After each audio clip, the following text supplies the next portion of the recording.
Tubanirizaako nnyo mwenna abali ku UNNTV akadde kano, mbanirizaako nga bw'eri bbalaza kalabika nako katandise okufuuka akalombolombo ak'okujja leeti. Mumanyi Monday baako meetings nyingi, ate nga buli muntu aba yeetaaga okugitandika n'ebyokukola ebibye. Mujjukire twabagamba nti wano tukolera bwannakyewa. Kakati olina okusooka n'otereeza sayidi eri n'olyoka ojja sayidi eno. So olunaku tulutemamu ne tugamba nti kale bwe ziba meetings zitandike 5 onwards. So tuzimala leeti oboolyawo, naye nga tuba tulina okujja. Kansubire nti wiiki ewedde yabayisizza bulungi, be yayisizza obubi n'eno kasita wiiki. Tegeka goals eza wiiki eno zibe nga ziggwa. To settinga nnene nnyo z'otaasobole kumalako nazo. Setting ezo z'olaba z'onoosobola okumaliriza wiiki eno. Zo gw'atamaliriza ziri wiiki eri zivuge zijje wano, toteekawo mpya osooke omalirize n'oluvannyuma ojja kulaba nga ebintu bikutambulira bulungi. Muli mutya? Lunaku lugenze lutya? Kale tujja kuba tutandika kubanga saagala kulwawo, kuba olwaleero nina full house. Okumanya full house mulimu ne gwe mutalabangako wano ku Kimbugwe live, naye ng'ate munnaffe ndowooza ono gwe mba nsooka naye ababuuzeeko nga tetunnatandika, n'oluvannyuma bwe bamala obbabuuzaako tugende mu luba lw'eggwanga. Mugole waffe owaleero alina obbabuuzaako y'ani? Muyinza okuteeba mwenna. Hanifa ono nno yakolera show ye eya Rights and Law, njagala akubuuzeeko. Balamusizza mwenna aba asubire gye muli. Monday egenze bulungi nnyo. As the introduction said, my name is Hanifa. Ndi happy okubeera wano nammwe this evening, morning side where I am, this side. So, Mami Paul, thank you for inviting me to be on the show. Namwena, you're all welcome. Kale, oyo nno ye Hanifa. Si ye yekka gwe tuli naye mu studio olunaku olwaleero. Tulinamu n'omugenyi omulala, ono nno ye ndoza tumuyite usual suspect. Si mulala, ye Sophia. Sophia buuza ku bantu. Sooka unmuting yourself. That's it. Bana abatulaba batulamusizza nnyo. Katusubire nti muli bulungi olunaku lwaleero, oba lwaggulo oba kiro oba makya, mwenna tubalamusizza. Thank you, welcome, and thank you for being on UNN and staying on UNN, the Command Truth Center. Yes, again mu studio zaffe tulinamu njagala Desire obuze ku bantu. Gyebaleko balamusizza mwenna gye muli. Omukama asobodde otukuuma n'atutuusa wano we tuli. Nange nsanyuse okubeera wano ku panel eno. Thank you for inviting us and reaching out. Era nga bulijjo tujja bba wano to discussing ebintu, tweyongereko okumanya n'okutegeera ffenna collectively. And finally, Sarah Nabs, say hello to our dear viewers. Unmute yourself, Sarah. Save the best till last. Sorry. Hi, everybody. How are all of you? How are our viewers? Welcome to Kimbugwe Live here tonight on Monday night. Banai, how's everybody here on the panel? Smile, ladies. I'm looking forward to tonight. How are you, Paul? I'm good, thank you, Sarah. How are you? Good, thank you. How has been your week? Listen, my week has been amazing. I don't know about any of you, but my week has been amazing. I am destroying every spirit of Ubwenge.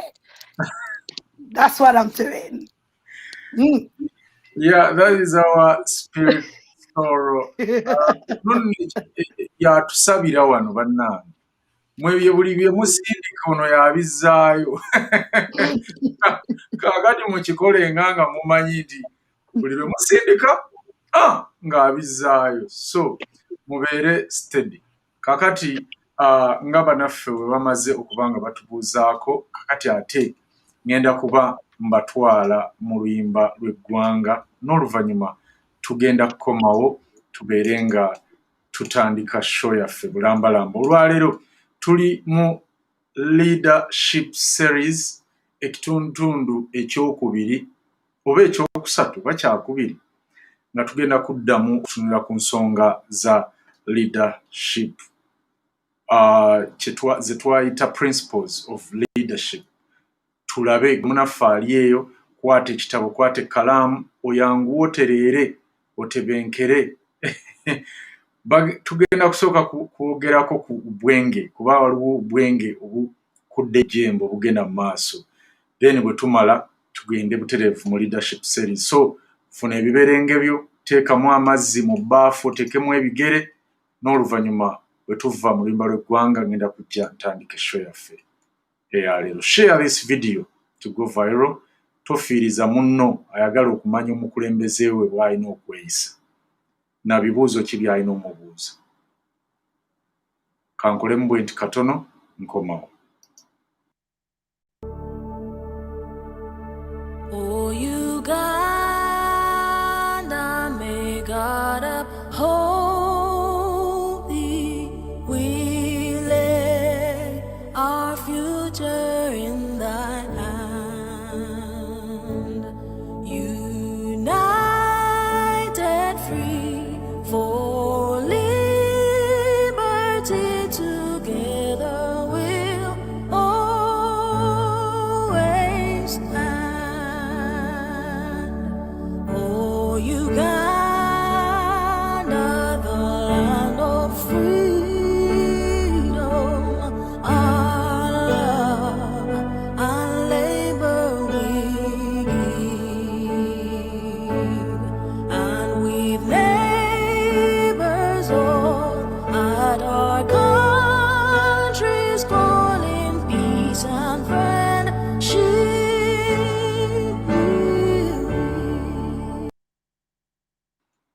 Kale mukulikeeyo nnyo mu luyimba lw'eggwanga olulungi bwe lutyo. Sijja kubalwisa, leero tugenda kutandikirako wano.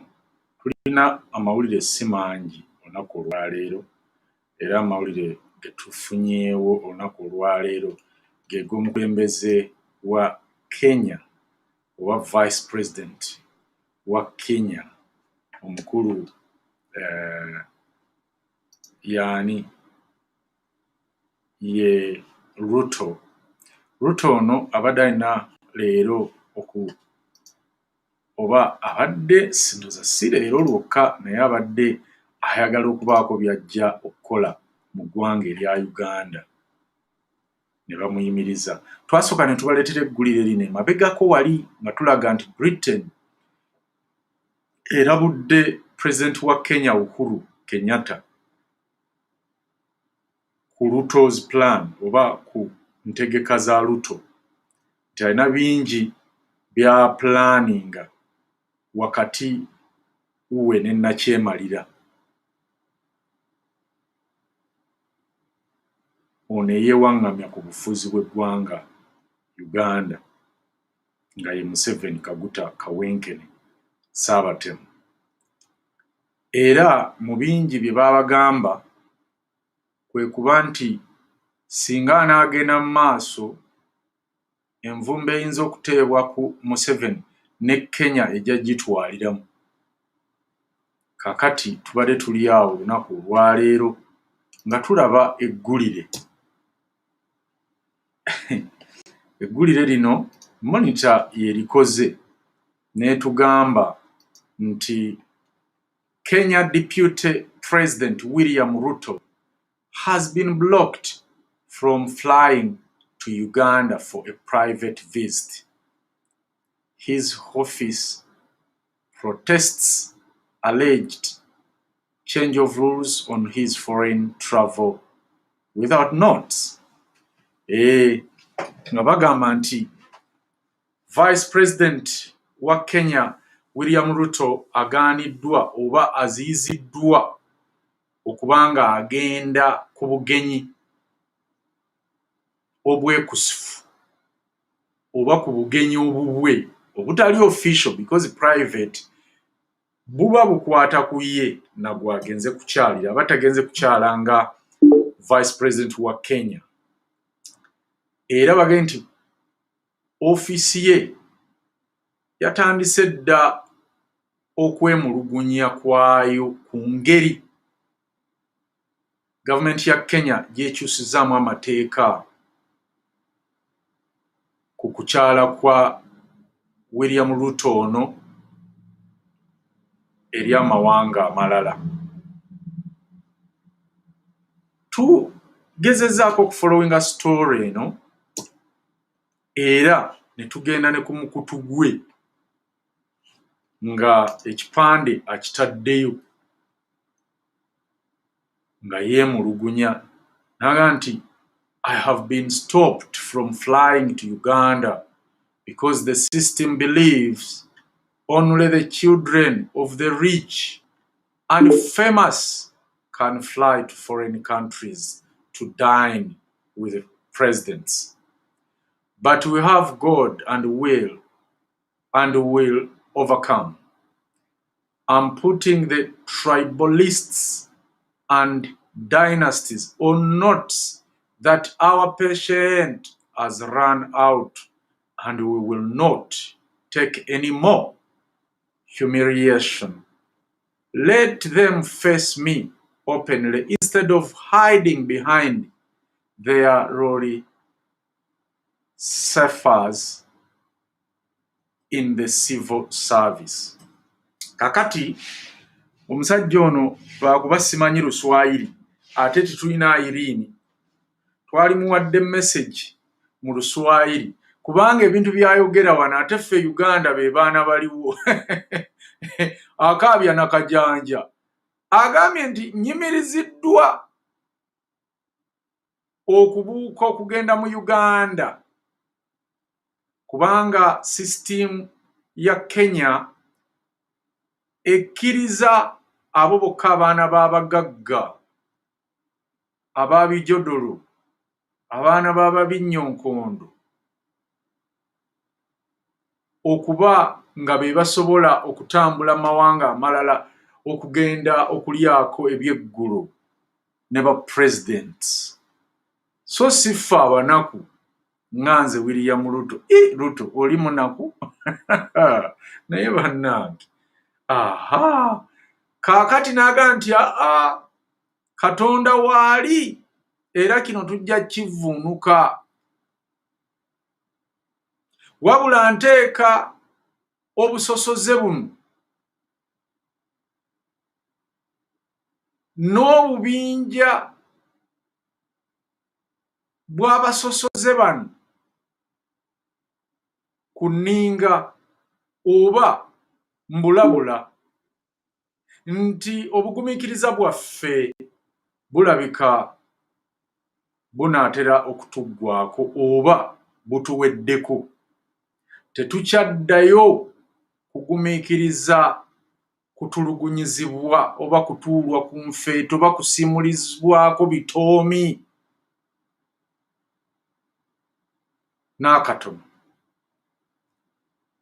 muveeyo gye mwekweseeyo mu mawoofiisi ga gavumenti tugasimbagane mulabe kye nnyinza okubakola. Ono nno Ruto y'omu ku bafudde Salim Saleh. Ono nga muganda wa Museveni mu butemu, si blood brother, ndoza aba blood brother si guli omusaayi gwaffe gwe tumanyi, nayo mu butemu, kubanga bw'ogenda okunoonyereza olulyo lwabwe terina bwe lukwataganira Abasomaali ate ne ono gy'ava naki. Kaakati kasooli, mwanyi, bijanjaalo ebigulwa mu Uganda, omukulu ono yabadde ng'akola ku butale bwabyo era balina bizinesi nnyingi ezigenda mu maaso mu Congo. Twebaza Mukama nti bw'ebanga Kenya etandise okubanga etegeera William Ruto abadde ayagala okugatta bannansi ba Kenya ku Tusi Dynasty, tusaba bagendera awo. Kakati ago amawulire ge tutandise nago wano olunaku olwaleero, ge tulowoozezza nti mwali agadde okugamanya, amalala tujja kujja nago eddaka awo. Njagala kukomawo ate tutandike show, naye nga we tugenda ogitandikira olunaku olwaleero wewa. Njagala mwekkaanye ebintu bino.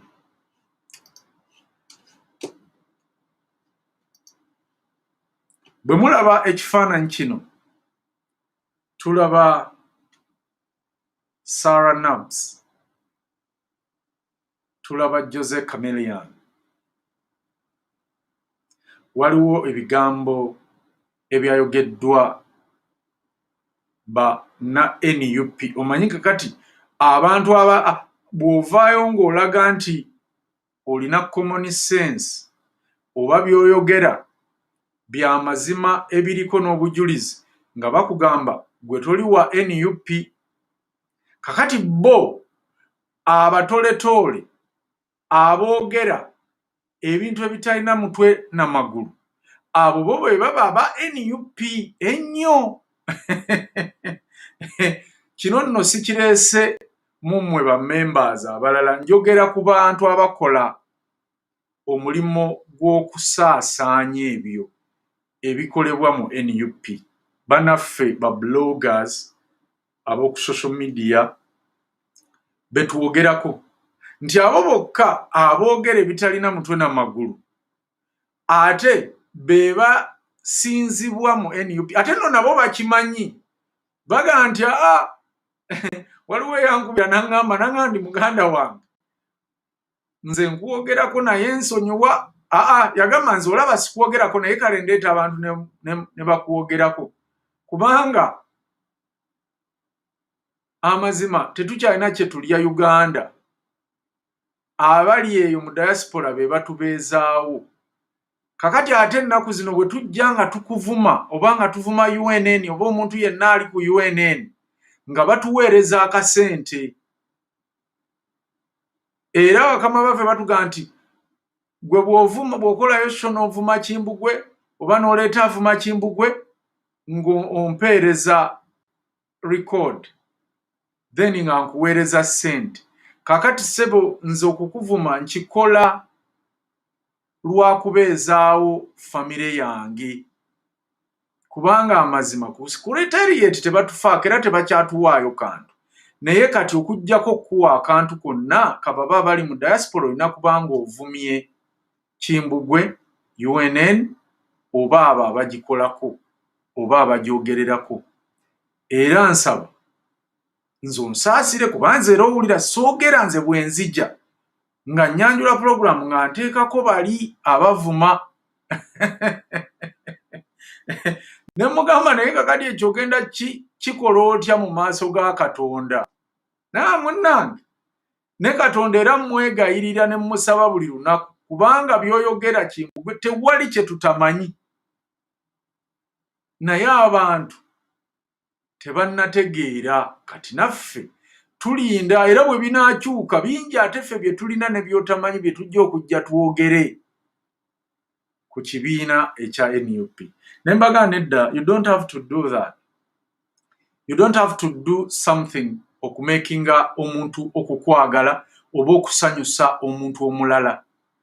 Njagala mukyuke mudde ku ggwanga Uganda because eno Uganda gye mulaba nene okusinga buli muntu. Kibi nnyo okumakinga family emu oba abantu abamu okubeera comfortable oba okusanyuka okubeera happy nga n'ab'omu maka go gwe wennyini badaaga nga n'abalala balinga gwe kakati baba tasobola kujja kuvuma Kimbugwe oba UNN abo bo bagenda kulyaki kubanga zino z'ogamba abali mu diaspora ze bakuweereza buli lw'ovumye Kimbugwe oba UNN n'abagikolako kakati oziwaako ku bali abalala abatalina kubanga ffe tulwana obeere ng'ofuna n'abalala bonna bafune kuba tekigasa ggwe kulya ng'ate muliraanwawo ye talidde ye abaffe okulya ddala ng'okimanyi okoze kibi tokimanyi nti eyo ssente ya kibi. N'olw'ensonga eyo ekituleesezza ekifaananyi kino kwe kujja okuclearinga air mu ngeri y'obwenge obugenda mu maaso. Abantu bano abeeyita ennyo abawagizi ba NUP ne Mwami Kyagulanyi bwe bagenze basaaba buli muntu yenna enziro nga tebalina bukakafu nga tebalina mitwe n'amagulu. Ladies and gentlemen, sirinze mu studios mbagambye ndi ne Sarah Nabs. Sarah Nabs is the current victim of this ubwenge gwenjagala gye alubaviire ku ntono oba oliawo. Sarah, abantu bakwegesa amatu bakuwulira baagala okumanya ddala kiki ekyagenze obubi oba kyewalabye nti kyabadde si kirungi mu weekend. Kimbugwe simanyi kye tuba tukolera Abanayuganda. Omanyi muganda wange we yampeereza akantu kano last week. Omanyi nze wenzija wano ku Monday oba when I do a she show, I just come and I do a show. I'm a presenter. I've been in entertainment for so long, and besides doing that, I am a servant of God. Okay? Right? Kakati omuntu. My professionalism, when I come and do a show, and I know that I'm doing a show to do with fighting for my country. Anti bangamye oluzungu nduyitiriza nnyo nenzija n'enkuba oluzungu nendeeta oluzungu lwange. And Kimbugwe, I could not believe when I heard somebody take 10, 15 minutes, 20 minutes to do a program. Sarah Nabs. Who am I? God just wants to take me somewhere. Because I've been paid, ladies and gentlemen, 7 billion, 1.4 million pounds, may I add. Nayo nakralero nzize wano okutuula okwogera ku ubwenge wa Uganda gwetubaddemu for 40 years. But I'm supposed to be having 1 million pounds. I think in Tanzania, I've gone too fast because I'm all over the place. When I got this message, I was ready to come live, by the way. That day I was going to call you and I was like, Kimbugwe, we are going live right now. But emotional intelligence said, no, Sarah. You don't deal with bloggers on their level. You have to show them the right way of how to do media or how to present. So Ningama, no, there's no need. We have UNN television. We have a program. And Sarah will come and address Echintu Chebakolachi, Chebaita Ubwenge. Ladies and gentlemen, I'm doing this because let me tell you, media is probably 80% of whoever leads us, who controls us in this world, not only in Uganda, but all over this globe. Media is the biggest driver of lies or truth. True. So when we talk about Ubwenge, we have decided we are not going to deal with things undercover anymore. We're going to bring things here because we're going to be the leading example. The leading example of leadership, transparency, accountability. And what brought us here is to change my country and play my part, not to talk about people's personal lives. What does that change in the struggle, Jamwagala? So Ugandans, today we're on a series of leadership.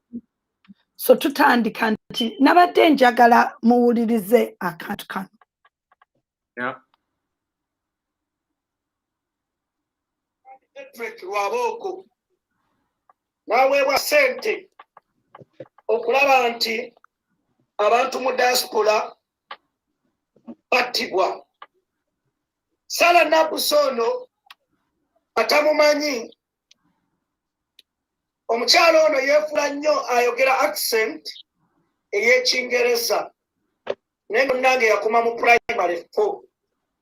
Sala Nabusono omukyalo oyo njala okutegeeza yafumbirwako last born w'abapasita Kiweweesi.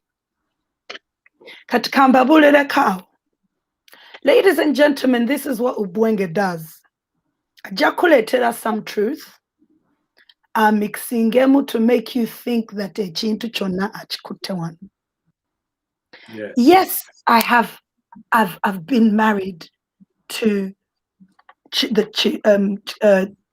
Chiwewesi family, but that's got nothing to do with you, darling. If you heard that Sarah speaks in English, English, agambye ata Kimbugwe. Agambye nti omukyalo ono yeeyogeza nnyo accent mulowooze soma naye nga yakoma mu pifo. Right. So thank you very much, ladies and gentlemen. As you hear my English, some of us graduated in 2007, okay, with a business degree in Luton University. You can Google me. I was going to show you my pictures, but then I thought, why do I need to show you my pictures? Someone help me tag Mr. Katongole or Mubila, whatever your name is. Because omuntu okubango jano gambo ze okuleta pifo nti nakoma mu pifo nti no na wasa family ekyo kigenda kuyamba ki mu struggle y'okujjako mu 7 wammwe gwe mugamba nti mukola peaceful demonstration. Tell me what part this is peaceful demonstrations, Sebo. Kubaita Chris Jos Chobe. Pastor Chiweweesi yali nannyini wa Kansanga Miracle Center. N'amuzaalamu omwana, embeera n'etabuka n'adda Uganda n'egatta. Embeera ki mukazi kile awo kati wenjagala okukwata. How can someone come and a grown man, oba omusajja ono, is he married? Does he even have children? Does he have sisters? Does he not have a mother? Does he not know nti people can get married and get a divorce? Does he not know that people can change, ladies and gentlemen?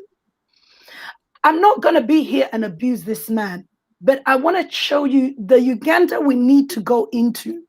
You have to have the emotional intelligence to deal with such rubbish called ubwenge. This is not about my life and who I married and how I married and I got a divorce. I went to Uganda because I wanted to. Now let me tell you, ladies and gentlemen, why I went to Uganda. Jose Chameleon Mayanja omukyala ono yeyita mulokole bwe yajja Uganda n'atandika ebyokuyimba kunywa njaga ebyenjawulo ne yeyita erinnya lye bayita Maisha. Sarah Nabusi. Before I go any further, Kimbugwe, can you please play the video, Maisha? Okay. Anti bampita Maisha.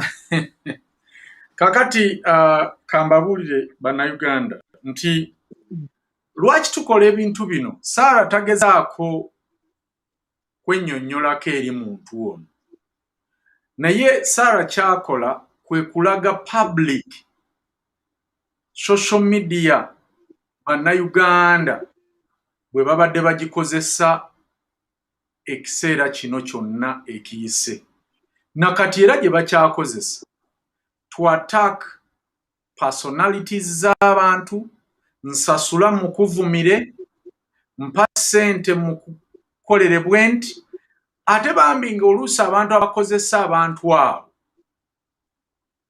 bantu bagunjufu naye olw'okuba bakimanyi nti bye bakola oba bye bakozesa abaana bano bibi era tebisaanidde bo basigalayo mu background. Naye mbabuuza mmwe bannange nti ebbanga lye mukozesezza abaana bano aba social media oba ba bloggers to destroy people's identities, families, relationships. Kiki kye mufunyeemu? Who can come out and give us the accountability? Kobe ng'oli blogger, kobe ng'oli abo abasasula ba bloggers to destroy people's names.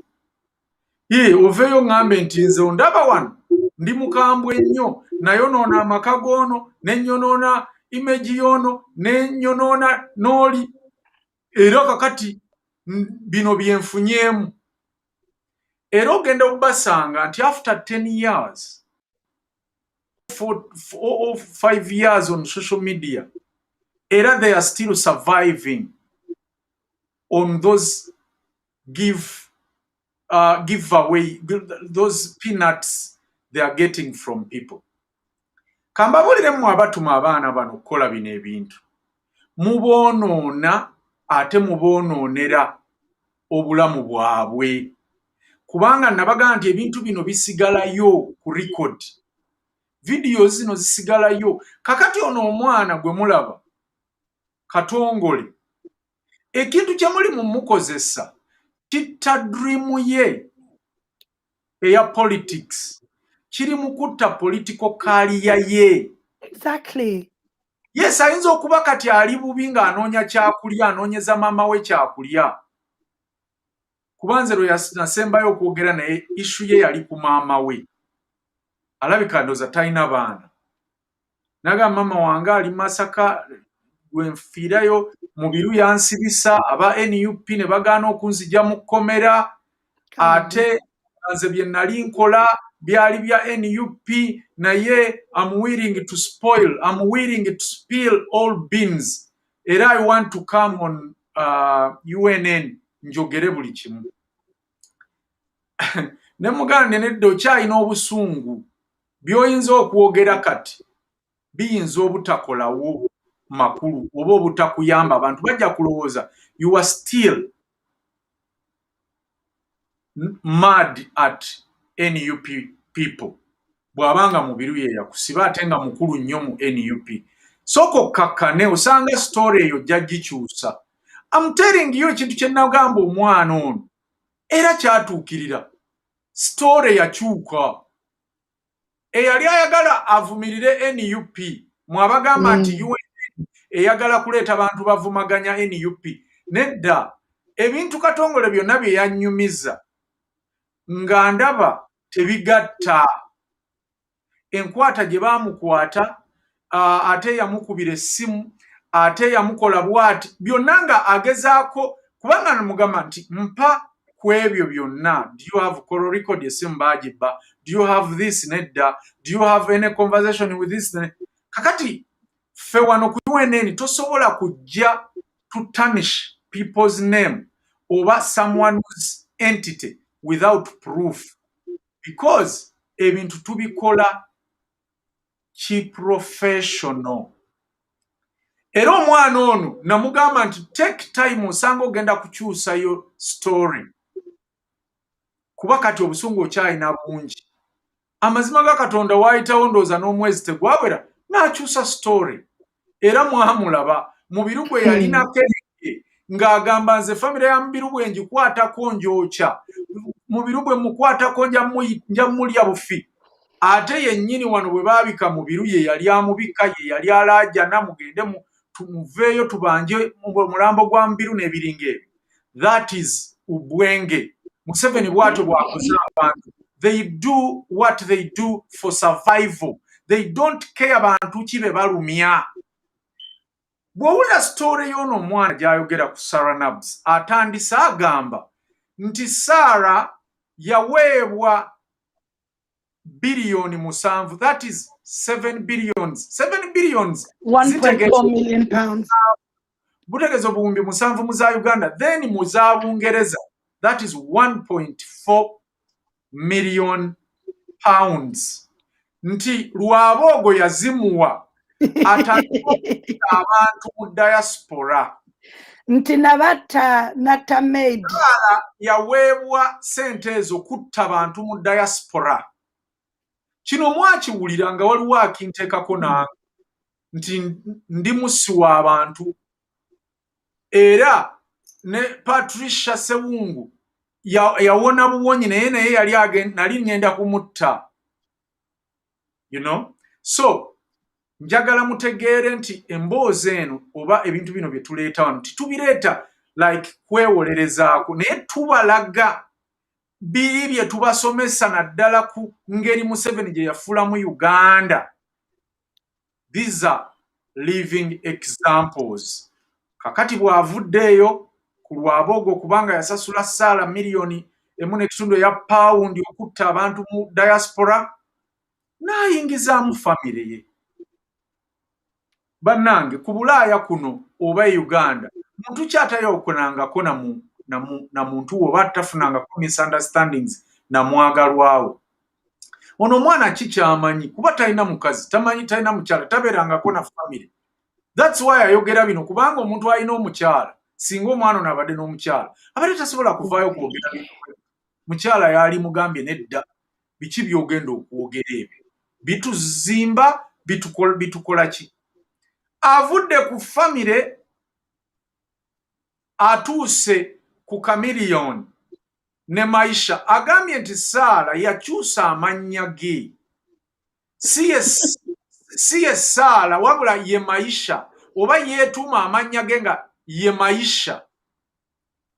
Era bwe yajja wano yegatta ne Chameleon ne batandika okunywa enjaga, ne batandika okukola n'atandika okukola obwamalaya n'ebiringa ebyo. Era okujja Uganda Bulaaya yamulema, ensibo yamukuba Bulaaya n'ajja Uganda. Who told you that Katongole?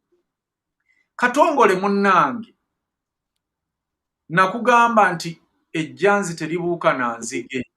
Okutambula n'abalangira tekikufuula mulangira. Okubanga ogenda ku NUP offices oba n'oyambala t-shirt ya NUP oba n'oyogera ku NUP tekikufuula part of this family. Nabagamba NUP ngera bwe tulaba NRM, it's something for some people.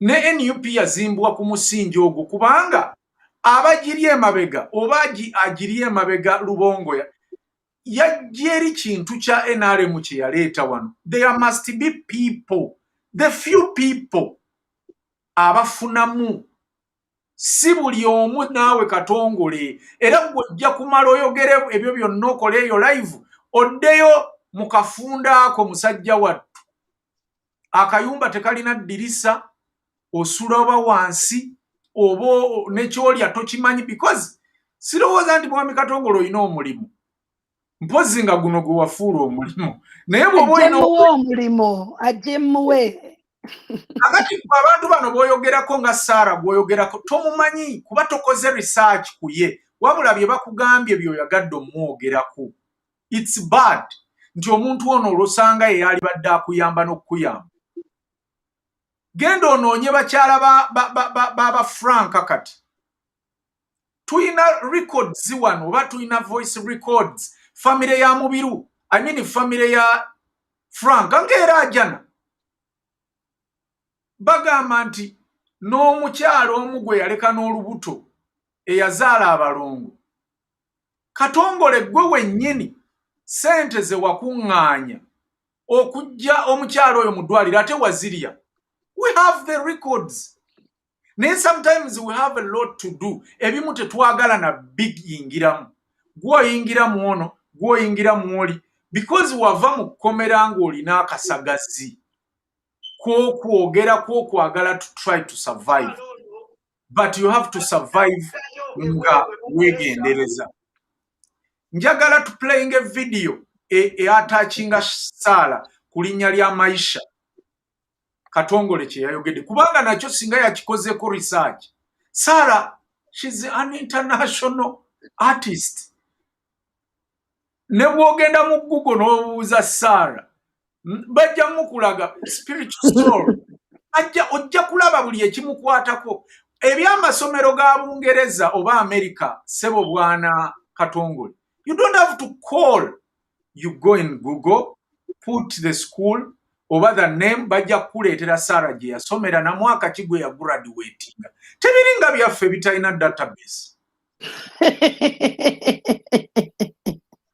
Bwana Katongole kankusomese kati. Eno Maisha gy'oyogerako, it was an international show. Eyali talent search. Saara gye yamitingiramu Chameleon. Chameleon was a judge in that show, talent show, or reality talent show. No, come by explaining Kimbugwe. Then your door would render olwakutuusa mu Maisha olwakumanyisa bwana gundi onaddemuuko ku common sense because common sense yatawaanya mmwe baana mmwe abato kati. Katulabe video eno, ladies and gentlemen.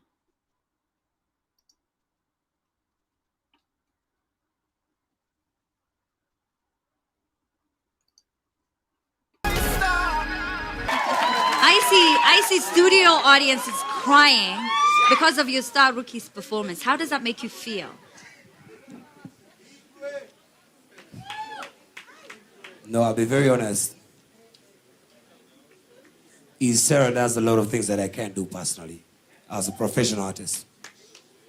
Sarah, can you give me the cappella of that thing? Don't let me down. Can you do it for me, please? Don't make me close one more time. I don't want to hurt anymore. Stay in my arms if you're there. Must I imagine you? Thank you, Sarah. To be honest, the first time me and Sarah did that song alongside the keyboardist, I was behind her and I felt what some people call goose pimples. For me, I call them goosebumps. I could feel my tears through my eyes. For me, I love emotional music. And Sarah, thank you so much for doing that. I love you, love you, love you, love you all the way. Yeah. Oh my. Be more. Okay. Eric.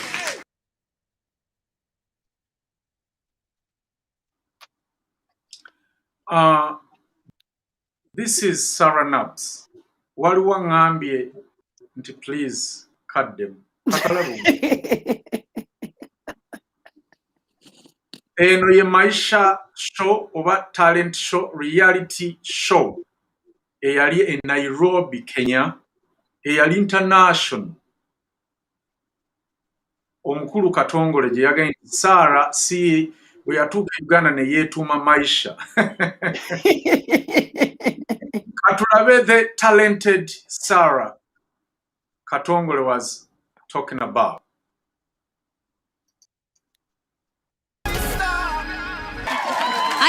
I see studio audiences crying because of your Star Rookie's performance. How does that make you feel?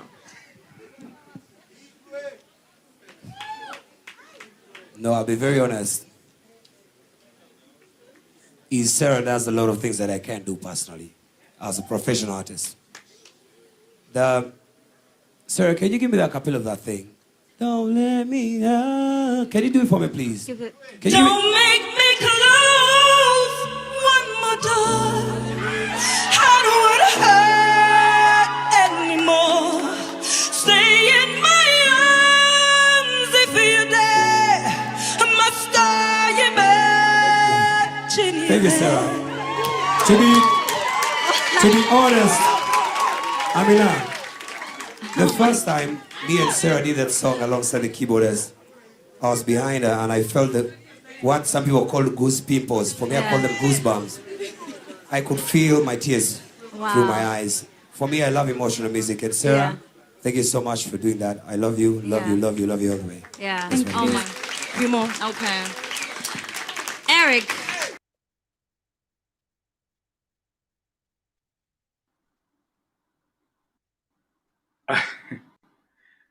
Sarah.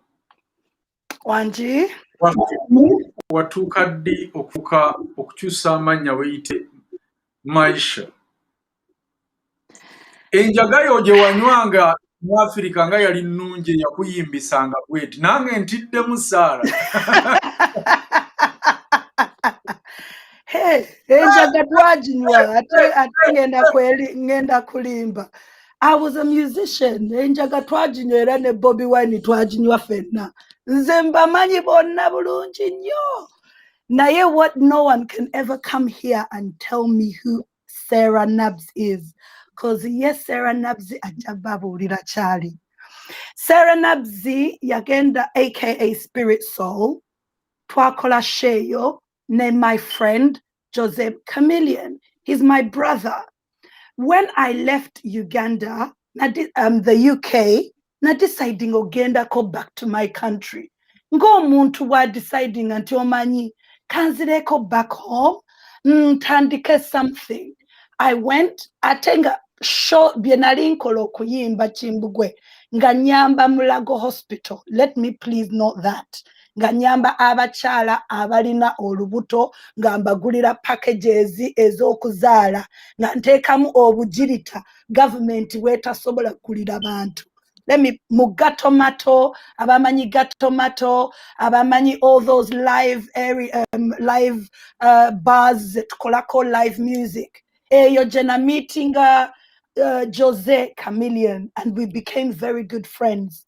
Nafuna show Jakola on Africa Magic ku DSTV. Yeah. Nakola never kola auditions n'abantu. Other artists from Uganda came. Other artists from Uganda wanted to be involved. Okulonda, 2 people abagenda representing Uganda in a talent show in Kenya. And then to cut a long story short, yalonda nze mubayimbi bonna Jose Chameleon bamanyi mu Uganda. Yalonda Sarah Nabs nagenda wa Kenya. We went to Kenya. That show was called Maisha Superstar, where we did a show representing Uganda. Jose Chameleon was my mentor. Okay, he's a musician. By the way, that man is a very, very talented man. Ebirala byonna ebya politics ebya chi sibirimu, I'm not interested. But talent here as a musician, that is what I worked with him for, because Sarah is a professional artist. And I'm when Baba Gamba, oh, Sarah's voice, why is Sarah's voice like this? Because when Amara Shea, your Maisha Superstar, I came second, by the way. in the show. I came second. A Kenyan lady, because of course we were in Kenya. The show was in Kenya. A Kenyan young lady won the show, and I came second out of about 12 contestants. Okay, so Wow. I'm representing Tanzania, Tanzania, Kenya, and a couple of other and a few other countries. So about, ladies and gentlemen, bino bye twagala okubagamba nti about ubwenge. Omuntu atamanyi ate n'alowooza nti ajja kujja aba bamusasule. Katongole ssebo, jangu nze nkusasule okole show ey'amazima. Teweetaaga kulimba, ffe tujja kukusasula oyogere butuufu. Kimbugwe and my ladies, when I finished this show and I decided to come back to the UK, I am a professional singer. Besides, like I sing for weddings, if someone wanted to come, I'm a singer. But besides being a singer, I am a worship leader. Omuntu adeciding ntino yelimbisa nti ndi mulokole. Ubwenge yetabudde Uganda, yetabudde ne religion mu Uganda. Inti ne Katonda mwagala muteeka mu ubwenge wammwe. Ladies and gentlemen, njagala bagambako, I am a woman who is a sinner but love Jesus. A sinner gives her life to Christ. Okay? I have a personal relationship with Jesus Christ. That has nothing to do with the revolution. That is a personal relationship with God. Kakati okubanga ndi wano olunaku lwa leero nga ndi ku UNN, nga I'm fighting for my country. That's what the Bible told me to do. Go ye out there and preach the gospel. Bring the good news. If I don't represent the true kingdom and the gospel, muchufocha ubwenge abasumba baffe, aba religious leaders baffe bye batuleetedde ebirimba. That's why basobola okujja ne bagamba bananga abalokole. Because ekintu kye bayita obulokole twakyonoona ng'Abannayuganda tukyonoonye. Oblokole is being a Christian. That's my personal relationship with God. And nobody is going to stop me from fighting for my country because I love my God. And nobody is going to tell me because I love God, I'm not a sin, I cannot do wrong. Yes, nabikola tewali kyestakolanga Abannayuganda nze kankubulire Sarah is crazy. Era Patricia yabagamba, oh Sarah yali ayagala kutustand, Sarah was in gang, Sarah was in this. But I want to finish with this. Nobody is perfect. We all change. We all have a life, and I've lived my life. I left Uganda when I can right now be one of the biggest artists in Uganda, and I chose God. Era nenkomawo back mu Bulaya n'omwana wange nempeereza Katonda. And that's what I do. Number 2, siri mu kayumba ke mulooza ndimu nti nno ndieno ndi mu malaya. Bwe mba malaya, I would be the richest malaya with 1.4 million. Number 3, my dear, nga Kimbugwe bw'abagambye, bw'oba oyagala okumanya omuntu kyali, Google them. Naye the good thing is, ladies and gentlemen, we have UNN. You don't have to go far. Sarah Nabs is the foundation, the Truth Command Center. You will always get the truth here. So, Sebo Katongole, wobo yagala sente abantu bobe wawereza. Next time obagamba bakuwerezeyo bakwene evidence. If you want to be a professional blogger and get paid, do your job properly. Because nze kati tewali ndoozi Abannayuganda kye mutagenda kusobola kumanya about Sarah. Byonna mubimanyi biriwa. So let's stick to what brought us here. We are leaders. Let's have emotional intelligence. As a leader who has experience in mental health and a CBT practitioner, that's cognitive behavior therapist. That's what I do. I'm a businesswoman and I serve a living God. Intinze siri mulokole wa abantu gwe balowooza gwe bamanyi owa bulijjo. Ono agenda n'araana nga Jesus. aja ye into the world with all of her imperfections, with all of her njaga and all the things you want to put upon me, Ndimalaya, to serve my country. And that is the real people we are calling reality, the real Ugandan person, to fight for your country and help me build my country, not talk about me and my personal life. Those are what took me to democracy, today ku leadership, jetwali tutandi say, because that is what we want to deal with. People who lead us, people in media, people on TV, people on radio. All these people need, I think, a renewal of the mind. So let us be the example here on Kimbugwe live on UNN. Thank you everybody for listening to me. Manyisi byangu naye tubiyitamu, and I'm not coming here to fight for myself. I have nothing to prove. But ubwenge must be destroyed in the name of Jesus. I see studio audiences crying because of your Star Rookie's performance. How does that make you feel? No, I'll be very honest. Sarah does a lot of things that I can't do personally as a professional artist. Sarah, can you give me the cappella of that thing? Don't let me down. Can you do it for me, please? Don't make me close one more time. I don't want to hurt anymore. Stay in my arms if you're there. Must I imagine you? Thank you, Sarah. To be honest, the first time me and Sarah did that song alongside the keyboarders, I was behind her and I felt what some people call goose pimples. For me, I call them goosebumps. I could feel my tears through my eyes. For me, I love emotional music. And Sarah, thank you so much for doing that. I love you, love you, love you, love you all the way. Yeah. Oh my. Few more. Okay. Eric.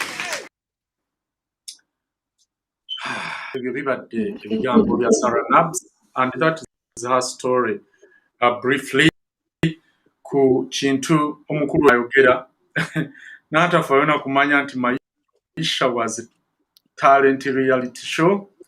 Naye nga bwe nabagenda nti mu studio sirimu nzekka, ninamu abagenyi abalala. Njagala buli muntu ali wano akozese eddakiika 3 okubaako ekintu kyagera ku nsonga eno. Nja kutandika ne Desire. Balamusiza omanyi ku nsonga zino ez'obulimba, ez'okuddugaza n'okukyafuwaza, ez'engambo, ez'obutamanya, ez'obusiru, kubanga okyogera tomanyiibwa gye kigenda kutwala. Sirina bingi byakukyogerako, naye kati kye tulina okukola okumakinga sure bino ebintu tebyeddamu. Tetuddamu ku producing a population ng'ekkiririza mu kulimba. Na woba olimbye kwoli gw'ogenda bbaamu kyofunamu. Kasita kiba tekiku affecting. Tutandika okufaayo ku ngeri gye kyekintu kyennyini, emotional intelligence. Okumanya ebintu by'oyogedde bikosa otya omuntu omulala. Ate naffe tukitegere mbu aboogezi bagenda kubaawo. Omubi, olwo olugero olufu, mbadde ngenda gamba omubi tabula ku mukolo.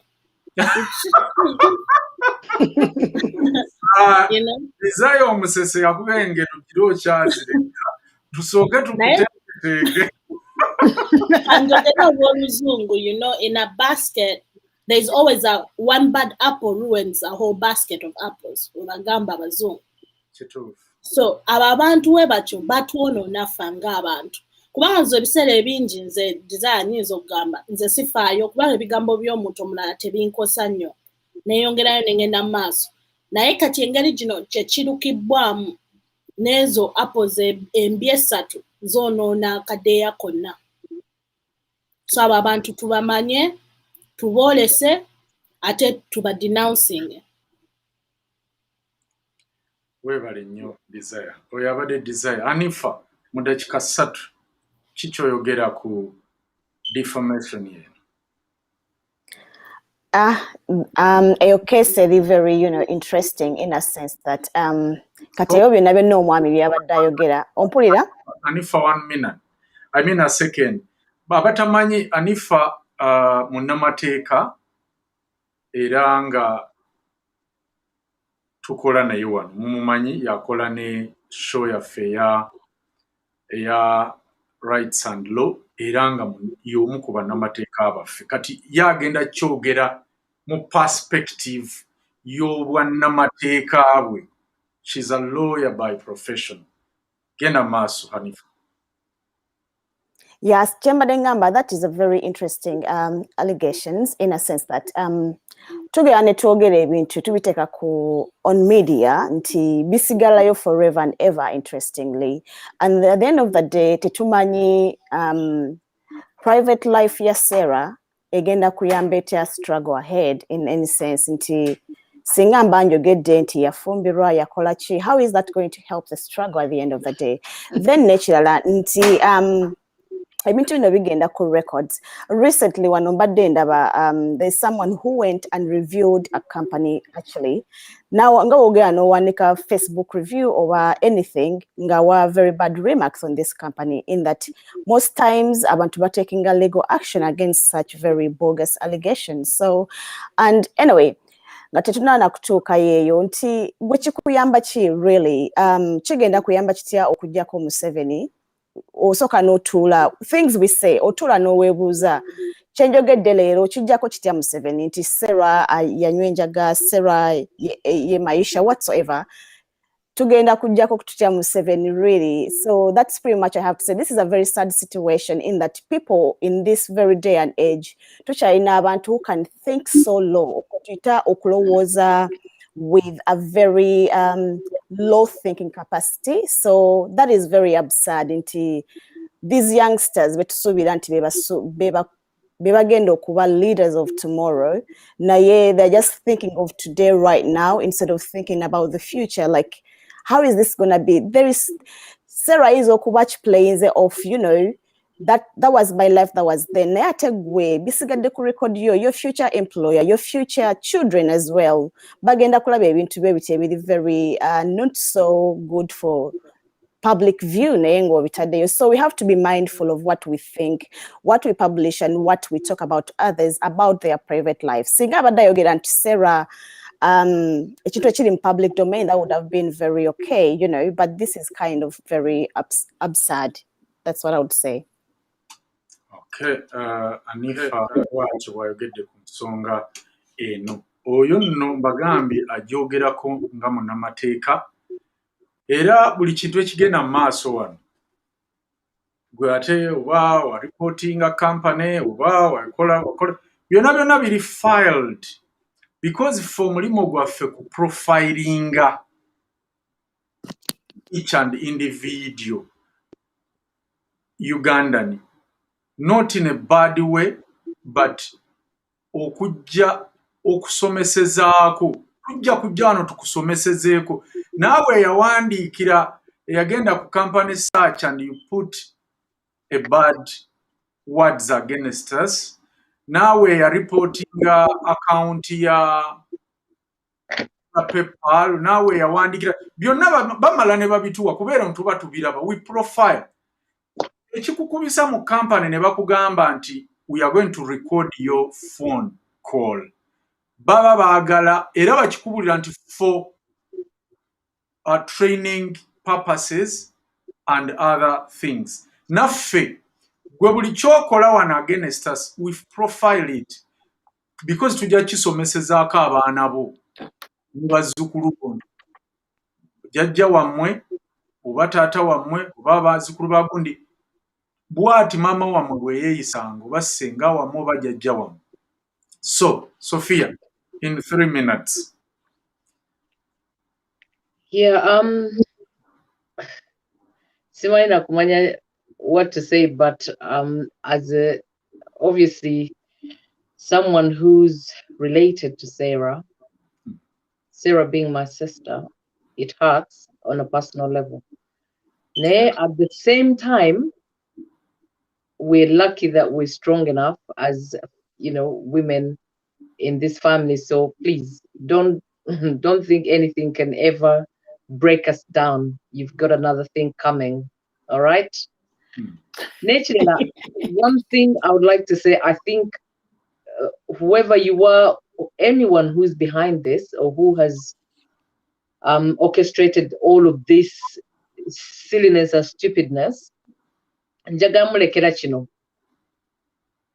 This information does not add anything to your leadership. And my goodness, Ugandans, thankfully enough, these people did not become our leaders. Thankfully, these people did not become our leaders. Imagine what Uganda would look like. What I would like to leave you with is that we become what we think most of the time. So katongole nebanne balowoleza mu, kwogera ku bantu, defamation of character and all of that, and they becoming exactly that. You should be worried about, Mr. Katongole Nabalala, you should be really worried about how we going to reclaim our victory or claim our victory. You said we tugenda muntebe kuntebe, whatever it was. That's what you promised us. But it didn't happen, and instead you've come out and just completely have become foul-mouthed. What is the point of all of this? Chitwala what to the revolution. Anyway, musigale mu struggle yamwe, faba UNN tuliku revolution. So we need to stay focused, and I hope we don't have to deal with this sort of stupidity again. But of course, sometimes it's necessary. Okuja n'ogamba abantu, just keep in your lane. That's the bottom line. Keep in your lane. Obate mwagala kufunayo kasente kabalisa day to day, hand to mouth. Let's move away from hand to mouth. Our society, Uganda, is becoming what they think. When you think corruption, when you think you need to be foul-mouthed, when you think you need to really go out and badmouth people, this is exactly what you're showing us, what you're showing the next generation, your children, your children's children. What are we leaving behind? What are we leaving behind? Okay, Manafe Sophia bwatyo bategezeza kakati. Ladies and gentlemen, tugenda kuba tuwumulamu katini, mufune ekyokunywa ekirala mujjuzeewo, tujje ne leadership series speed tujja bawa akaseera nammwe mubeere nga mubaako obaolyawo akasimu ke mutukubira. I see studio audiences crying because of your star rookie's performance. How does that make you feel? No, I'll be very honest. Sarah does a lot of things that I can't do personally as a professional artist. Sarah, can you give me that couple of that thing? Don't let me down. Can you do it for me, please? Don't make me close one more time. I don't want to hurt anymore. Stay in my arms if you're there. Must I imagine you? Thank you, Sarah. To be honest, Amina, the first time me and Sarah did that song alongside the keyboarders, I was behind her and I felt what some people call goose pimples. For me, I call them goosebumps. I could feel my tears through my eyes. For me, I love emotional music. And Sarah, thank you so much for doing that. I love you, love you, love you, love you all the way. Yeah. Oh my. Few more. Okay. Eric.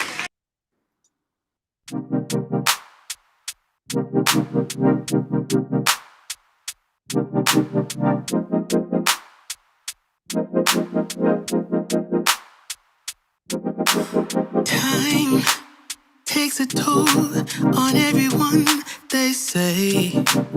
Time It's merciless, it won't wait for us to change. Time, I am stressing out. I can't figure out what to say. Oh, time, just give us time. Time, looking back on pictures, and I find it hard to see you and myself in places where we used. The revolution is on. NOUNN, Umbrella News Network. Hey, yeah. This is UNN, Umbrella News Network. Hey, yeah. White House Music. Chimbugwe live, yatueleza no live. Tumuulila fe live, tumubela ko fe live. Esisuna nange mbako live, kuchimbugwe live, antyampa vibe. Njagala kubuusa kw'abadde takimanyi, Kimbugwe live ye mumanyi mu bamanyi, yatubuusa bye tubadde tetumanyi, alina bwino mungi ku UNN. Ebyobuwangwa ebyobufuzi ebyobulamu, sako ne business agattamu, ye Kimbugwe live ye best of the best, best of the best and better than the rest. Kale mukulikeeyo nnyo obaolyawo mu kuwummulako tugenda kuba twolekera leadership series zaffe. Nkakasa nti luli abaali wano zaabayisa bulungi ddala. Twagadde n'olwaleero tukomewo tuwulire obaolyawo ebyo ebyasigala. Jjukira nti leadership series zino twazireeta okusobola okuyamba bannaffe abo abalonzi, kubanga ebiseera ebisinga tubadde tulinda nga naye tetusobola kumanya ddala abalonzi bo bamanyi abakulembeze be baali agadde okubakulembera bwe balina okuba, kubanga babakulembeze bajja gye tuli nga bamanyi ekyokutulimba, naye ffe olw'okuba tetumanyi abalonzi, tetumanyi kyakubuuza bantu bano, twekanga nga tukuba bukubi mu ngalo mu buli kye baba boogedde. That's why twabagamba nti mutaaginge buli leaderwo, oba member wa parliament, oba kansala, oba LC w'oku kitundu, oba mubalikodingira obuntu buno mububawe.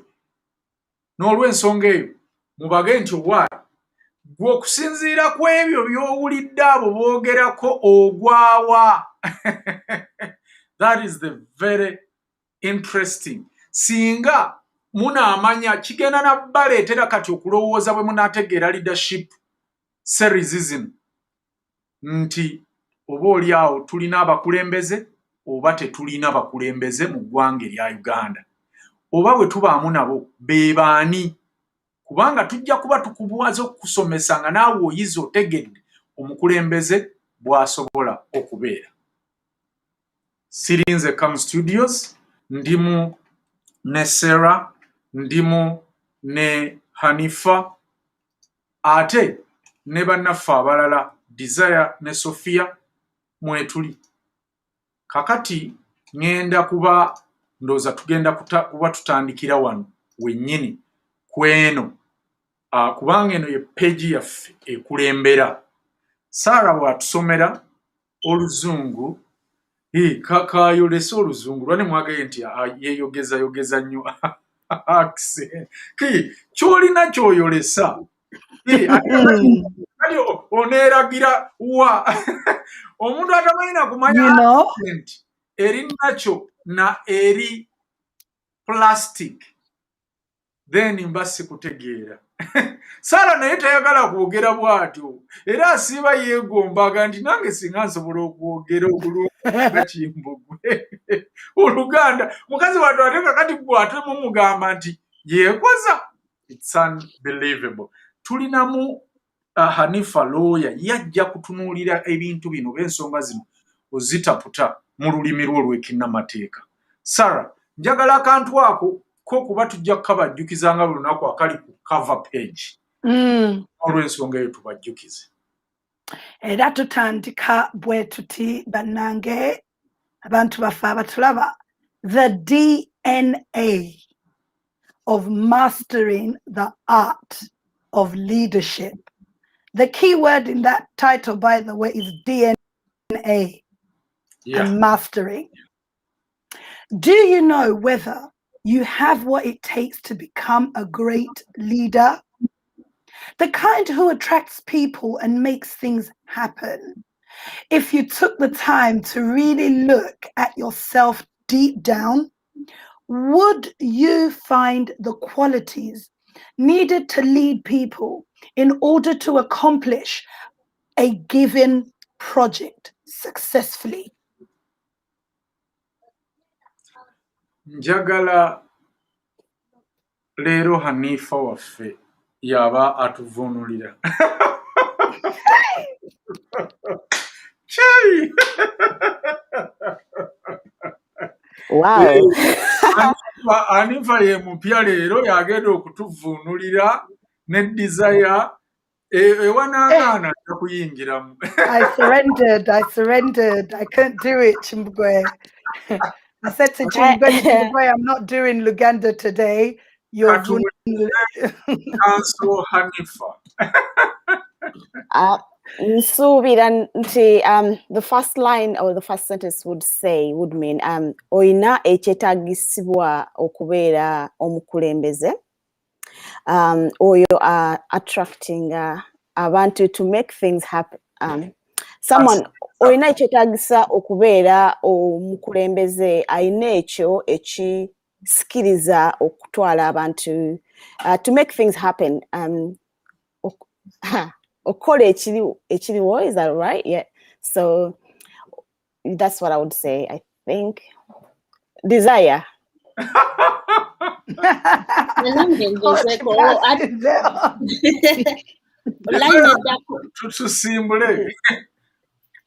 So then line ebeddako egambye woba otutenga akadde okwetunuulira mundaayo, woba weetunuulidde mundaayo ddala n'obikaminga mirwayo, osobola okusanga ne weemulisa munda, ndooza kuba kwemulisa munda. Osobola okusanga oba qualities mu Luganda, osobola okusanga osobola okusanga obiyisa otya? Ebirungo. Osobola okusanga ebyo ebirungo mundaayo ebisobola okuyamba okulembera abantu okubatuusa ku nguudo ezigenda enguudo nga oyina abantu gy'obatwala mu buwanguzi. Okay. Be it a political project, business project, social project, that's a question each of us must have the courage to honestly ask and answer if we want to achieve our real potential as leaders in Uganda. May I add? Okay, desire. So Hanifa. okay. Yeah, so mu bufunze nti eri political project leadership tetumulaba in the side of politics, eyinza okuba political project or business project or even a social project that is in communities or families we lead. Nti oyina ekyo a question gy'olina okubeera nga always ekibuuzo olina okuba nga okyebuuza and honestly ask yourself. So as oyina real kali potential, what's your potential? Okay. Mwenna baana mwayo naye ndowooza tulina okuddamu obutamu bwa kisumuluzo wano netufuuka abunjuse netusobola okuba but anyway bambi abaana bano mbasaamu nnyo ekitiibwa bagerezaako ddala kubanga eriyo abantu abava mu Uganda ne bagenda Juba wali nadda nga accent ekyuse akulaga maama amuyita mama kulaga tata bwe babanga bo bakirinamu akantu akatonotono bwe kati tukyebalize Mukama. Naye nga leadership zaffe zino tugamba nti obutofaali bw'omusaayi obuyigiriza oba obuteekamu omuntu ekyo ekitone ekyokuba omukulembeze bwe tugezaako kubanga tutunuulira olunaku olwaleero. Okay? Kuba DNA tukimanyi nti bwe butofaali obukwawula nti oli mwana wa gundi oba mwana wa gundi. It's only DNA. Otherwise ffenna twali badde omuntu omu. Kakati na kati tukuwa obutofaali buno obw'omumubiri obw'omusaayi obukuwa oba obulaga ekitone kyo ekyobukulembeze. Kakati mugenda kuyiga mutunuulire namwe mujjukire nti wamma okusinziira ku muntu gundi twamuwulira speech ye ng'ayogera bw'ati oyo mukulembeze kubanga bye batusomeseza almost 90% abirina. Kakati kino ekintu ne babaga nti okimanyi nti osobola oli bw'akuga nti do you know whether you have what it takes, ogwomanyi otya oba omanye ekifuula omuntu okufuuka oba ekifuula omuntu omukulembeze omulungi. Great leader, those are our great leaders. Be mumanyi abalungi abatukulembera kuva ku bano abanyiginya. Naye bakuga nti ng'olina ebyo oba ng'olina ebisikiriza buli muntu n'okufuula ebintu ebyaddala. Kati bino ebintu bye tuwogera omuntu ayinza okusuubiza. Mujjukire abantu mu kampeyini bye baatusuubiza. Tugenda ntebe mu ntebe. Tugenda kumugjamu entebe mwe yeekyangira. Tugenda all those things. Yes, byali birungi era byatu-attractinga gye bali. Naye babi making to happen? Never. Nakati tukyalinze. Ne bagandi bw'otuula ne weetunuulira oba bw'otwala akaseera ne weetunuulira gwe munda muli weerabamu ebyo ebisobozesa omuntu okutuukiriza oba okukulembera abantu n'atuukiriza n'ebyo byonna byaba basuubizza oba ebisuubizo byabwe. Si nsonga oba biri politiko oba bya bufuzi oba bya nfuna oba bintu by'embeera z'abantu eza bulijjo. Nga tukugamba nti ekyo kye kibuuzo ky'oba weebuuza. Ate obeere wa mazima ng'okyebuuza era okyeddemu. Ddala bwe munaakola kino oba bwe tunaakola kino tujja kufuuka abakulembeze oba tujja kutuukiriza ebirooto byaffe eby'abakulembeze abalungi era abalyogerwako mu byafaayo by'ensi yonna. Kakati wali oba last week twatunula ku kye bayita charisma.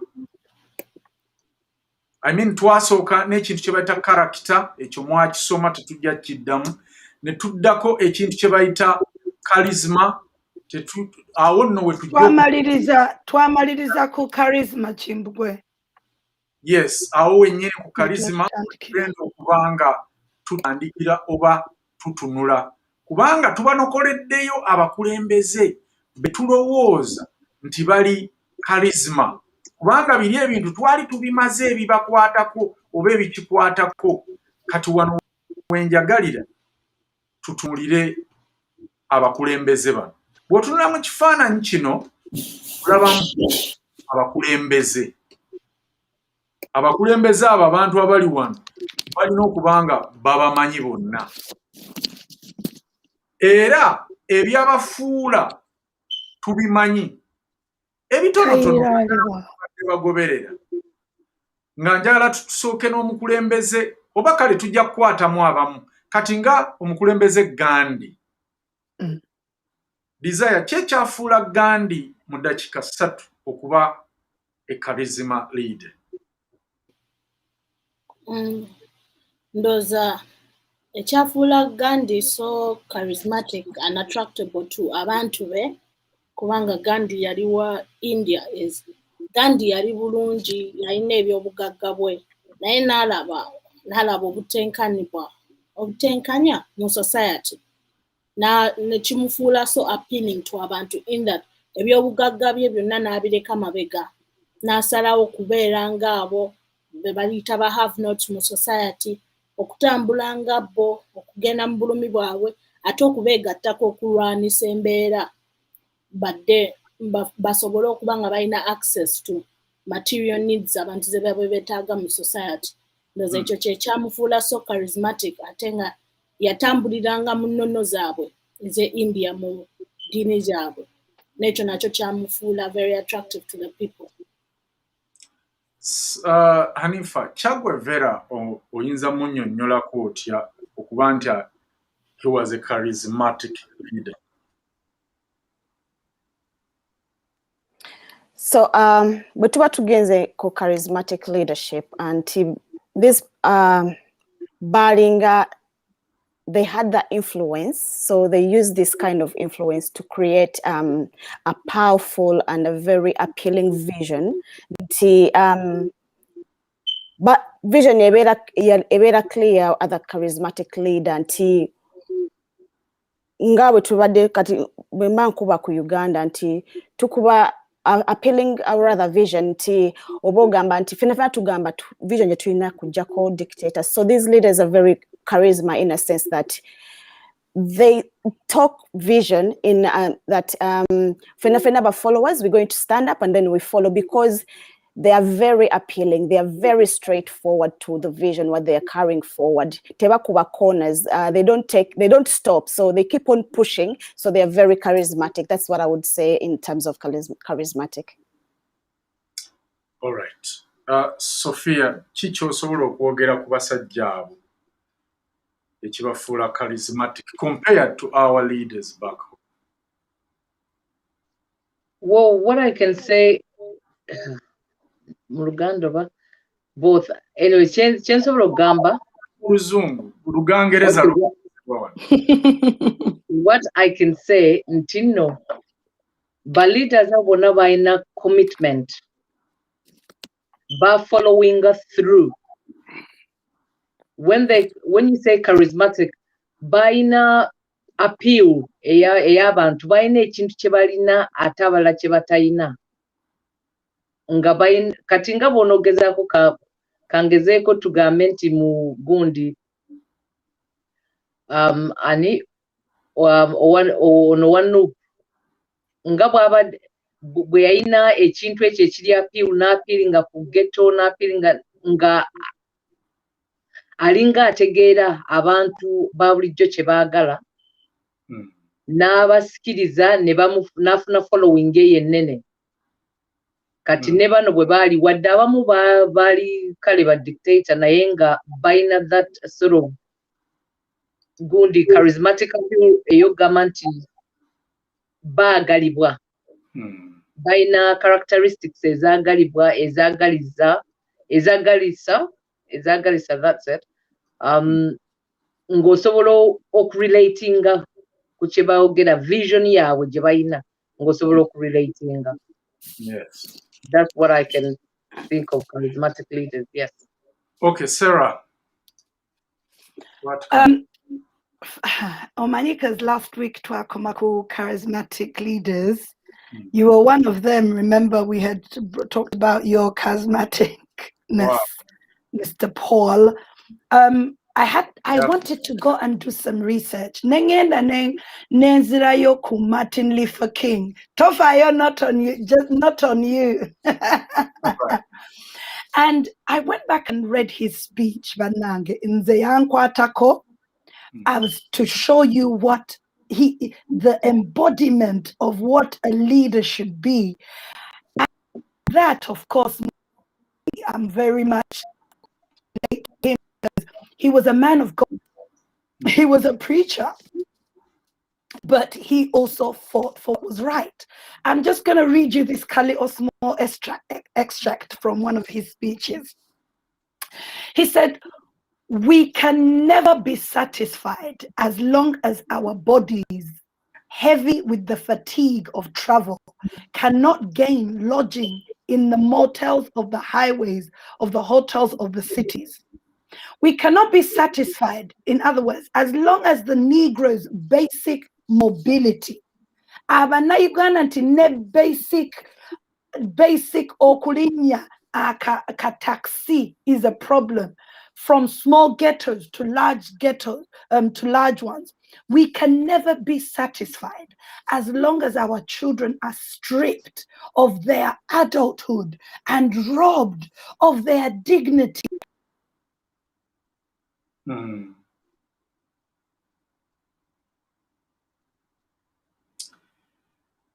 Network ya munaffe Sarah etawaanamu, naye tujja kuba tumufuna ngezeemu okulinnya. Njagala bwanajja ndooza ajja kumalayo kati katube nga tugenda ndowooza ku page eddako, kubanga bano babadde bo bamaze. Naye bw'otunuulira page eno eddako, tulabawo omu ku bakulembeze be musinga okumanya oba abaali popular ekigenze ewala. Kakati eno charisma gye tubadde tuwogerako, these are one of words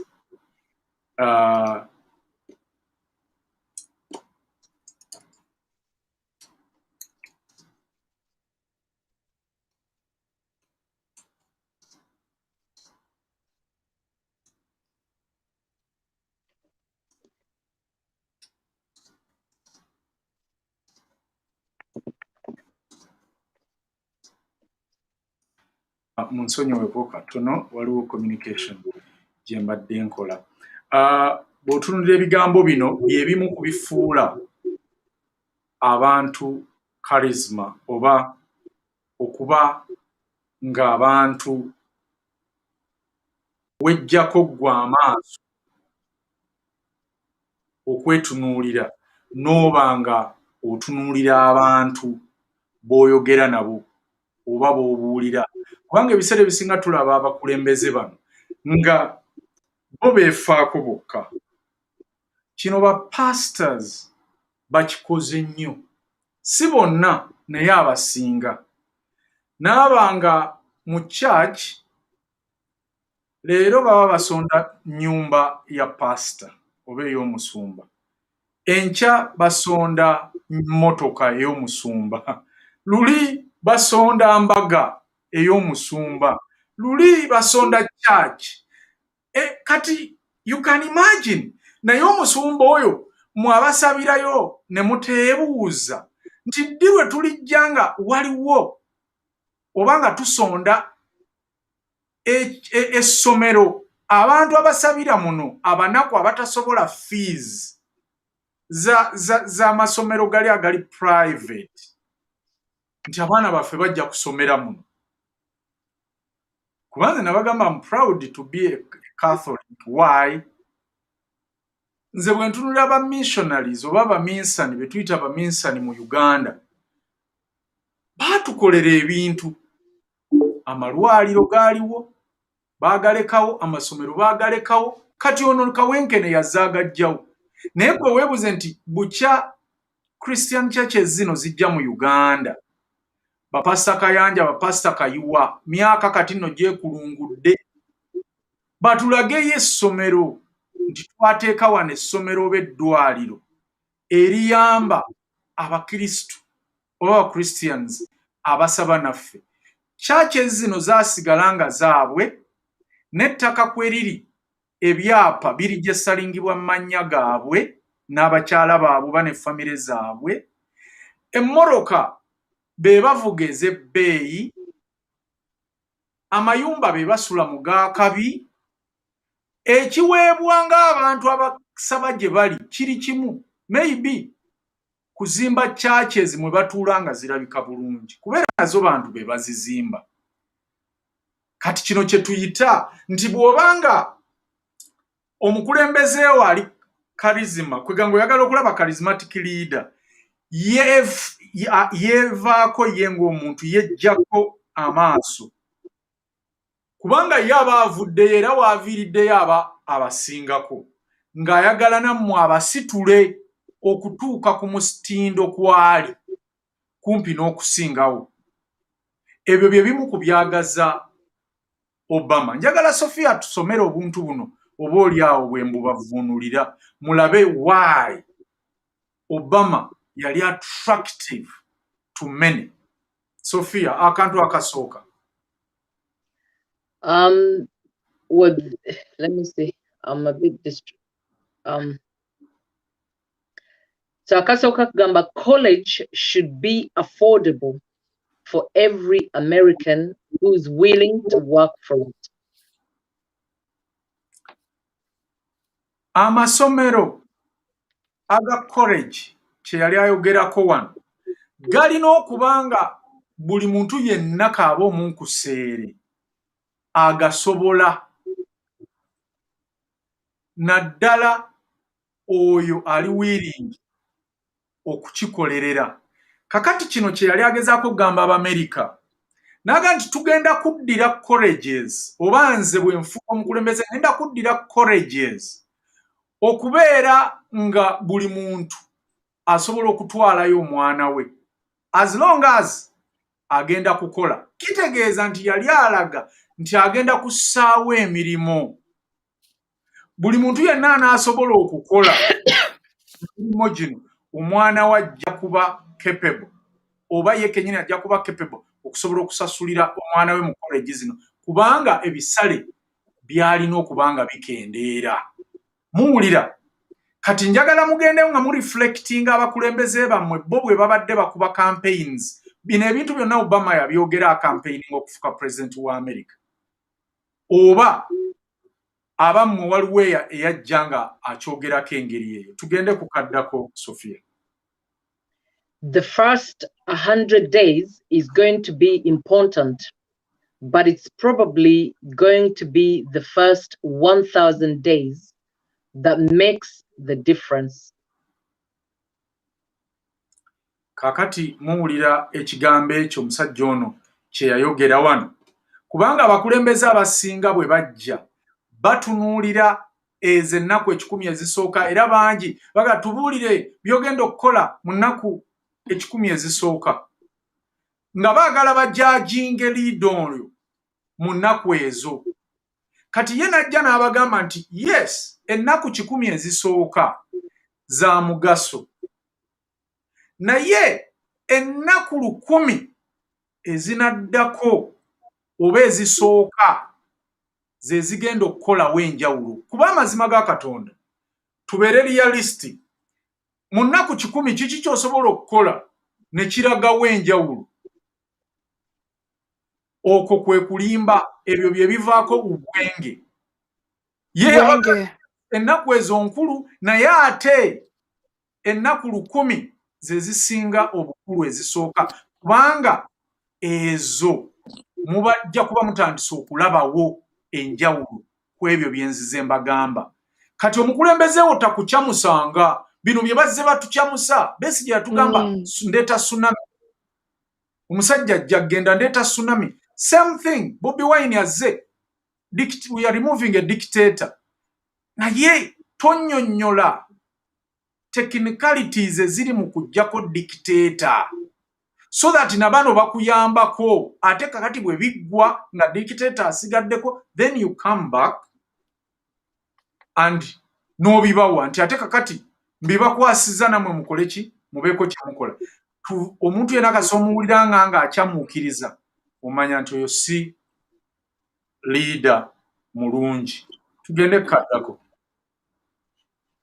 You can't let your failures define you.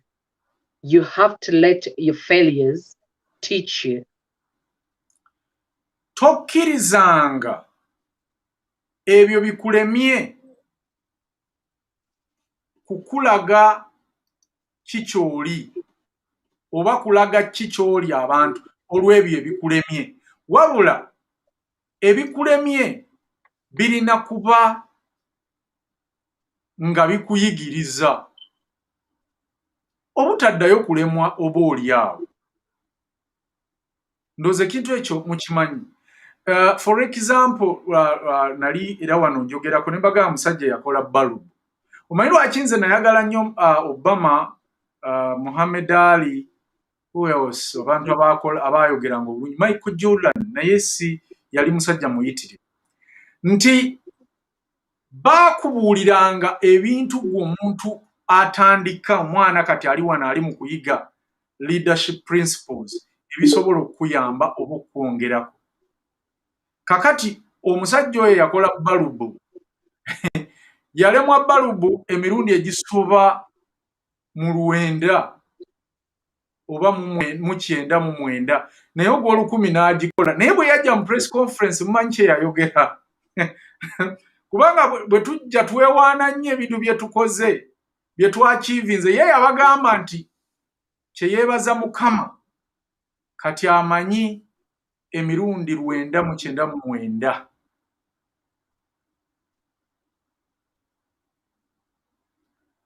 egy'omuntu lwaki tasobola kukola balubu ng'ayogera giri gye yalemwa amanye engeri 999 omuntu gy'atasobola kukola balubu kubanga guli lwe yakyakiivinga gwali only once.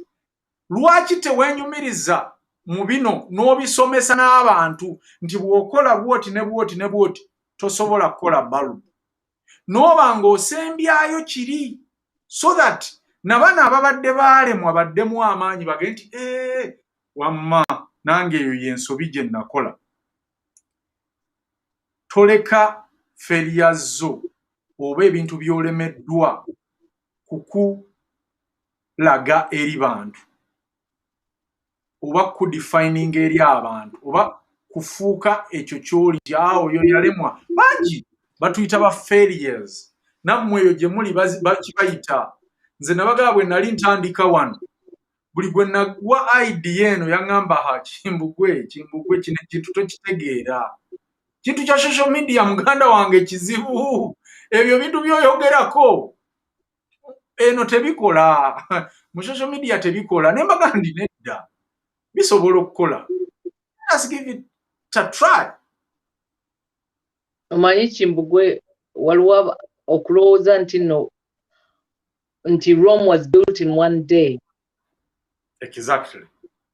That's the kugamba attitude eyo omuntu okulowooza nti no ekintu obukulembeze ajja bufuna overnight kyekitutuusiza wano we tuli nga takikoleredde ebbanga.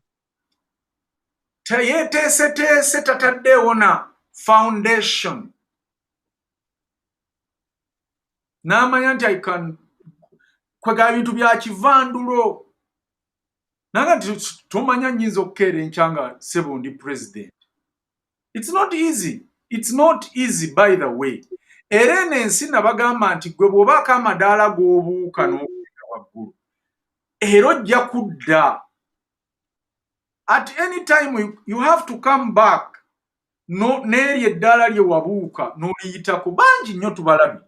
Naye singa ate oba ogenze mu mitendera nga bwe gitambula tolabe Museveni ono kutta generations zaffe naye abakulembeze tubadde n'abangi be tukaabira paka na kati noga nti naye mbutuufu ono yali asobola okubeera omukulembeze naye Museveni amutuddeko. Kakati na kino bwe kiri ndowooza kano akasembayo simayo ba Sophie okalabaawo.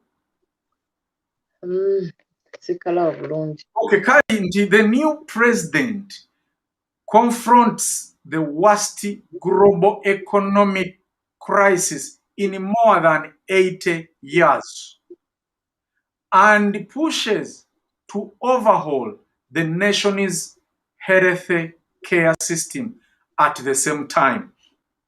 Anifa ayinza kitunyonnyola atyo ba desire.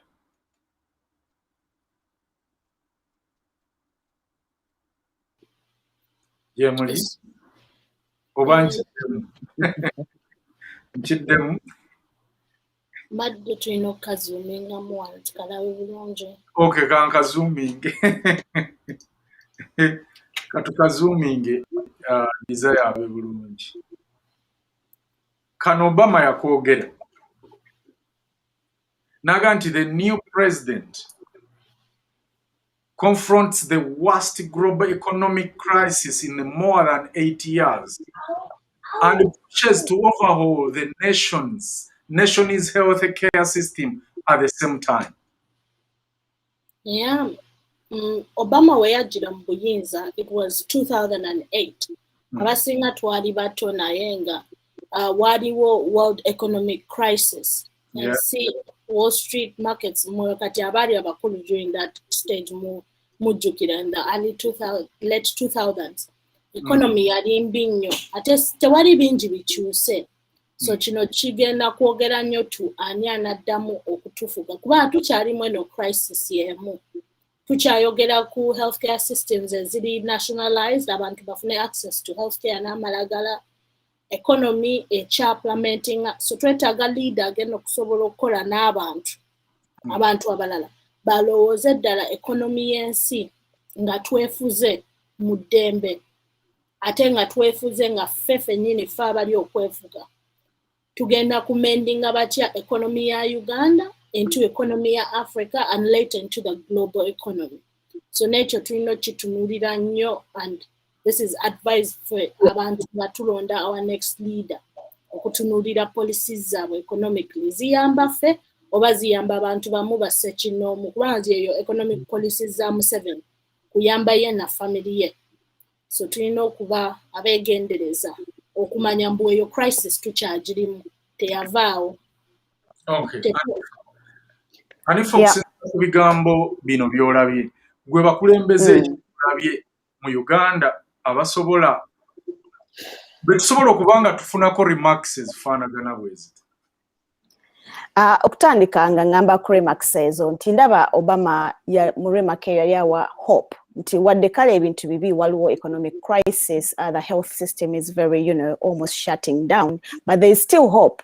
So musha Uganda for now tubadde n'essuubi with our current leader to be, naye ekyo tekigamba nti there is no one else asobola otuwa this hope. Nze nkirabamu in a sense of ebintu bibi in Uganda, health system eri close to non-existent, naye there is still hope tusobola okugibuildinga singa tuba tufunyeeyo omuntu agenda otukulembera with this kind of focus and with this kind of zeal tusobola okugenda maaso. For now mbuuziza nti mukulembeze kigwenda be Uganda sijja ku pinpointing nti this one or this one, naye kyendabamu nti wakyaliwo essuubi nti things will get better. So ng'omukulembeze Obama awa abantu that comfort nti ebintu bibi naye tugenda kuba there is hope okubitereeza. In fact ekibuuzo kyange tekibadde ku ani mukulembeze naye ngamba kubanga tubadde ne campaigns z'obwa president naye nga bannayuganda abajja okuvuganya bonna tasiki yaabwe gye balaga public eri emu yakuggyako Museveni. Teri muntu ajja kwogera ku economic crisis kubanga ate ffe tekyalina crisis, ndooza yafuuka oba yafuuka kisi simanyi, ndowooza yafuuka tetanus yava mu crisis mode nengenda mu tetanus mode nti tekyawona, tewali akyogerako, tewali ajja n'ayogera ku health, tewali kwegamba onoonya buli omu ajja genda. That is the remark you can remember from Besigye. Bobby Wine we removing a dictator. That is the only remark we can put here on air. Chivudde ku kimwe mulowooza abantu okubanga mu Uganda, they don't mind about such things in their leaders. Temulaba nti abantu bano babadde tebamanyi biki ba leaders bye balina kwogera. That was my point. Yeah, so that I would say tuwa n'abakulembeze, people who are potentially leaders, ng'obangamba nti nga tebalina vision, I would say nti otuula n'ogamba, okay, njagala kino naye removing a dictator is a constant factor. Tekigenda kukyuka. Buli omu akimanyi e Uganda nti tukoza ki? Tugezaako kujjako dictator. Okay, well and good. Kati nga gwaze, what else are you going to offer? So imagine ekyabukedde nga Museveni avuddeko ogenda kuwacha abana Uganda. So we need this hope. Nga Obama wetulabye agamba good health system, education. So nti omuntu omukulembeze agenda okuddako, maybe agenda tuyamba okujja agenda stepping in the shoes of Museveni, aina okutu promising beyond okujjako dictator. Tukimanyi nti ekyo kiriwe kiri, so that's not news anymore. So we want to remove a dictator, that's the fact. But then what are you going to offer after removing a dictator? Ogenda kusigalawo. Are things going to stay as they are? Sikye twagala really. We want things better, you know, we want things to be better. So provide us, you know, a list of things you're going to do in your 100 days, in your 1,000 days, and so on, than lamenting dictator. It becomes a very, you know, broken record. Sarah, kiki kyoyogera ku nsonga eno? Kubanga abantu baffe tukirabye nti kakati nabo balemadde ne bagoberera abakulembeze era bagamba tusooke tuggyeko Museveni, then ebisigadde bijja kwekola byokka. Can you believe in this philosophy, Sarah? Unmute yourself.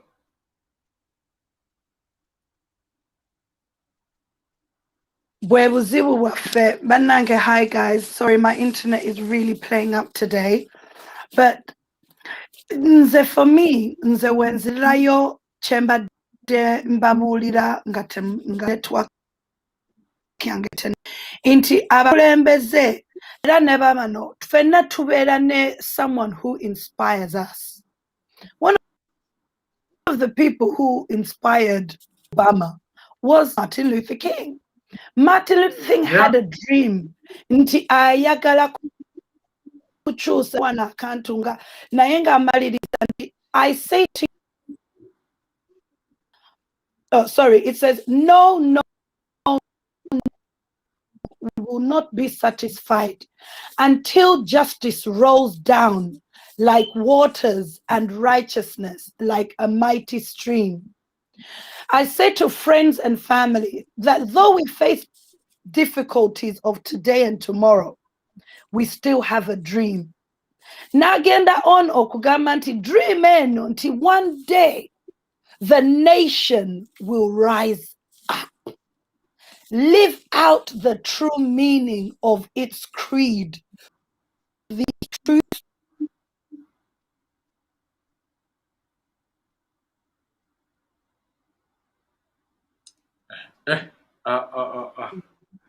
Sala bamubwengalize leero Be evident that all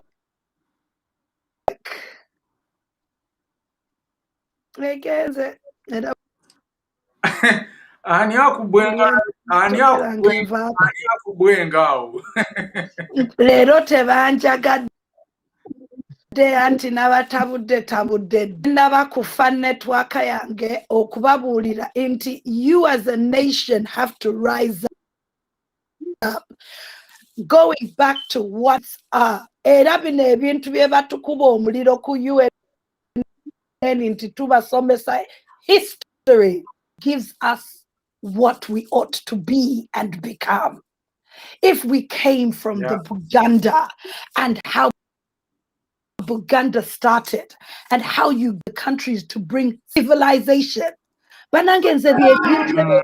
that inspires me. Those are the things that inspired Obama. By the way, Obama was leader. However, he stood by what he believed in. Inti nesist manyi weri corrupt mu US weta favoring omuddugavu, but he had a dream too, and his word. Or kugamba something like colleges should be affordable for every American.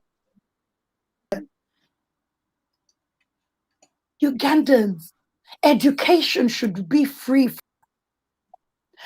Our leaders' policies that bring the change we need now. So ubwenge chakola ku social okusasanya ebintu ebyo tebagala tubabuulire ekituufu wano sofi tubadde tuyigiriza about the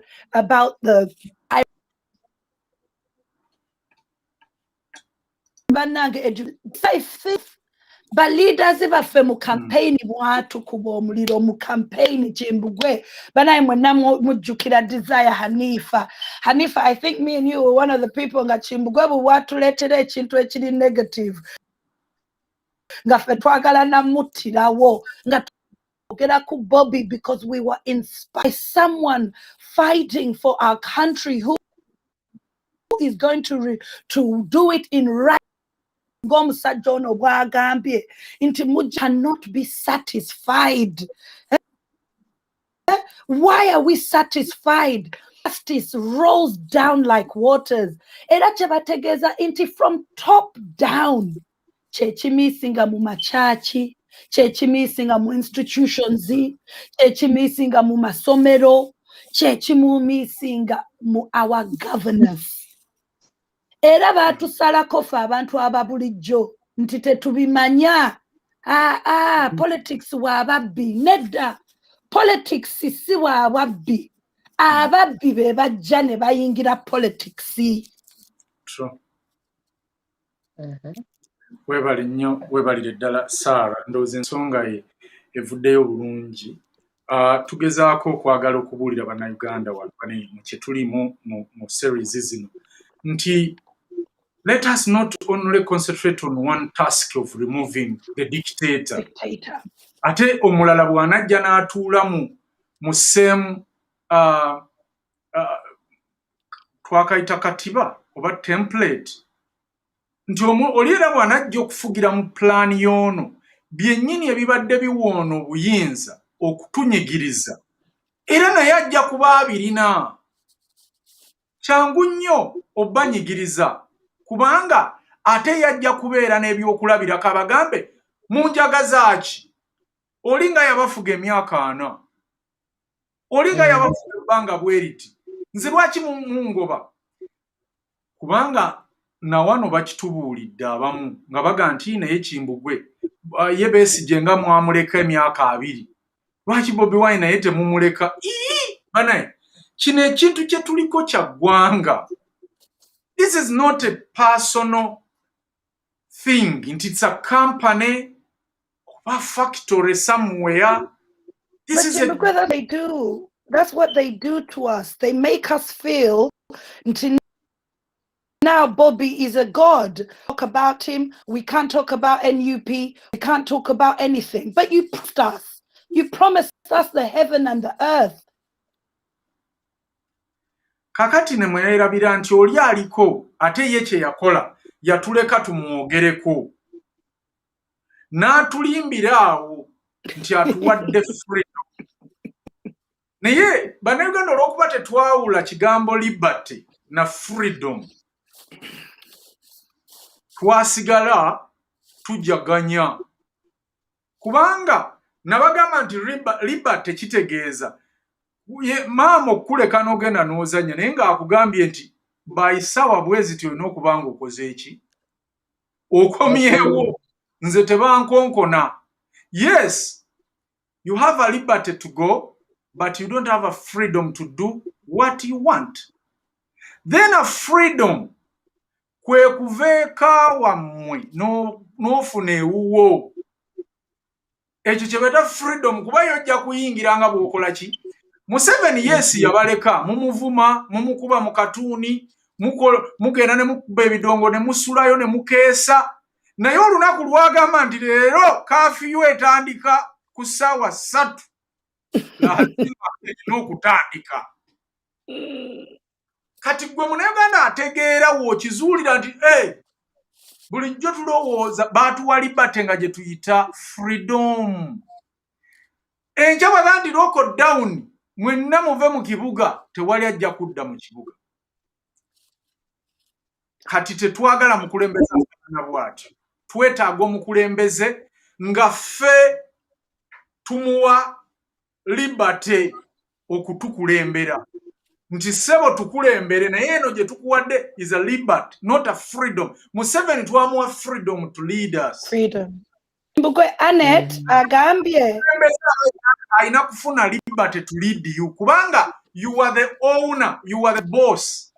waliwo agambye Kimbugwe wano Annette agambye nze Kimbugwe we has a clear vision by raising awareness but we have the road to form leadership. So it's really important because I think a lot of people baloza inti kati Kimbugwe oyagala kukulembera tukulembera naye ngate what we are trying to do is to sense wagambe okuyigiriza abantu. Thank you Annette.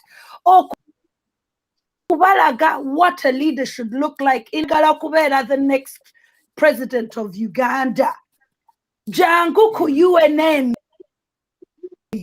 ngomanyi nti tugenda kutinga from the top to the bottom and you should be ready to answer.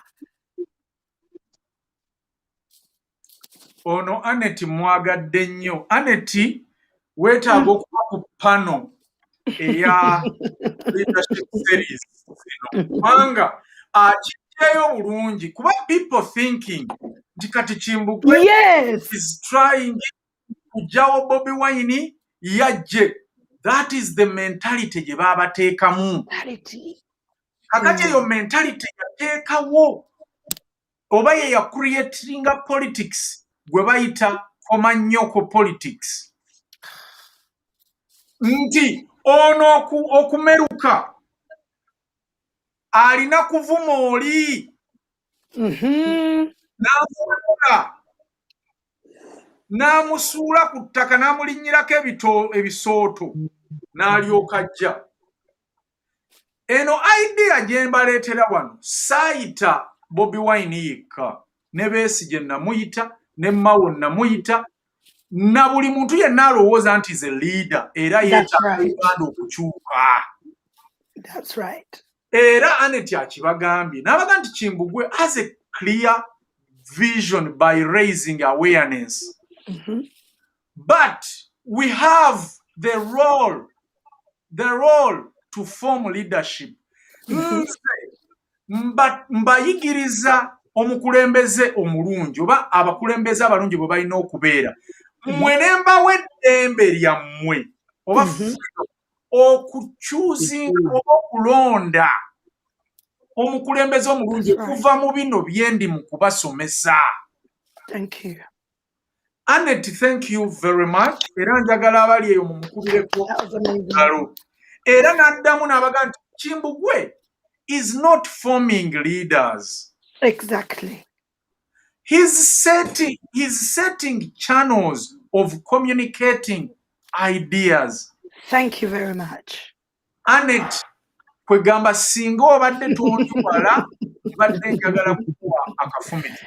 It's seriously, she analyzed it so well and what exactly UFCC is all about. That is the mission of UFCC. That is the mission of UNN television and radio and news and, you know, bano be bantu betubadde tusomesa nga bawuliriza singa kuwulira. Omanyi abantu tebamanyi njawulo wakati wa hearing and listening. This is the problem. Hearing kuba kuwulira. Listening kuba kuwuliriza. kati gwe bw'obozze wano sooka weetegereze ogambe nti wayi byenjogera bye boogera mbiwulira oba ndi mu kubiwuliriza. You understand? Kubanga kasi bwerivuga oliwulira buli omu awulira oba omupiira gw'emmoroka bwe gwabika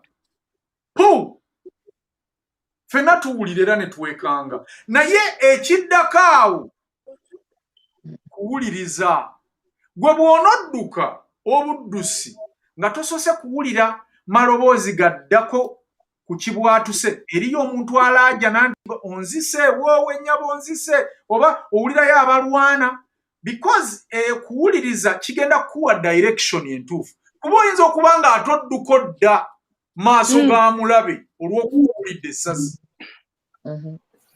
kubanga sound bw'evuga kisinziira ku direction of the wind okumanya where it come from.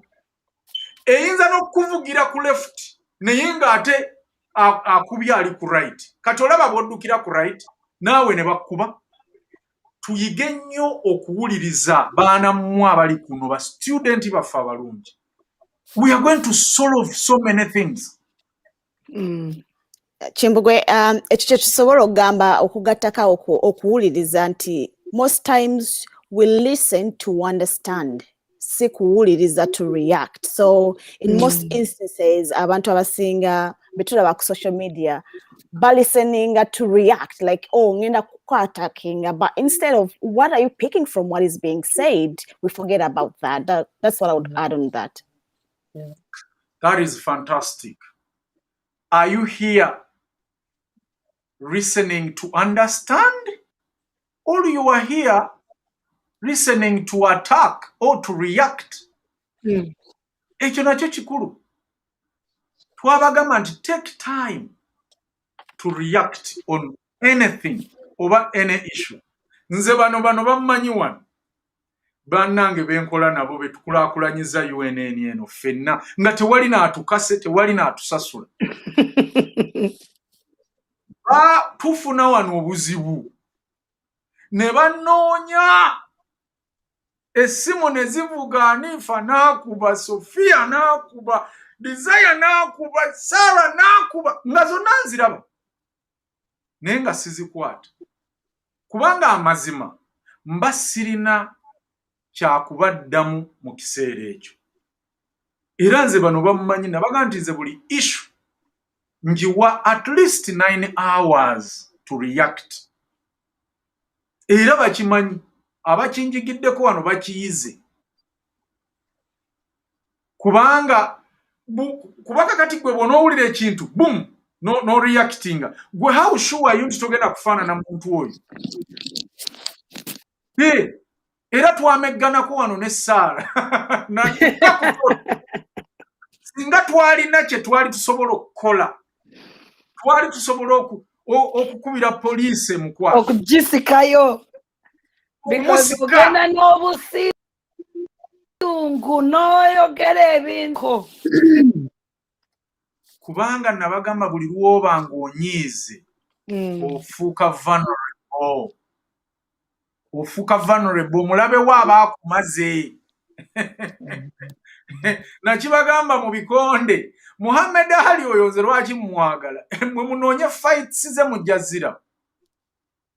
Muhammad Ali yakubanga banne nga ayogera ng'abagamba ebigambo ebibanyiiza. Mwalabako headbutt ya Zinedine Zidane World Cup 2006 German.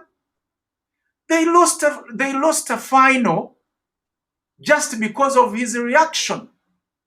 Oli yajja n'amuvuma ekigambo ku sister we. Yamugamba ekigambo ku sister we yali yadetinga ku sister we. Zinedine kuba materazo omutwe be bu. Endowooza eyo headbutt yagenda mu byafaayo. Ne bamuwa red card naye nga France Zinedine Zidane gwe yali esibiddeko olukoba. Ye materazi yakimanya psychologically nti omuntu atulemesezza wano ye Zidane. Kati kiki tuba tukola? kamungende mugambe ekigambo kye mmanyi ekimunyiiza kubanga some friend of ours baba bamanyi where our weak points are. Najja n'akimugamba n'akimanya nti nze ne bwe nnaavaamu ne bampa red naye ne bamuwa red. Yes, Italy can go ahead and win. Era Italy yagenda maaso newangula World Cup oyo. So temukkirizanga abantu bakubira ku kye bayita psychology warfare. Museveni kwatukubidde all along. Era kwe yattira n'abo bonna bakayiira abantu bonna abalala nti yes amagezi mu kibiina baagalina oba olutalo olw'obuntu baalulwana oluli physical naye spiritual and psychological warfares z'abalema. Kakati nze ffe wano UNN tuba preparinga mumanye entalo zino zonna bazirwana batya. Amazima ga Katonda tugenda kutereeza Uganda namwe mwewuunye. I'm telling you Uganda egenda kutereera. Yosefu ke webale nnyo atuwaddeyo £10. Thank you. That is what we call support. That is what we call support. Yeah, that is the support. See a car waliwo ne munaffe omulala Eke Galamba atuwaddeyo £2. Bannange muwongere bwe muba muwuliranga bye tukola wano bibazzaamu amaanyi era n'abaana bammwe bwe mutudde nabo awo oba mubibaterako enkeera ne bibabaako kye bibasomesa. Please mutuwe kubanga mmwe mulina okubeezaawo channel eno. This is your channel. UFCC came because of you people. Thank you. Tewali Chimbugwe because batugamba nti ffe tuli wano nga tucollectinga ssente oba twagala kujjako ssente and enrich our own pockets and everything.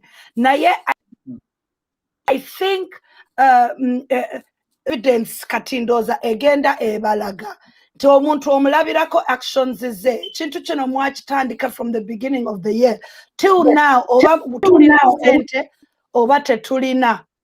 UNN is still moving, and that is because of people who bewaddeyo. So some people might decide nti kale basobola continuinga okulimba abantu ne ubwenge okuweereza ssente nti tukola zi barbecue tukola zi fundraising functions and events naye ffe ne tujja wano nga tubabuulira in its entirety kye tuliko era kye twagala okukola era nga Kimbugwe and the team bwe tugamba we collecting these funds not for our own selves but to take our country to the next level. So stop listening to other people. Listen to understand, not to respond.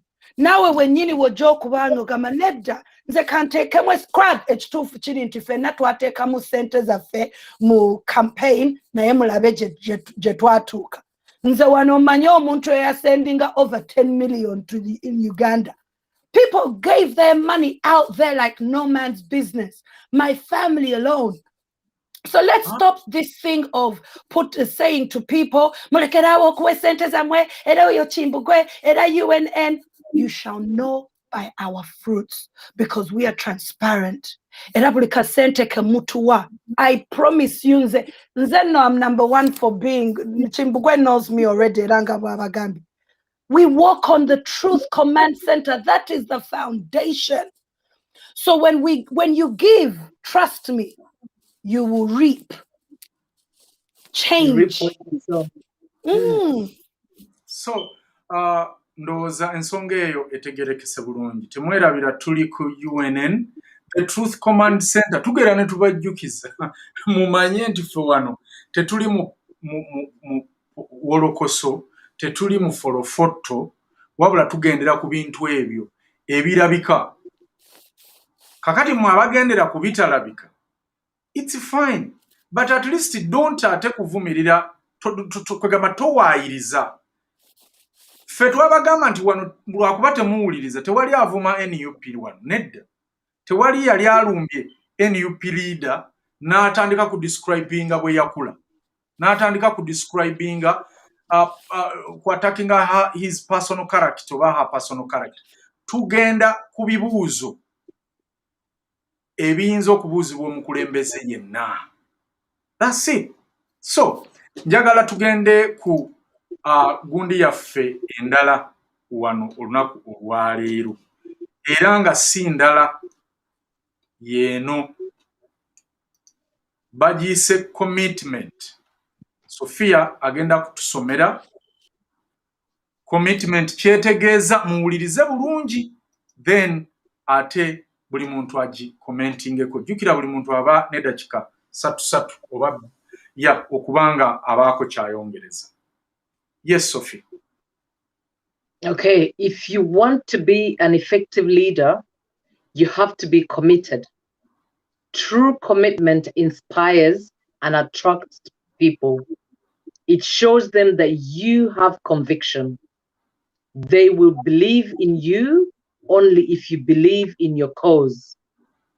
As the law of buy-in states, people buy into the leader, then the vision. Wow. Anifa soko nyonyola kuba desire. Ndoza ako kangu nnyo. Oluganda si luzibu. Yes, Anifa. So bagamba nti omukulembeze ali effective. Olina okubeera ng'oli mugumivu, committed, ngate oli truly mugumivu ku ekyo ky'oyagala. So bannange kankuwa akazindala. Desire, can you try? Kale ku kya commitment ndowooza ffe engeri gye tukiwuliddemu ennyo ebadde teri kuzikiza and okulemerako, si byebyo? Okay, Sophia ekintu kyasomye banaye kiri bwekiti nti bw'oba oyagala okubeera omufuzi owaddala kye tuyita effective kwe kubeera owaddala nga bakugamba nti olina okuba nga weewaayo. Committed kwe kwewaayo. Kugaba osobola okubeera leader owaddala oba omukulembeze w'abantu owaddala, olina okwewaayo. You have to sacrifice yourself to the cause. Nembaga nti okwewaayo kusikiriza abantu okukugoberera. For example, kiraga nti olina omulamwa oba olina ekigendererwa, era abantu abo bajja kukkiririzaamu si lwa birala byonna, wabula kwe kukkiririza mu ekyo ky'olwanirira. Era nga baga nti amateeka love buy-ins ndoze ekyo Anifa yajjo kitunyonyola as the law of buy-ins states, people buy into the leader then the vision. Ng'era amateeka bwe galagira bagamba abantu bagula omukulembeze oyo oba beewa omukulembeze oyo oba bakkiririza mu mukulembeze oyo si ku nfaanana ye, si ku nzikiriza ye, wabula ku lw'ekyo ky'aba afuuse oba omumuli. Vision ndooza gwe mumuli okumulisa oba torch. Baba bakkiriza mu mumuli kuba baba bakiraba nti mu nzikiza ejjudde oba ekutte gwakutte torch eyo oba omumuli ogubatwala wali okusomoka baba bagenda. So commitment gye tuli mu kusomesaako tulabe abantu baffe oba mu comparinga abantu baffe abanajja okugamba nti baagala kutukulembera nga musobola okujajinga commitment ya nga mupimaapima ne mumanya nti they are or no ali committed or not. Tweyongereyo Sophia. Commitment starts in the heart. If you want to make a difference in other people's lives as a leader, look into your heart to see if you are really committed. The only real measure of commitment is action. And there will be times when commitment is the only thing that carries you forward. Aha. Kakati kana akantu ka describing Bobby Wine bulungi. Because amazima bangi twegatta ku Bobby Wine olwa commitment. Naye wano bakugambye nti commitment starts in the heart. Obuvumu n'okwewaayo ku kintu bulina kutandikira mu mutima gwo. Era ne baga nti bw'oba oyagala okukola wo enjawulo mu bulamu bw'abantu abalala ng'omukulembeze, sooka weetunule mu mutima olabe oba ddala oli mu ki? Oli ku kituufu. Kubanga abantu abasinga mu mitima gyabwe oluusi baba bakimanyi, naddala abakulembeze bafeeka. Oli aba akimanyi alimba, naye n'akozesa omubiri gwe oba kye bayita body language ne face expression to show the people nti ddala ndi committed. Kaakati ono n'akumalirayo n'agamba nti the only real measure of commitment is action. Ekyo kyokka ekipima oba omuntu yakulaba outside kyasobola okupimirako ddala nti oli waddala oba oli committed byebikolwa. Era n'afundikira ng'avuga nti waliwo oba wajja kubaawo ebiseera oba wabaawo ebiseera commitment eno oba obuvumu bwo oba okwewaayo kwo lwe kiba nga kye kintu kyokka ky'osigazza okukutwala mu maaso.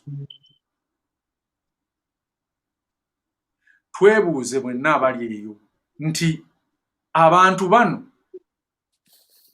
babadde committed mu mitima gyabwe oba commitment ebadde erabika ku mibiri gyabwe na mu maaso gaabwe na mu bigambo byabwe.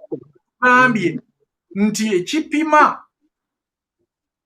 nti oli committed ye kyeki byebikolwa. Ate amazima abantu bano bonna tewali atulaze bikolwa, kubanga mukulu Besigye yateekayo emisango bwe yalaba giganye n'addamu n'atugamba nti ye tagenda kgenda mu kooti this time round. That was 2016. I remember very well. Yagamba nti ku luno nzize okwesimbawo naye sigenda kgenda mu kooti. Naye teyabuulira bantu wagyalaga, era kituufu teyagenda mu kooti, naye twebuuze yalagawa. Yagenda Kasangati ku bigere. Kati commitment omusajja ono commitment ye yali mu mutima gwe. Yes, Besigye teyagenda mu kooti. That was true. Naye mulowooza bannayuganda kye balowooza kyayinza okukola kye yakola, kubanga ne bw'omutwala mu kooti kati asobola okugamba nti nze nabaga nti sigenda mu kooti nagendayo, era nga ddala teyagendayo kuba kuulwa Mbabazi ye yawaabo. N'abagamba nze nabagamba kati nkooye sigenda mu kooti, naye saabagambako nti ate ŋŋenda wano. Kati kye kino ekintu kye tubaddeko all along. Oli akugambye nti tugenda Ntebe ku bigere. Mu Ntebe. Tugenda Ntebe mu Ntebe ku bigere. Okay? Okulonda kuwedde agenze Magere. Anti kati ye tetugamba nti kubanga Magera ayinza okuba teyayogera yagamba Ntebe mulindeko nja kugendayo, but when time yetulinda abantu bongera kufa, abantu bongera kubonaabona, abaana baffe kati myaka 2 tebasoma, eyo generation tugenda gikuumira wa mu zoo oba mu national park nga tukyali kuyaba akatongo era bonna basome tubonyaabonya kati ekyo tekyali badde kizibu singa ojja n'otubuulira nti kyoyagala nti bannange mumanyi tugenda kukola bwe tuti ne bwe tuti paka 2026 tubuulire vision yo tugitegeere. Naye omuliro gwe yajja nagwo n'abeera nga tasobola kumaliriza kye yatandika nakyo. That is what we call selling me the dream. You're not all out, you're a dropout. You're a cop-out. Kakati tweyongereyo Sophia. Oba Desire abatuwongerayo ayinza okuba ali bored. Desire, are you bored? Desire, I'm taking a notes. Oh, taking a notes, all right. Tugenda kukumira kuwudde Williams ajja kubuuzeeko. Akulaba already live number. Wano omuko wa UNN oba waali waali nakulabyeko Sophia. Commitment, tetwagala bigambo, twagala commitment.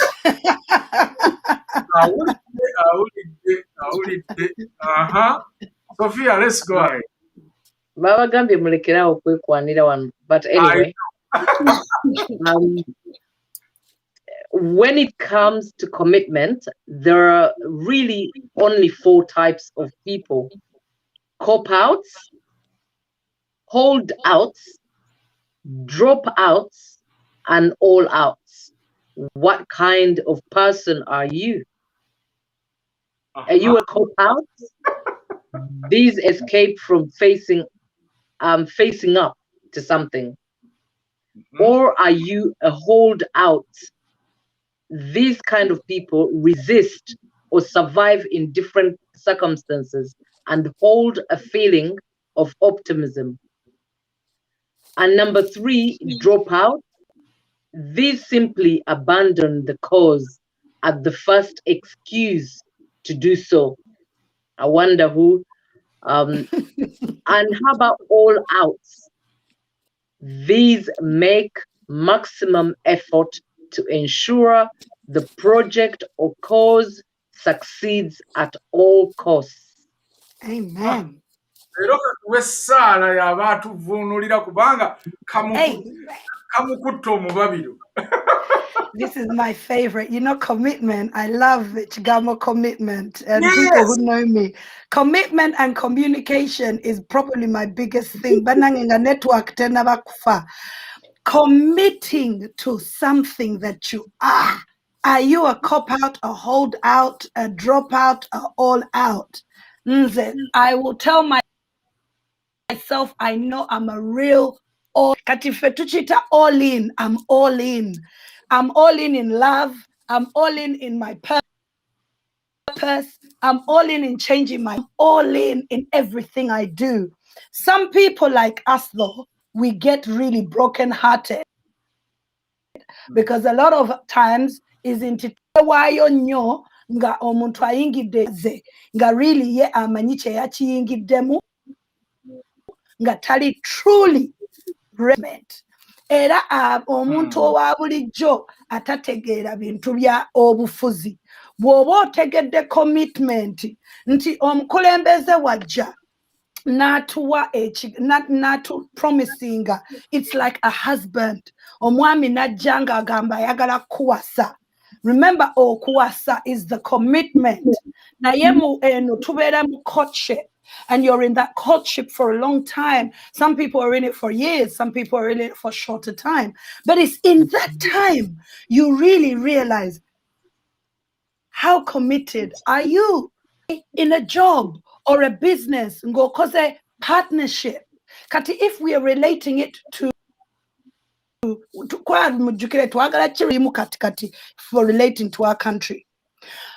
Waliwo a group of people who decided that Bagek removing a dictator. Danebe simbawo nebagamba abana Uganda.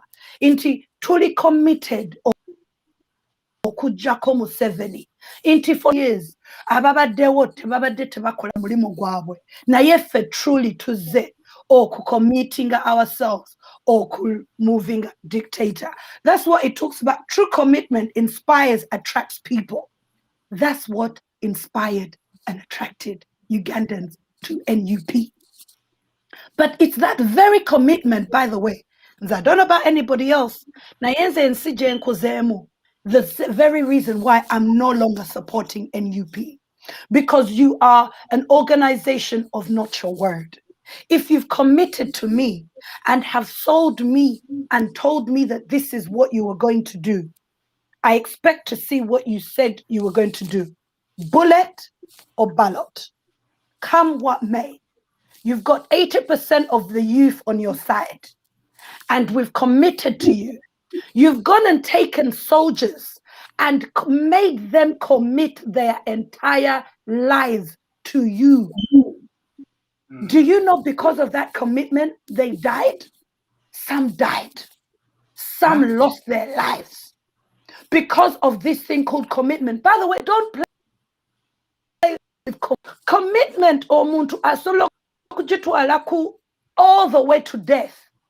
Nemu katonda tuji atecho echo o chisibira ddala moyo nga tonda bana chisiba mu physical yeche bayita marriage. So all abano bagenda nebanywa blood. That is the commitment these boys had. These folks committed to fight for their country. But the leader, what kind of leader did they have? So ladies and gentlemen, going forward, it is important to sieve out the kind of leadership you want in our next country. Someone said on the panel, my God, thank you, Jesus. Group eno sibe batukulembera nze mujja kunkuba omuliro. Naye we have to tell the truth and call a spade a spade. If you want to be a true person of integrity, commit to what you said you are going to do, and do it in the time that you don't feel like even doing it. That is true commitment. That you still do it even when you're not in the same mood that you were in when you made the commitment. And women into musobola okuchi relatingako nyo. Because abasajja tusibanga twagala commitment. Tetwagala kutuzanyisa. Kati nammwe mwe mulina okulaba eggwanga lyaffe. Tetwagala lizanyisa. Twagala leader atagenda ku sleeping around with us, with our country, nga Museveni has, and others. Banange tubatumirako mwenna abalaba naye waliwo mama waffe Robina Kigongo ali mu America abatumidde nnyo agambye, oh my God, I'm glad you are making our daughters stroke ladies try to interpret ebintu byakudda ku lulimi lwaffe n'ennono kati. Tukutumiddeko nnyo maama waffe ne taata mutulabire.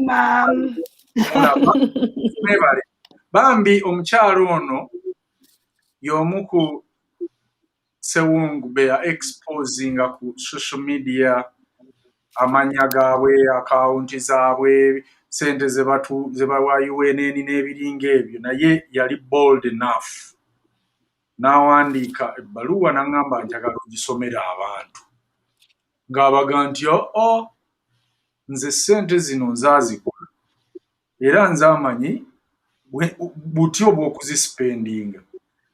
ne ku lunaku lwe nawa UNN era ne NUP nagiwa mwaddu weewuunye naye ate bye NUP byo tebaabyexposinze n'agamba nze bwe nkubuulira enkiiko ze mbaddemu wano eza UNN I mean eza NUP ne commitment gye tubadde nayo as a family tuweewunyiza nnyo okubanga eyeeyita owa NUP ennyo yavuddeyo n'atuwandiikako ebintu ebifaanaganako bwe bityo kubanga nga bo bw'omanyi nti bammalisi yamuteekako n'agamba nti muwannyina wa Kigongo oli owa Haji Musa Kigongo andi kati bo bwe bakola Saala nga bw'agambye bafunayo akatuufu kamu kati yeeyambisa linnya lya Kigongo Robina olw'okuba ye Robina Kigongo naga nti kabe tunaamugattako nti sisita wa Haji Moses Kigongo chairman w'NRM awo abantu bajja kumanyira ddala nti UNN yaki ya NRM that is ekyo kye basinga okumanya malis kubanga bannayuganda abasinga finding out for themselves. They don't go into detail, reading for themselves, research for yourself. You know, this sort of society for Kubantino too, we're in the dark. We don't want to search because it's, you know, going to the power of the mind is the search and you find, you know. True. If you're this Christian, God-fearing community, the Enga Musibamu churches, with those values, you need to be able to live your values in action, isn't it? Values in a just search and you find. Kale, weba Sophia katinga Anifa ne desire tebannagattako katusoke tubanyonyola akantu kano kye kategeeza. Mu Luganda olutuufu. Batugambye nti bwe kituuka ku kwewaayo oba ku bumalirivu kubanga commitment tukitwale nti buba bumalirivu ku kintu waliwo engeri nnya ez'abantu era ng'abantu bano bamanyiddwa nga cop out, hold out, drop out and all out. Cop out baba tunyonyodde bwe bati kakati ba cop out sinjagala mulondemu nti bannabyabufuzi baffe bo be baani ku bano naawe kennyini alaba tubuulire gwogwawa naddala gwali wano ng'alaba naawe anaalaba eddako ba cop outs these are escape from facing up to something bano bagumazambiro waliwo ekintu mu Luganda kye bagati oli bw'oba wazizza omusango bakaga wakoze ekintu kyonna mu kifo ky'okujja okwennyonnyolako mu maaso ga taatawo oba maamawo ate n'odduka buddusi n'obula mujjukira mu buto abaana bangi abaabulanga ewaka ne ba ending up on streets naye nga ekimutiisizza yayonoonye oba yasobezza naye nga awulira tasobola kujja kwewozaako oba kunnyonnyola abo be bagumaze embiro kakati abo be bayita ba cop out era baakubuuza nti why gwe yeekwese ku ttale omusango n'ogumaza mbiro nti gwe bw'onodduka omusango ne guggwawo abo be bayita ba cop out ekintu kiwedde mu kifo ky'okuvaayo okunnyonnyola asirika oba n'adduka n'abulawo kati ne wabaawo be bayita ba hold outs. Ba hold outs, these resist or survive in difficult circumstances and hold a feeling of optimism. Kakati bano babeerawo n'obuzibu bwonna ne bwe bugwawo ne baguma ne balindako paka ekintu ekyo lwe kinaggwa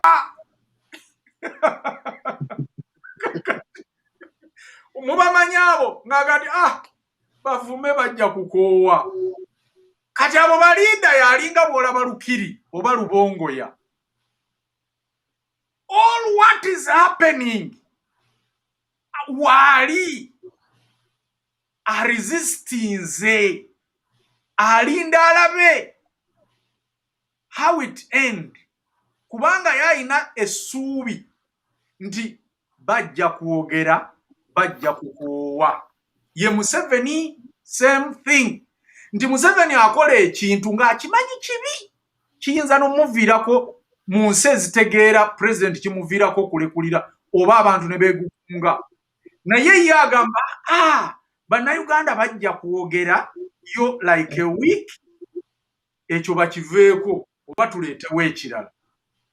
Kakati abo babayita ba hold out naye abatakikola mu bulungi nti oba ali committed nedda abo abaana babayita baggume. Abaana mumanyi omwana agalamira wansi ne bamukuba n'atakwatayo n'atakaaba.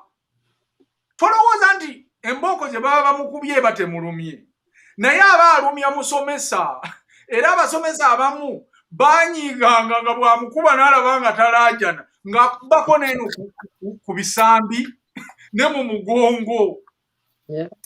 Kati abaana tolowooza nti baba bagumu, baba babulabe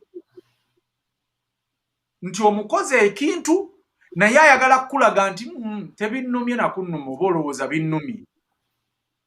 Kati gwe abaamunenya oba amugunjula gwasigala nga victim bw'aba akufudde. Kakati abo babayita ba hold out. Kati ne wabaawo drop out. Drop out, these simply abandon the cause at the first excuse to do so. Kati ba drop outs abo bo tebalumya muntu yenna. Ye bw'omusomera ekintu n'agamba nti sijja kisobola tipu ng'avaamu. Nga bwe mwalaba gundi mindset owa connection 256 sirina kibi kyonna kye mwogerako. Ye is a drop out. Bwe namusomera ekintu kino teyampa answer nti yes oba no. Yanzijako bujja logins za akaunti ye n'agenda ne twawukananga babigwo. Kati those are drop outs. Kati gwoli ojja kumanya nti waayo ate ofundako oba noono yayogereddewo kugamba n'atalinda kutawaanya n'akulumya. Those are drop outs. Kakati ne wabaawo gwe bayita all out. All out, these are make maximum effort to ensure the project or cause succeeds at all costs. At all costs.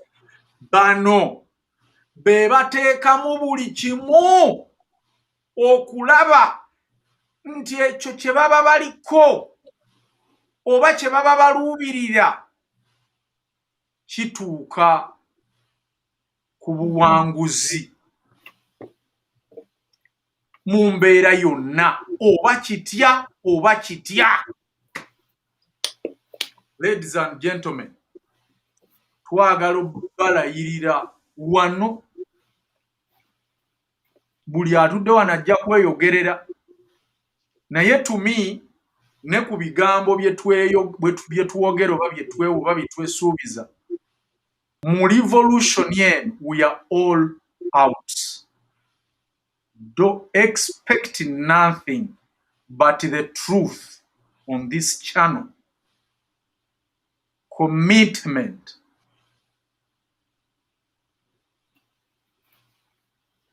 And the maximum effort to ensure that this revolution succeeds at all costs. So, mwabatu enganga, mukikole nga mukimanyi, mutulumbe nga mumanyi, nti tewali muntu wana agenda kukeera kumakyave ku mulamwa, because we are all a committed people on our country. Hanifa,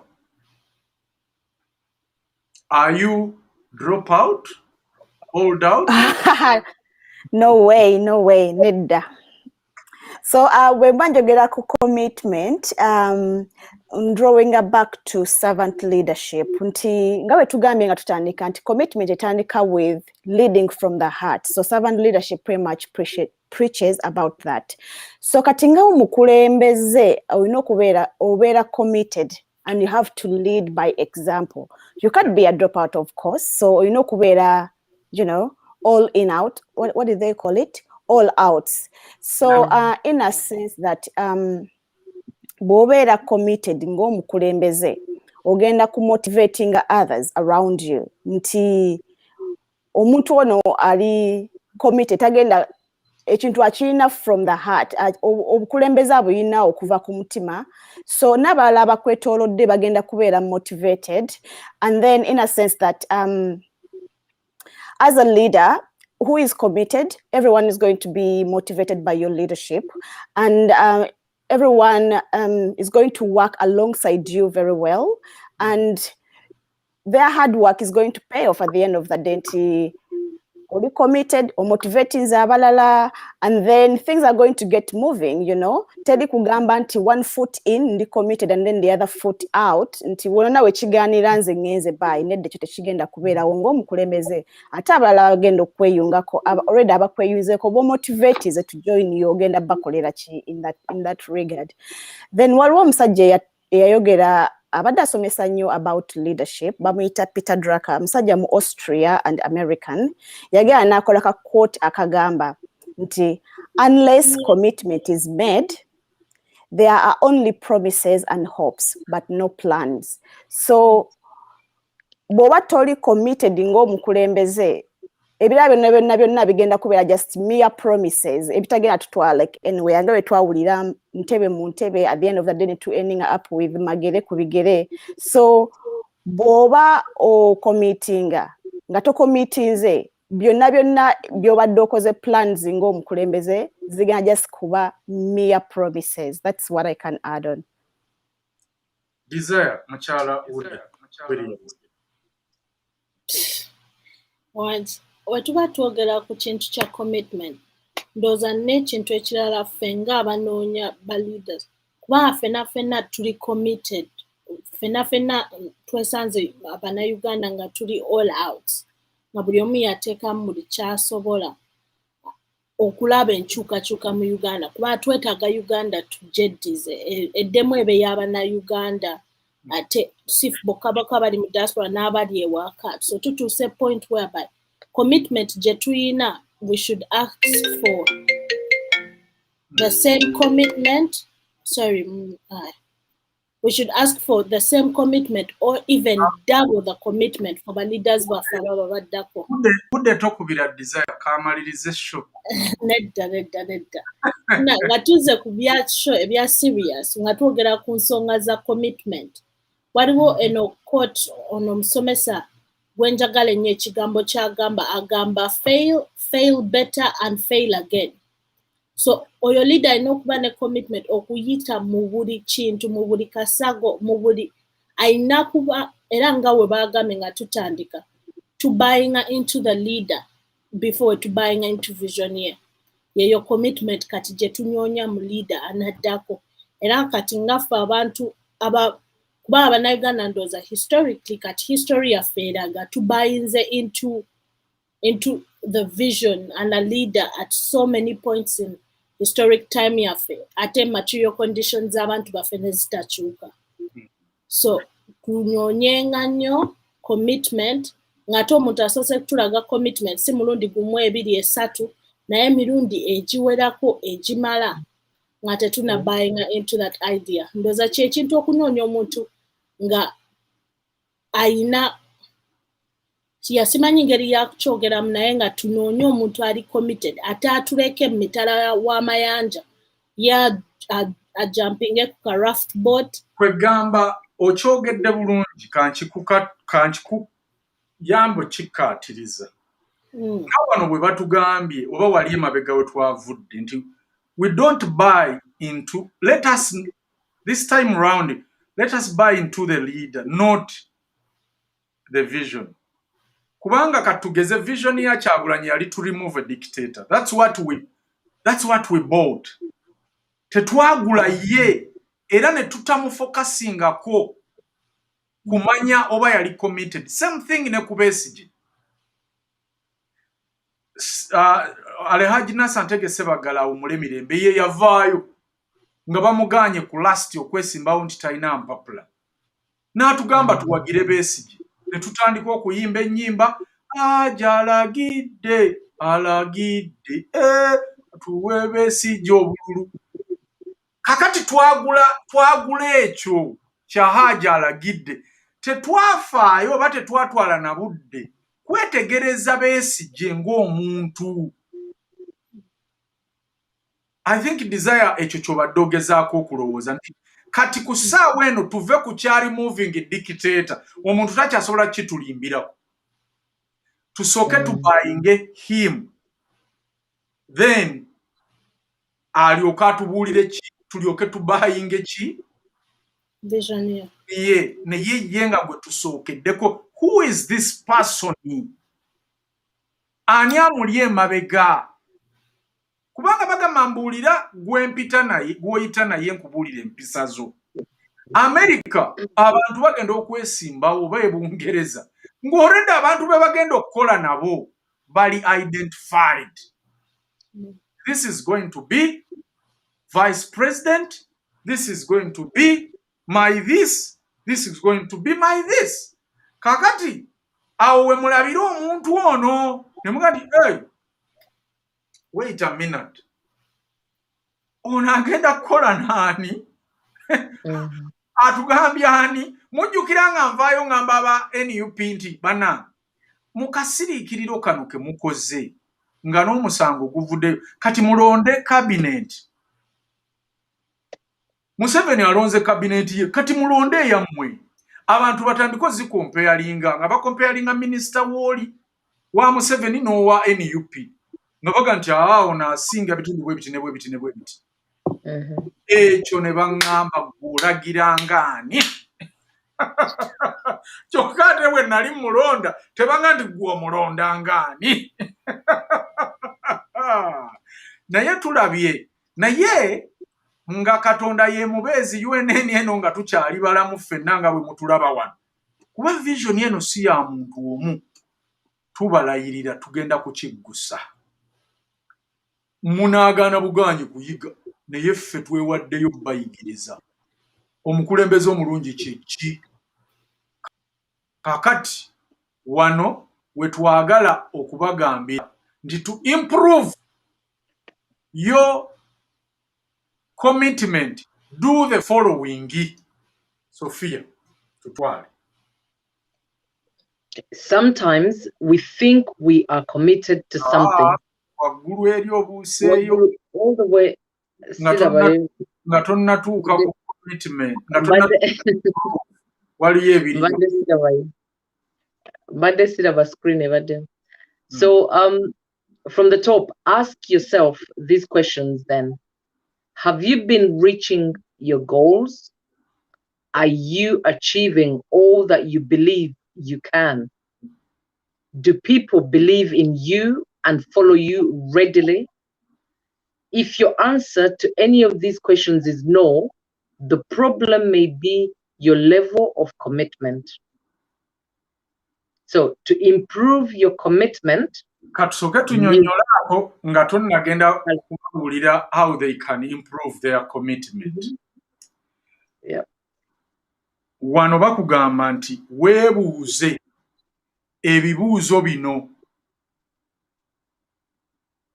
otuuke ku biruubirirwa byo, oba weebuuze ebibuuzo bino olyoke omanye oba onootuukiriza oba obadde otuukiriza ebiruubirirwa byo oba goals zo. Are you achieving all that you believe you can? Otuukiriza ebyo by'okkiririzaamu nti osobola. Do people believe in you and follow you readily? Abantu bakukkiririzaamu era ne bakugoberera oba ne baba beeteefuteefu okukugoberera? If your answer to any of these questions is no, bwe obanga ekiddibwamu ku bino ebibuuzo byonna bye weebuuza kirina edda, kaakati manya nti obuzibu buva ku ngeri gy'obeeramu oba kiva ku ngeri y'obuvumu bwo oba okwewaayo kwo kw'ekyo ky'obadde okola. Tugende maaso, Sophia, bawe ekikolo n'eddagala. To improve your measure, to improve your commitment, do the following. Measure it.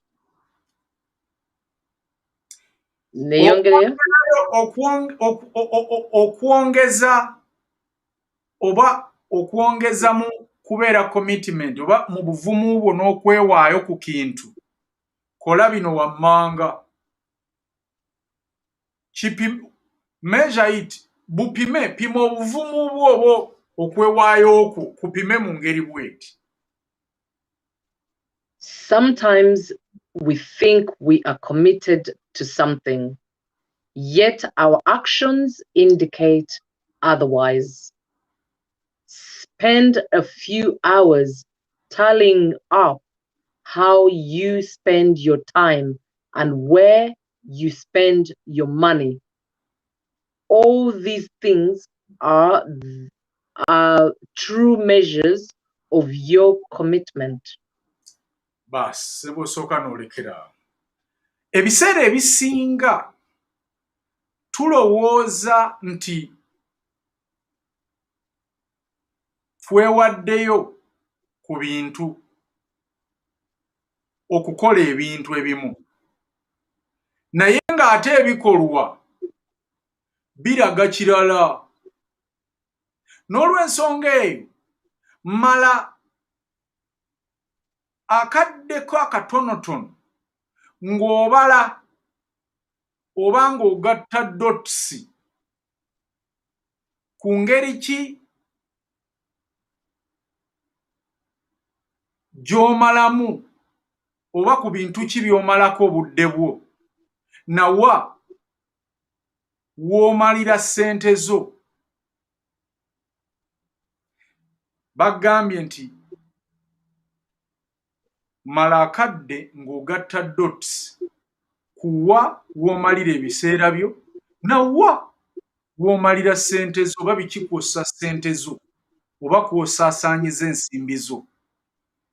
Ne bagamba nti ebintu bino byonna bipimira ddala oba bikuweera ddala ekifaananyi oba ddala oli committed oba nedda. Tugende maaso. Ate njagala explain nti bane commitment, of course twogera about leadership, naye leadership teri yokka ku bakulembeze. Buli omu bw'aba wano bye tusoma byonna birelatinga ku ffe ffenna nti mu bulamu bwo oyina that leadership. You have a leadership role. Kati woba gwe teweekyusiza ate tosobola kwagala kukyusa nsi yonna oba abantu bangi. Naye okay, going forward, know what's worth dying for. If it came down to it, what in life would you not be able to stop doing, no matter what the consequences were? Meditate on that thought, then see if your actions match your ideals. Use the Edison method, for instance. Wow. If taking the first step toward commitment is a problem, try doing what Thomas Edison did. Thomas Edison invented the electric bulb after fulfilling 4,000 times. After failing. After failing, I beg your pardon. It's a very small print. After failing 4,000 times. But every time he failed, he said, I have just found another way that the electric bulb won't work. He didn't say, I have failed again. Katusooke tuddemu tunyonnyole ako kuba bw'agenda ewala binta. Bagambye wano engeri gy'oyinza okujjanjabamu n'ofuuka committed kubanga kino kyanguwa okutegeerekeka. N'agambye ebiseera ebisinga tulowooza nti tuli committed oba tulowooza nti twekomitinze ku bintu naye ng'ate oluusi ebikolwa byaffe biraga kirala. Twala obudde bwo kw'obwo obudde bw'olina mu lunaku okumanya kiki ekitwala obudde bwo na kiki ekitwala ssente zo. Bino byonna bubonero obulaga commitment yo nga gwe omuntu personally. N'agamba nti manya kiki ky'oyinza okufiirira. Know what is worth dying for. Singa ddala kiba kizze kiki mu bulamu bwo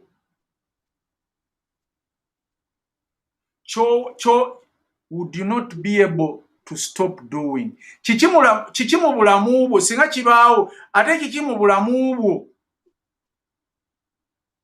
kye waalibadde tokola. Kubanga ffenna tulina ebintu noga nti kino kakibe ki situukawo wano kakibe ki sisobola kutuukawo. Nedda lindako. What in life would you not be able to stop doing? Kiki mu bulamu ky'otaalisobodde kwerekereza kukola nga ne bwe kiba ki waakiri osobola okufiirawo naye ng'okikoze. Kubanga ffenna tulina ka unstoppable ingredient in ours. Oli abeera oli akimanya ganti Kimbugwe mujja kuttunka ekyo tagenda kuweera paka ng'akigusizza. Kati ne baga nti si nsonga kiki kyagenda okuyitamu oba kyajja okuyitamu ekintu ekyo okubeerawo.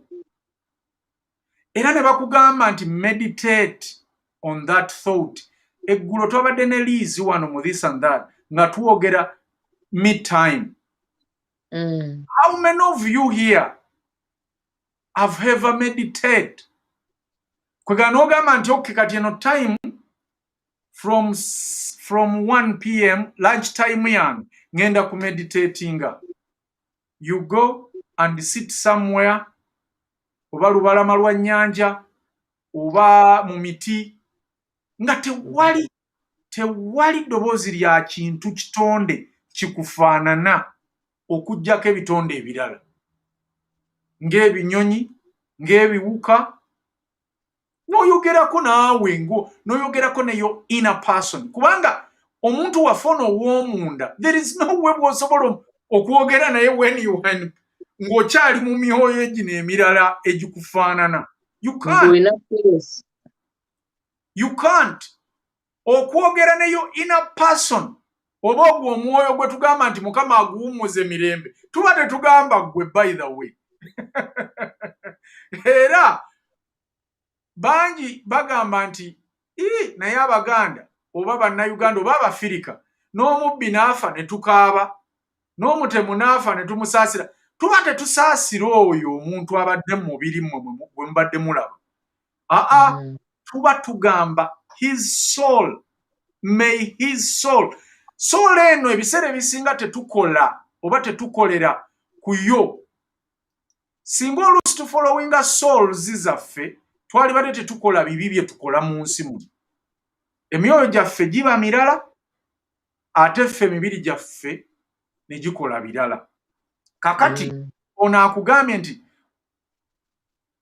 meditate on that thought. Ekyo ky'olowooza nti osobola okukifiirira, tuula okirowoozeeko omuntu wo ow'omunda. Then see if your action match your ideals. Awo ogenda kumanya oba ebikolwa byo ddala ng'omaze obitunulamu bikwatagana n'ebiruubirirwa byo.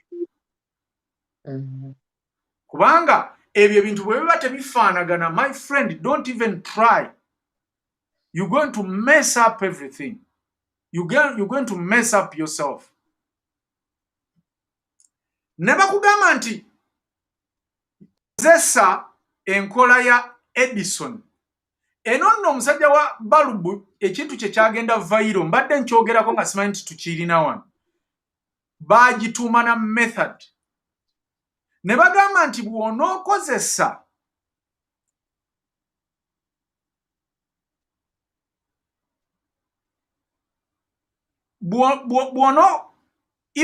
if taking the first step towards commitment is the problem, try do what Thomas Edison do. Bwe kiba nga okusimbula ekigere ekisooka okugenda ku kiruubirirwa kyo nga kye kizibu kyo, kakati kozesa method ya Thomas Edison olabe ye bwe yakola. Yakola atya? Ne baga nti Thomas Edison yagezaako okukola, ye yakola balubu eno gye twakisa gye mulaba, ettaala ezo ze tulina mu mayumba. Ye yagikola balubu eyo. Naye yagikola oluvannyuma lw'okulemererwa emirundi 4,000. Naye buli mulundi gwe yalemererwanga ng'agamba nzudde omulundi omulala, lwaki balubu tesobola kukola? Simanyi mukawulidde ako baana mmwe. Ye emirundi 4,000 gye yamalanga balubu emulemye, teyagambanga nti nemeddwa. Mwekubagiza nnyo baana mmwe. Ye kye yakola yagambanga nti mukimanyi nti ntegedde omulundi omulala lwaki balubu gye nkola tekola. Yagifuula lesson. Si teyagifuula failure. Teyagirabanga nga failure. Do what you want to do. Yagirabanga nga lesson. Era n'agitwalanga example. Era naye n'agifuula n'achievement nti kakati mukimanyi nti mpezezza emirundi 3,000 gye mmanyi lwaki balubu tekola. Ne bagamba nti teyayogera nga nti nemeddwa. Era nemeddwa mazima. Era nemeddwa kubanga akake katyo. Era bannange kompyuta eno egaanye. Tugende mu maaso. Every failure was another successful way of finding out that the bulb won't work that way. When he had a good idea for an invention, he would call a press conference to announce it. Then he would go into his laboratory and invent it. Make your plans public. This is a message to you. Make your plans public, and you might be more committed to following through with them. Wow. This is fantastic bana message. Mujiwulire bwegamba. Agambye nti buli mulundi omwami ono gwe yalemererwanga ye yagambanga nti yagutwalanga nga buwanguzi okuzuula lwaki balubu tesobola kukola mu ngeri eyo gy'abadde akoze oba gye waali badde gwagikoze. Kubanga engeri 10 ssebo okumanya ekintu tekisobola kola tati ye yagirabanga achievement fe ate tuzitwalanga kulemererwa.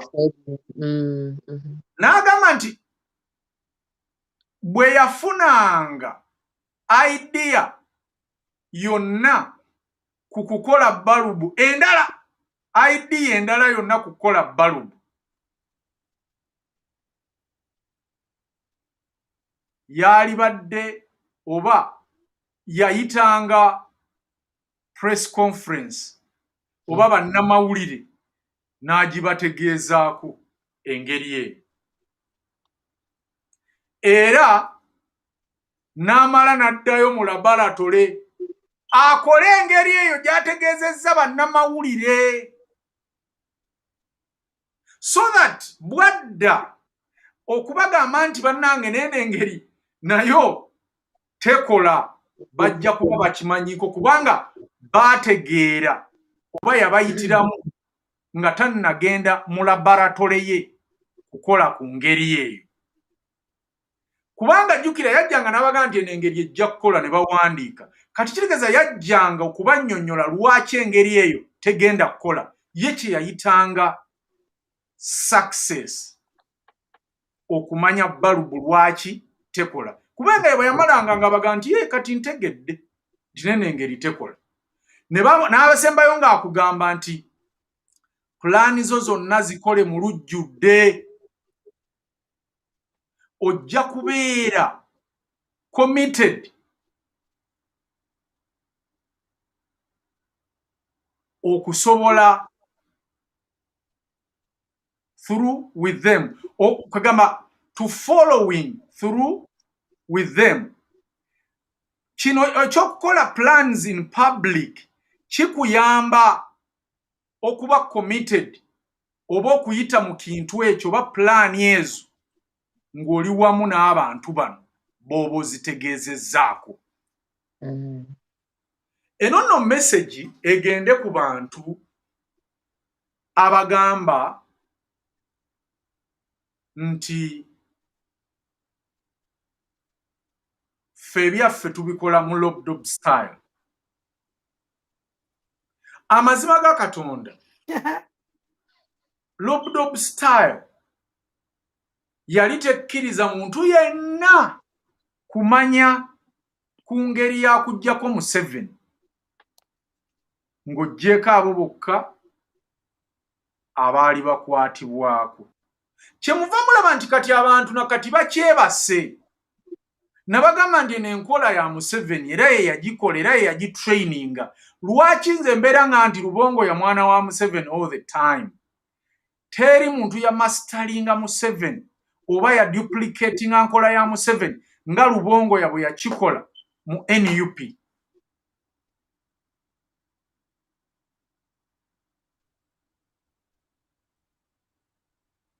Buli kintu kyonna be baba bakimanyi, era bano bwe nayogeranga nti ye bane president yo yalazeewo eyo ku mirimu emitongole gye tutalaba na kifaananyi nti obuuzanga oyagala kumutemula oyagala kumutta. Yagamba bintu byabikola mu lockdown style omwe mutuule mulinde. Era bloggers abamu bannange kati bakyakyogera bakyabikola ebyo ne kaakati Kyagulanyi tajja babuulira kyakola kya planninga mwe mulinde musirike bana ne kaakati ali US kati naye era tukyalinda nti tukyali ku plans za kujjako Museveni. Really? Nti asobola ogenda kuzi holiday? Kati what's going on now? Edison method eyo Would should we attribute the nayogera ku mbaga ezaakolebwa zonna mu campaign nembabuuza nti neba ne mwate temukwekanaku mwe mumbulireyo mu FDC eyali awasizza nembaga negenda mu mawulire ne Besigye n'aja attendinga wakati mu kunoonya akalulu. Not one, not two, not three. Kaniza badana chagamba. Bade ngamba nti Rob Dob style nze nsubiranga agamba abalowooza nti maybe there was no a clear vision, so which is why twalabanga Rob Dob style nti maybe abakulembeze by then the said to be leader nga talina clear vision what is going to be the next plan after planning to remove a dictator, which is why twalabanga Rob Dob style nga bali mukufumba what is next to tell the followers. Nga vision yavudde eri ku topu. That's why omusajja nga jana atugamba nze nina abaana bange abankolera. Vision already yali eno waggulu nga Lubongo ye puppet okugiraaninga nga Bobi Wine is the face. Promoter. Yali Ekintu kino bannayuganda mukiyigi ndoza kinaayigiriza bannayuganda nti plani zo toyina zikola mu byama ate nga z'abantu ng'ozikolera abantu ate bakabana waka tugeze mugenda kushiftinga from this house to another house ogenda kujja buzi ne moroka ne rolleri bu banange mupakire ebintu ku moroka tugenda ddala onooba taata mulungi mbadde nga nti otuula nabo n'obaga nti bannange nno tugenda kusenguka wano tuveewo naye ekitusengula kye kino na kino na kino gye tulaga wali beta era n'obatwala nayo balabeyo ne musenguka mwenna kati abo yogedde ekintu ekiri so powerful ekyo kyoyogedde because era applying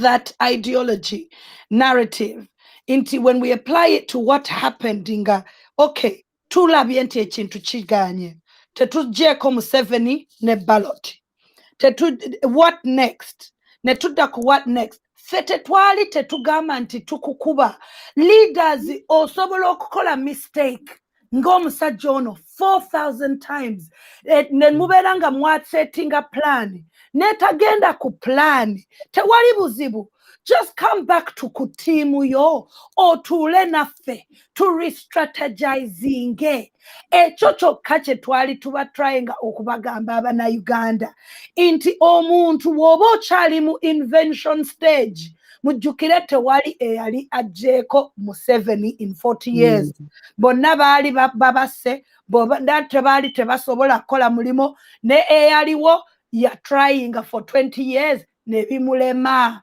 kakati gwazze ebyo byonna obisomye era totulimba nti obadde tobisoma obadde obisoma ng'omanyi era okujja n'ogamba nti oyagala kubeerawo otukulembere okujjawo Museveni wali ogenda kola trial and error because you did not know what was going to happen even if you didn't. But this is where you went wrong, Mr. Bobi Wine. You should have come back to the people who you sold the dream to, and we re-strategize together. Make your plans public, and you committed following through. But you had a group of, and this is what gives you up. Unfortunately, you had a group who were on another agenda that the public wasn't about. That's why we are here today. Let's call a spade, ladies. Yeah. Yali yalina vision naye vision ye yali ye nga kwega tetugirimu wadde yali atugamba nti tugirimu exactly yali atugamba no tugirimu twagala removing a dictator kubanga ffenna kye twali twagala era kye twagala era kye tuliko naye enteekateeka ey'okuggyako dictator gy'ati yali making up as you go, you know, like DIY. Do you call it do it yourself? You do it as you go along. Do it yourself. Yeah, you make up things as you go along. You don't say, okay, kale tutransit, you have followed it through to the end. What we mean by the end, wagamba tugenze mukoti omusango ne guvayo, fine. Ne tugenda people's court. What happened to the people's court after? Nze awo saakitegeera ki ekyaddako. Najja nenkuba n'obuntu nenkola bino byonna kwegamba naswala n'okuswala. Really fighting for my country. We really thought we were going to the people's court. Yes, something else was coming because bakola that dramatic gundi kuchitebe ne bakola the dramatic show. The folders. Nga tumanyi this is it. And we're not saying tino twagala nnyo gundi Bobby tumuveko tetulina gwe tuvuma. What we're saying, accountability. If you're going to be a good leader, be good at it. Do it. Actions. With your whole heart. Tukuba actions. See the person. Yes, the do action. it right. And you need to do it right. And we're not saying you need to be right all the time. We're just saying, follow through. Follow through with what you're doing. Be committed. Follow through. Follow through yalema gamantino mutuletedde ebipapula mu bitadde ku kitebe. Then all of a sudden we're as if with this complete ignorant society. Tetulina kusaba gundi bukakafu. Come on. Oshigera nga lwaki tetusaba bukakafu gamba what abantu bakuwa kalulu. No gamba basimbe line. No gamba funenda gamuntu. Bo bakoze what you've asked them to do. But you as a leader, you've not followed through. You let people down, and you need to come out and say, I am sorry, I've let people down, and you know what, how can we fix this? That's it. Yes. How can we fix this? And sorry is such a small word, but it means a lot. Kubanga if people never care, never simba line, and then all of a sudden omuntu nakwata, now where is abantu money to go government tebaina transport? I did that. I might not have been on the ground. I'm just saying that Fenatwari committed in that way. We did what we needed to do to get the job done. We did our part, and you let us down. You might not have been successful. It's hard to remove a dictator for 40 years, but what we're saying is that come out and sit down. I mean, the last speech was Ntiomani Ababogera. The last speech about these campaigns and the elections. Ababogera Simani somehow saying bloggers or whatever. How has that got to do with anything? Where is your accountability to say that actually, by the way, the Wali People's Court, by the way, to fail in there, it's very hard. What can we do? True. So be accountable, be commitment. That is commitment. That's true leadership. Desire, what are you saying about this? Ndoza fena echa commitment twatuka ekiseera netutuuka netulaba ddala we're on our own. Like commitment fefeka abaali bagiina. Uganda baali committed. Yeah. Okusinga abakulembeze. Yes. For sure.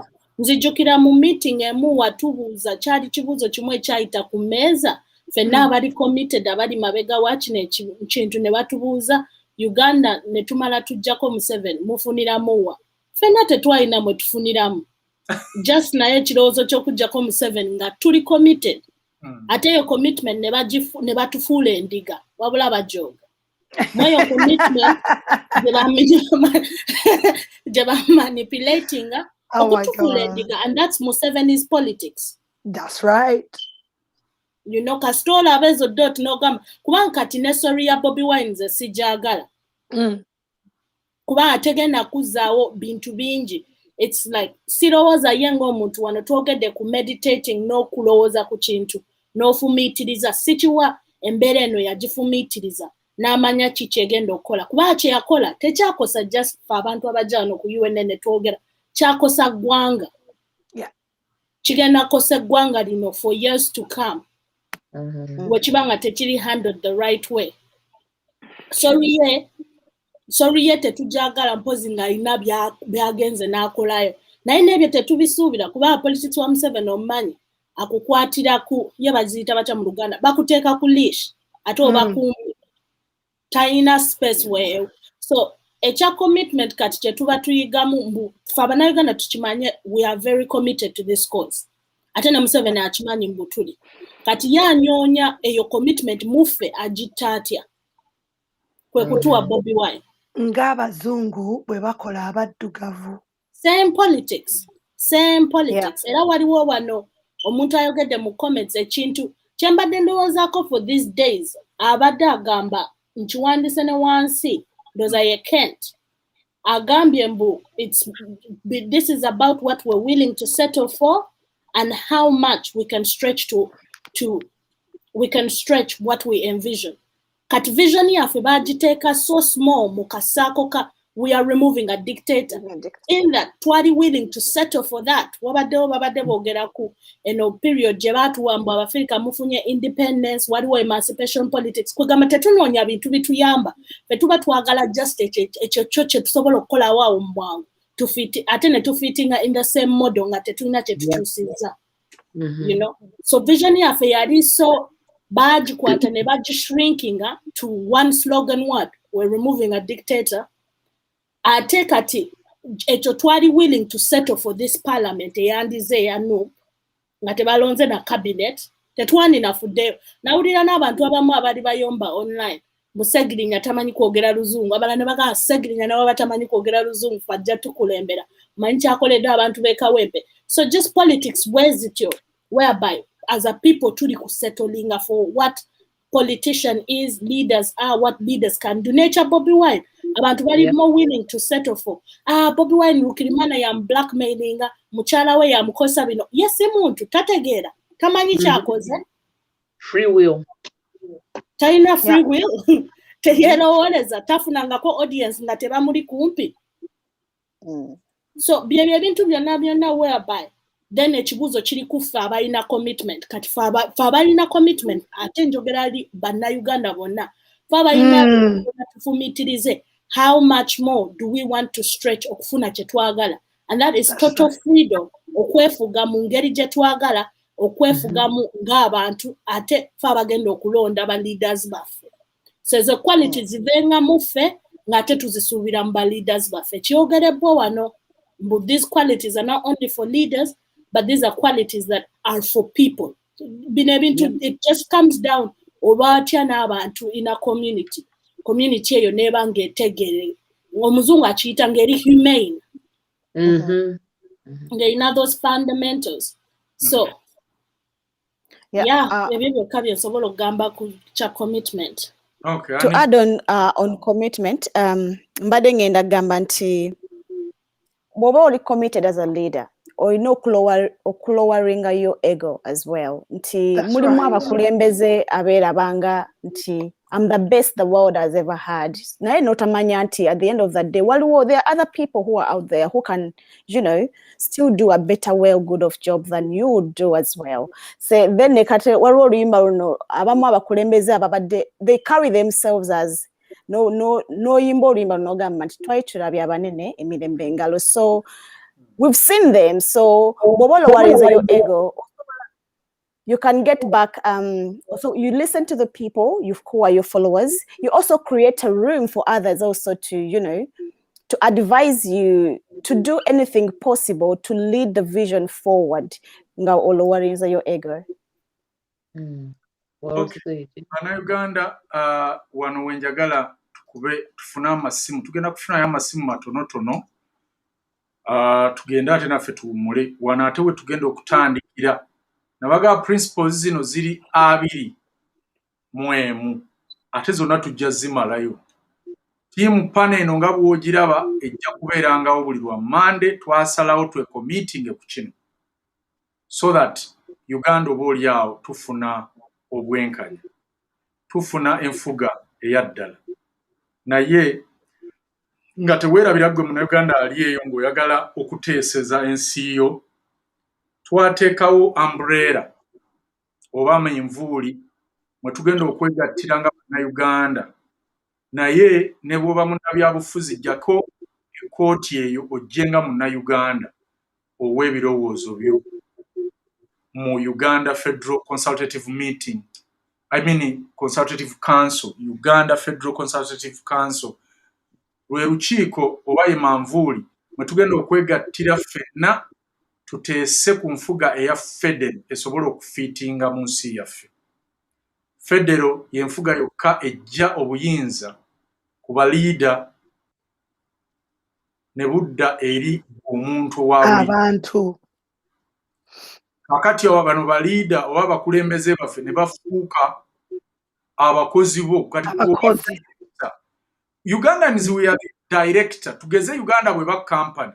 You people, you indigenous people, mwe babeita abantu ba bulijjo, mwe ba directors. Kati bano baliida muba hiringa nga ba managers oba ba CEOs. Kimbugwe kambabuuze abali ku pano. Lwaki Uganda tulooza nti omuntu w'obeera mu government a lot of kwagamba nti weekolera gwe ne family ani eyaleeta ekintu ekyo culture eyo mu Africa nti bano abakulembeze abali supposed okutuyamba okulabirira ebintu byaffe ebyensi n'abantu abagibeeramu nti tebatukolera. Where did that come from, especially as Buganda, especially as people who tulina nyo respect? Please sir. Can I say something? Yes, Hanifa. Yeah, then that comes back to nti omuntu bwoba otandika leadership tozuka kiro ku macha n'ogamba nti okay, I'm going to be a leader. Kitandika, you build on to being a leader. So then tuba n'abakulembeze who are rulers. So that is why tulina okuba n'abakulembeze abali servant leaders. Nti okulembera abantu fe abakuwa echokukola, you know, okolera fe ba boss, you know, your followers, your voters be ba boss. So you always consult them before making any decision. So singa tulina abakulembeze abali servant leaders, you know, singa omanya bwoba otudde in that big office nti anytime abantu bali abakupushinga to that office basobola okukujjayo. Naye Uganda, that is totally different nti oh, I'm the boss, I'm the god.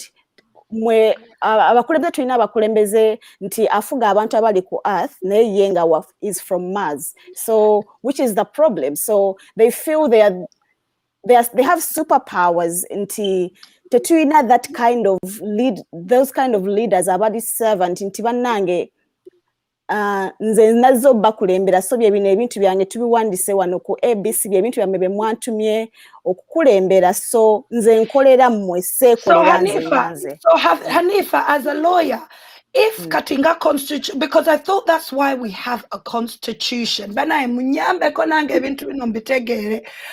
If there is a constitution by law, British law in the UK, into everybody from the top down must live by the British law or the majesty, her excellency. Wetuba tulina Buganda yaffe Hanifa kati ne ba creating a constitution yeno gye baateekawo originally nga Museveni agijjako waje yafuna obuyinza obwo power ezo ezimugamba nti nga ye asobola okukyusa constitution gy'akolera. So bwetugenda ku constitution, that is kind of nti omukulembeze gwe tulina currently constitution yagikukyusa okwewa ye ng'omuntu obuyinza, you know, nti more absolute powers nti the constitution we have currently, it suppresses you omuntu wa bulijjo, omuntu the everyday Ugandan. We all the constitution are making our leaders the VIP, yet in actual sense you the voter, you the everyday Ugandan, you and me, you are the most important, person in Uganda. Without you, we can't have all these leaders. So what this Museveni constitution did, that's what I call it, because, yamuwa buli kimu. So, yamuwa buli kimu, gwe nekwelabira the everyday person, suppressing to the trim. Actually, constitution is just like a Museveni thing, chayagala chakola, so it's close to, it's just a piece of paper, in my own opinion. Kubanga buli kimu ekirimu kifavoring the current ruler, unless. And who gave him the power to change the original? That is, I think, the failure of having the rule of law. Nti buli kimu yeteka in place. He's the extreme. He's, the most VIP. He's the most everything. In that, what they ayagadde okukyusa constitution tujagamba samanya bagenda kuyita mu parliament and all that kind of things. But parliament tugenda okuyitamu, most of the people who were there, they sit on the same table with him. So so he gave himself power. I should say that would be the straightforward answer. Okwongera kawa katono. All African leaders tewali aservinga bantu be. Bonna baservinga our colonial masters. Yeah. Abazungu bano bemulaba just obuddu webuli. That's why we are here. Different definition. Bakimodernizing tubukole in a good way nti luli twajjiranga ku maato kuba ge gaaliwo bajjajjaffe kati tujjira mu nnyonyi mu bitiibwa nti luli bajjanga twarestinga kukwata bukwasi buli vubuka eririwo ku kyalo kati kye bakola batwasesingira ku paperwork gwe tuwaayo okusaba visa. Era bwe baba bagaba visa, Bungereza tugeze oba America bwe baba waliyo let us say project ya train, underground train e Bungereza gye bagenda okukola empya. Nga bamanya nti twetaaga bavubuka ki nti ab'amaanyi. Kubanga baatuteerawo embeera nti bwe tugendayo process eno gye batuyisaamu okutuwa visa etutiisa okuddayo eka. Kubanga oyinza obutafuna mukisa gukola ki? Gukukomyawo. Kati kyokola bw'ojja ng'akatabo osuula eri ng'otandika kulimba nakola kino abamu beeteekako ebintu nti batta n'abantu be batattangako. Kati bano abasajja baakireka kuba gwe olowooza singa ddala bakimanyi nti oba wabikola bayinza bbo okukkiriza okwakomodatinga. Tebasobola. Kakati bo baba balina research era baba baakikola mu database yaabwe nga bakumanyi.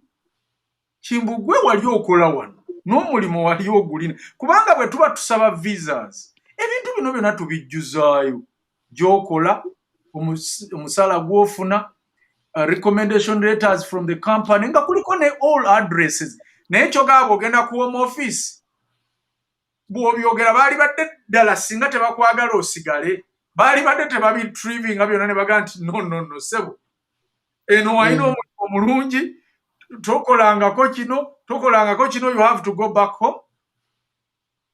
Baba bakwagala ate naddala bw'ojjanga ffe ng'olina omulimu gw'osobola okukola oguli profession tebakkaluubirizaamu n'akatono. Era bo wali babagamba nti kakati twetaaga abantu abayigirize ku level bweti.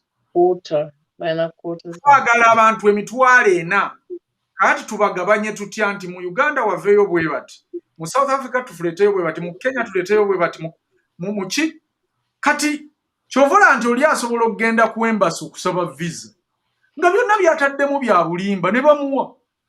Era abamu balina n'enjogera egamba nti ku embassy bw'oyogerayo amazima tofuna visa naye bw'olimba bakuwa. Tewalaba gundi oli yagenda ne gundi oli baamuwa. Era abamu batuuka wano e Bungereza ne baga nti naye bane bw'ogenda mu community z'Abannayuganda weewuunya abantu abagaba visa noga ndi kati ono ani yagimuwa.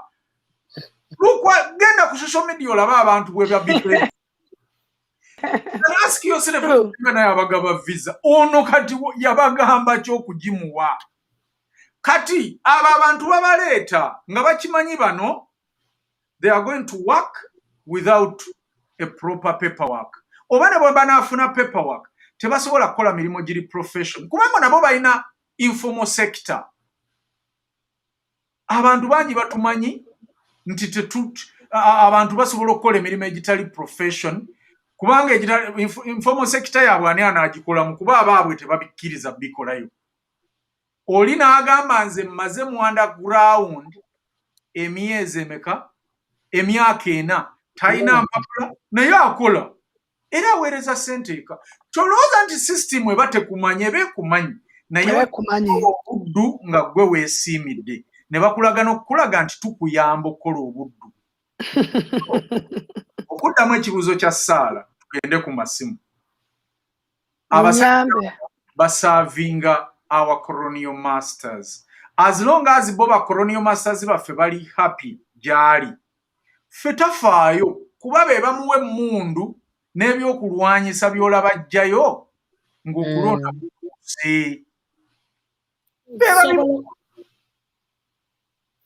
n'atutiisatiisa n'atulaga nti bannange bwe mukola bwe muti mbasse bwe mutannonda mbasse so by the way abazungu bano mbalaba bo balinda mu buuke era bwe tutabuuka tetubajja kutuleka naye bwe tunaakeera kumanya ne tugaa nti no bassebo ne bannyaba abazungu ba colonial masters baffe ekimala kimala eno y'enfuga gye twetaaga tugitadde ku lupapula twagala omuntu wammwe gwe muwagira aveeko bunnambiro oba bw'aba tavaako mirembe tumulwanyise twagala kwefuga bangi nawuliddeyo n'ensi eyaggyeko Queen yabadde ensi ki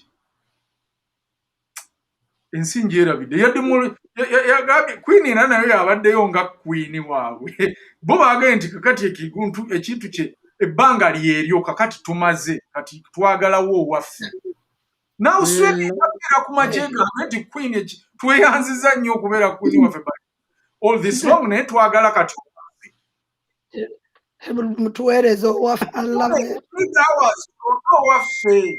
kubanga kati ono ali yabadde Barbados abaana bano bamanyi ebintu Kyandiruwa Revolution agambye yabadde Barbados ate tebakikoze mu kaayana tewabaddewo na ssasi lyavuze era ne Queen yabadde mu mativu era n'abakongratulating kakati this is our turn tugamba nti UFCC naffe kyereese tumugambe nti Queen weebala okutukumaakuma ebbanga lino emyaka kumpi kakati tugenda mu 5 naffe tukuze kwetaaga kati okwekulembera era eno y'enfuga gye tuleese gye twagala okwekulemberamu tujja kusigala nga tukolagana naawe mu nkolagana ezo ze tulowooza nti zigasa oba ziganyula bannayuganda n'abanansi ba Bungereza period ate bajja kukikkiriza so ekibuuzo ekyo Saala bwento bwe nkizeemu kakati nsaba tugende mu masimu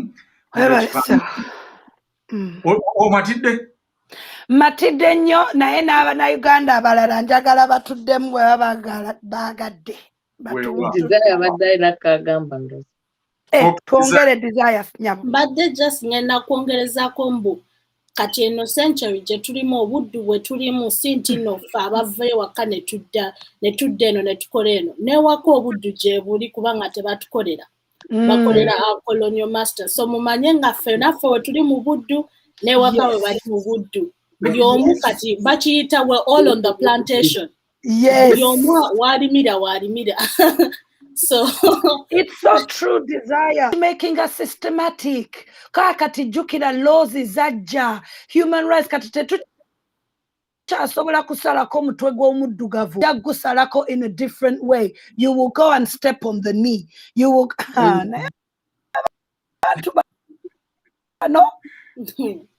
anti bakuwa liberty bakuwa liberty that's the thing so tulwane nga tumanyi kye twagala kwefuga kale katuwulire munnafone hello hello yes Masimu gatandise. Sebo. Yes. Omulangira nze nkubidde kuba eno ku butaka ewaffe mu Central State. Wewa. Eno embeera yonna gye tulimu eyatuteekebwako Bobi Wine bwe twagambanga elected leader.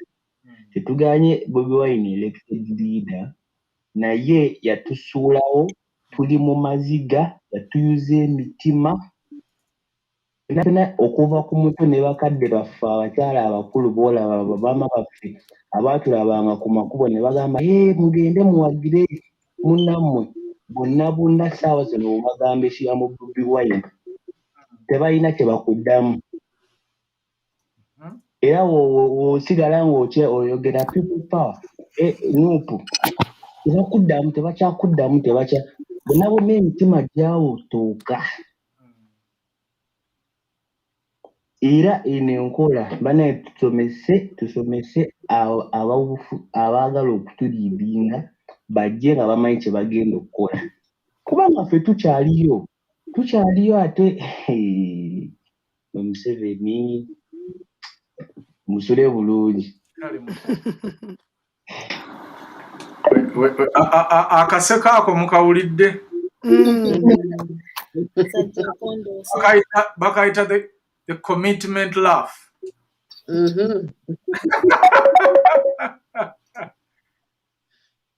Hello. Sebo. Hello. Bannage mugyebale. The way you have presented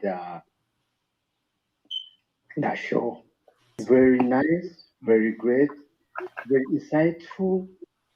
I think you all ladies, you're wonderful. You are great. And you're taking us somewhere. You're taking us somewhere. Thank you. But we weren't really committed, but people were committed to the noble cause. True. People were committed to the noble cause. And my comment is, I know that Bob Wine is now a disgrace to the Ugandans and is accounted for.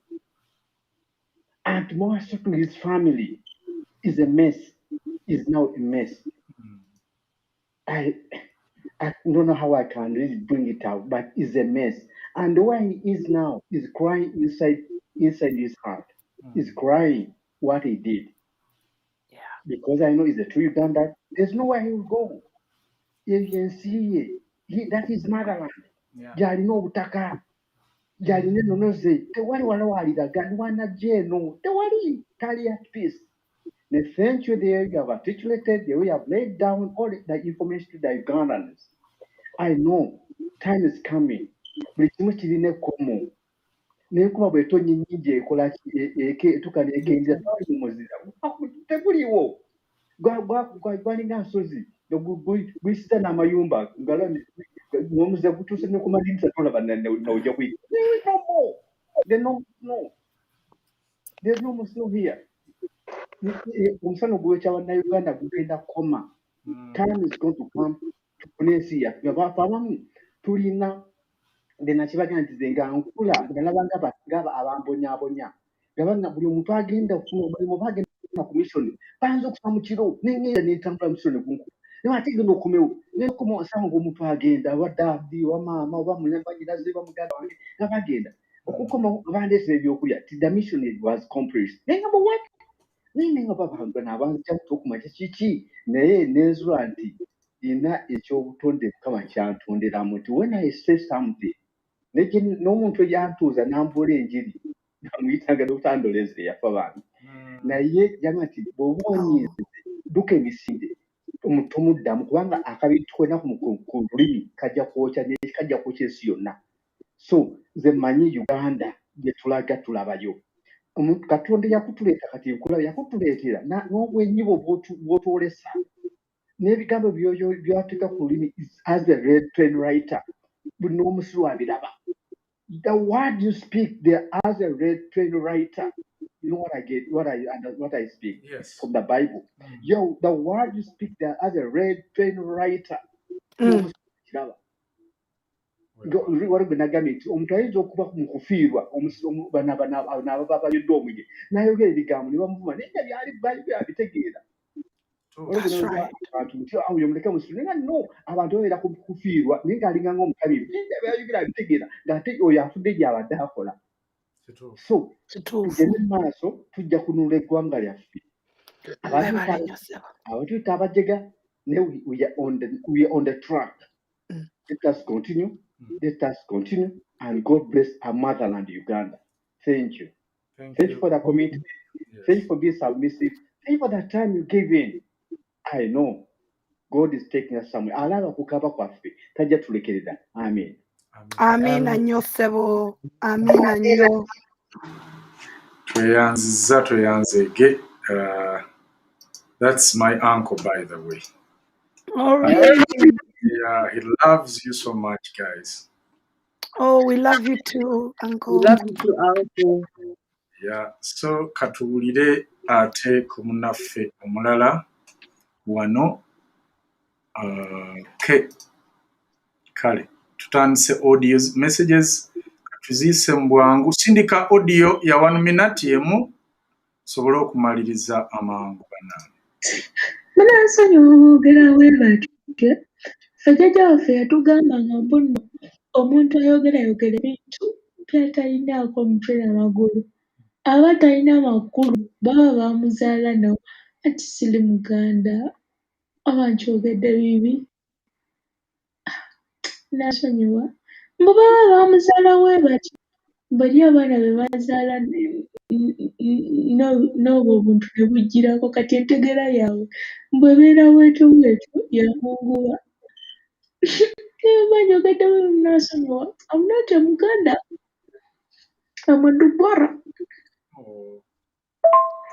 amma Sarah tebakwetunza tebakwetunza omusajja tategeera naawe omwana ali akayimba ka gundi ka Mafias lwalukagga akabigambo boys omusajja omulani waaba ayogera yenna ayogera omukka n'aba ng'alinga alina support gwakugjeeko omusajja talina magulu luli yagamba mbuno Kimbugwe agenda kutta simanyani sigirinya simanyi agenda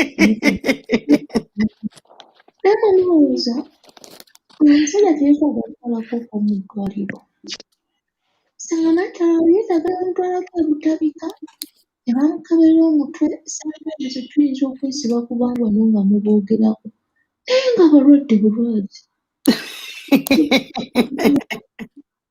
nga tebategeera batuutu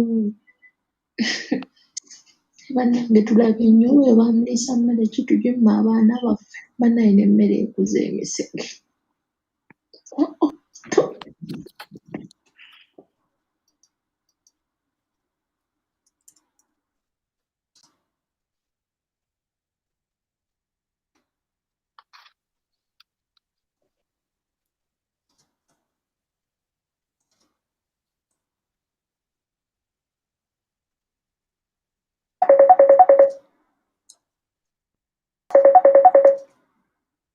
Oh, where are you, Paul? Nesimu erina kyekoze wano. Tukuwulira ssebo. Nsanyuse nnyo omutima gwange okuwulira abakyala bonna abadde kuno kandi nzeebazizza nnyo bakissa bange embozi olunaku lwaleero tomanyi kukwata omubabiro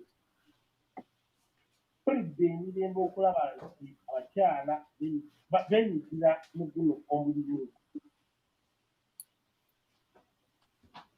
guno omulimu mukulu nnyo ate gukwatagana n'engeri gyetugenda okuyigiriza nti bataye muntu enyugaani nadduka mu Uganda okuno akamala wano mu Amerika emyaka 35 years. That's right.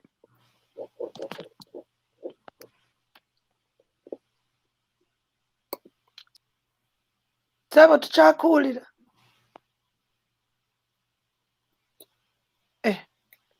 avuddeko obusungu bumutta. Our next caller. Internet.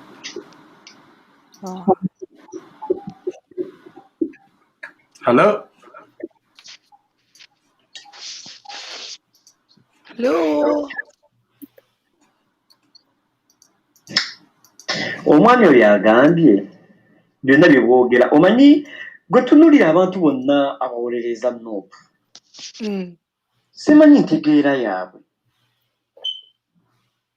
kyova olaba Kale mu bwa Faaza kale tekajja busobola oyo amanyi omwana we bamuzaala ye amanyi ne bayimira nga bakwana omukazi ye amanyi bigambo ki byesobola okugamba omukazi okukkiriza okuba naye asigale gyali tatutagalirako obulimba bwamwe bwe mutambulirako ne mujja ne muluka bisitoole kuba bannayuganda bye mubateeka mu mitwe baabimanyi Museveni yabasiriwaliza dda ku bi-TV byabwe okubatira we baagala nnyo ebintu ebyo ebyekivumo tebasobola kwetegeerera Katongole bamusaako omusango gw'okukwata omwana ebbanga lye baamusiba you know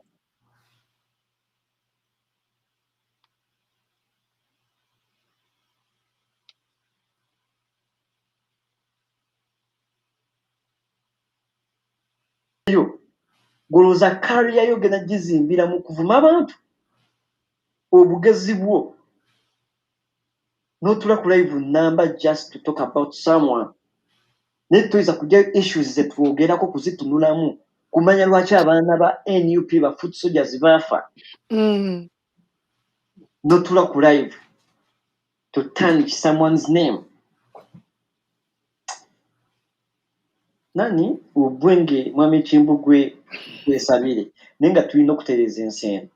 Amen. People abantu bali eyo they know everything ne basirika busirisi.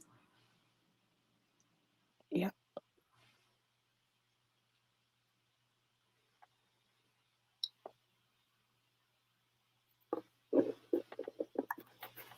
Yep. So true.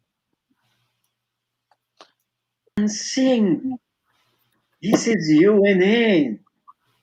Mwami Kimbugwe tuteese. Sala tukubireyo akayimba kawubwenge.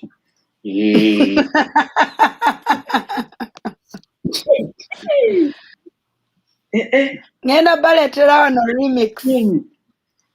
This is UNN. Mwami Kimbugwe tuteese. Sala tukubireyo akayimba kawubwenge. She can make it.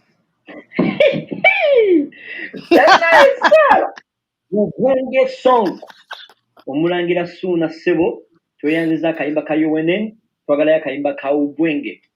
Bubwenge bubi nnyo tulina okubuyisa mu nnyimba kati ne mu bigambo bonna tusobola okubuusa message eno. Mwami Kimbugwe kati waliwo n'abatandise okweryamu enke beeroopa beekuba babatulisa amatu nalabye Honorable Zaake omukuumi baamutulisiza dda amutulisa ava kawempe bibyo mwami Kimbugwe ebintu byeyogeranga ku UNN bw'olaba ng'omuntu ng'ali mu people power nga baamukwatako ne bamuta avayo talina wadde ekisago mwesabire naye for us we are here on UNN tukyaliwo tujja sigala tubabuulira okumanya bannayuganda obulimba bwammwe bagenda kutuuka babukoowe bagenda kutuuka bamanya amazima ebyo ebyakalebule ulululu simanya ati America esayinize bwebwenya alina okufuga ate munnaye oyo pokopoko agenda kuggwaawo amina amazima galwawo naye we gatuuka ku mmeeza. God bless you. God bless you. God bless you too, brother. Webale nnyo ebigambo ebyo ebirungi. I'm telling you. Okay, waliwo nagambye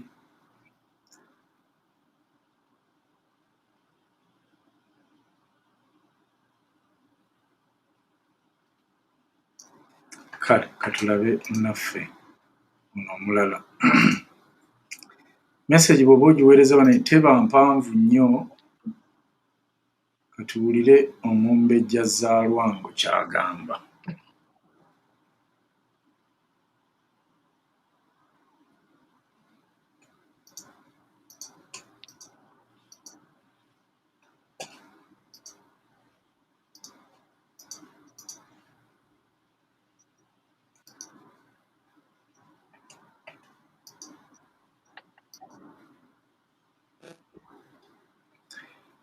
message muweereza mpanvu bwe ziba mpanvu tezirwawo okuggulawo. Oh God.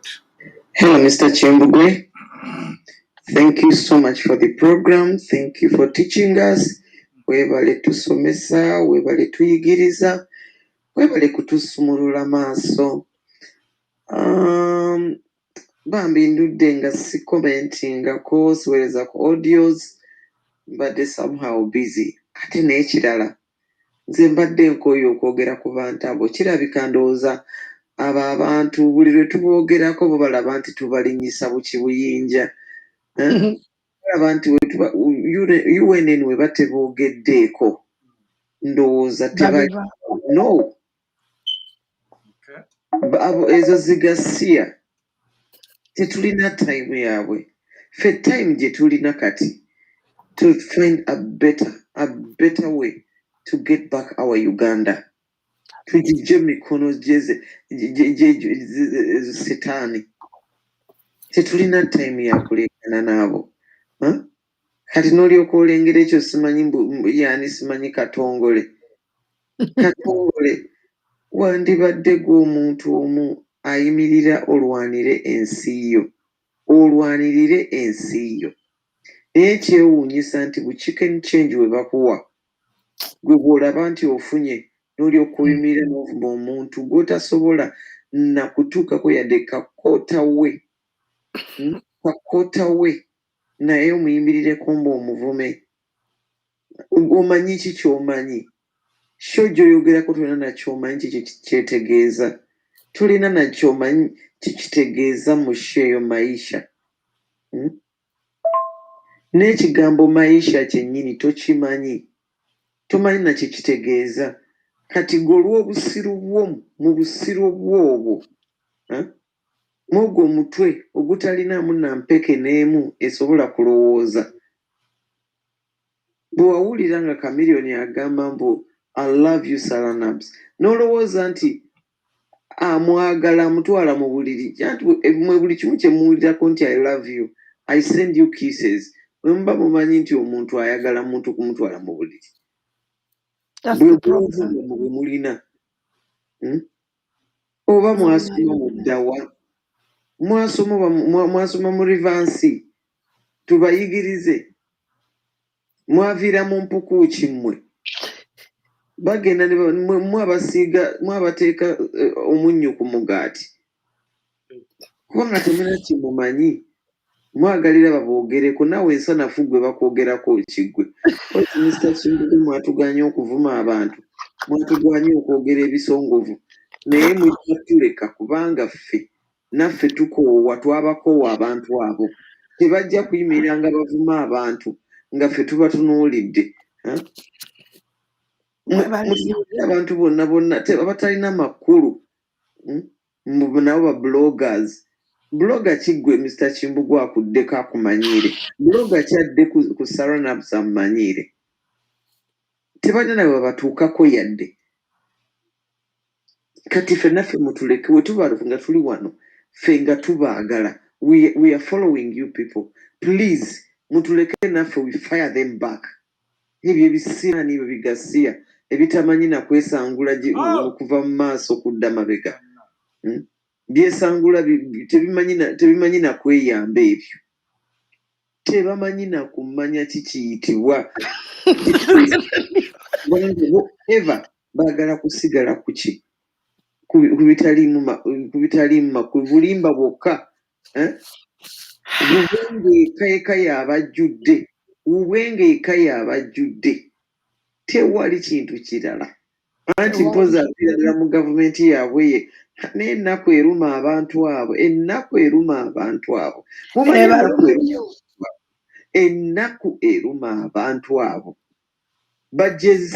Bajjeezizikana bwezi mitwetu.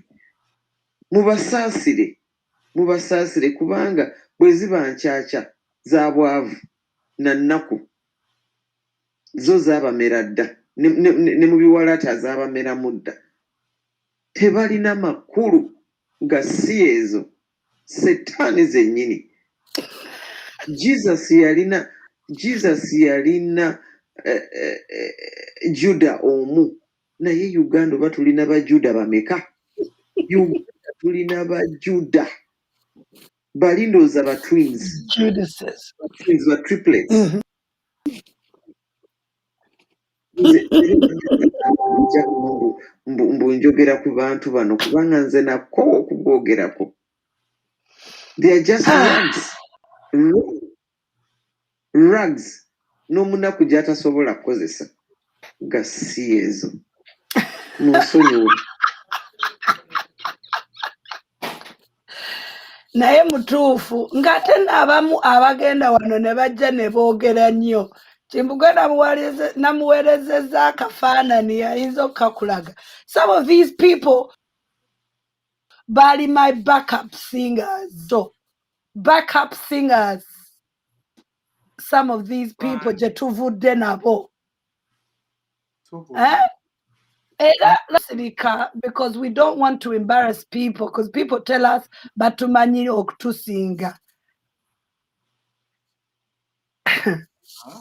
Nnyo madamu kanoonya akafaananyi nze saagala kusulanga kaleke naye njagala basesaako katinitiri, that's all, okubalaga gye tuvudde ewala ennyo nti balooza nti tetubamanyi. We've come from a long way, a very long way. They were my backup singers at one point. Singa kozi be babeera batya? And kati woba okola worship event, kati nali nkola my praise and worship event, nga neetaaga abantu abagenda okujja banyimbireko emabega wange backup. Abantu abamu abeeyita Iron Lady ne baagala okujja okubeera backup yange. Banna okuyimba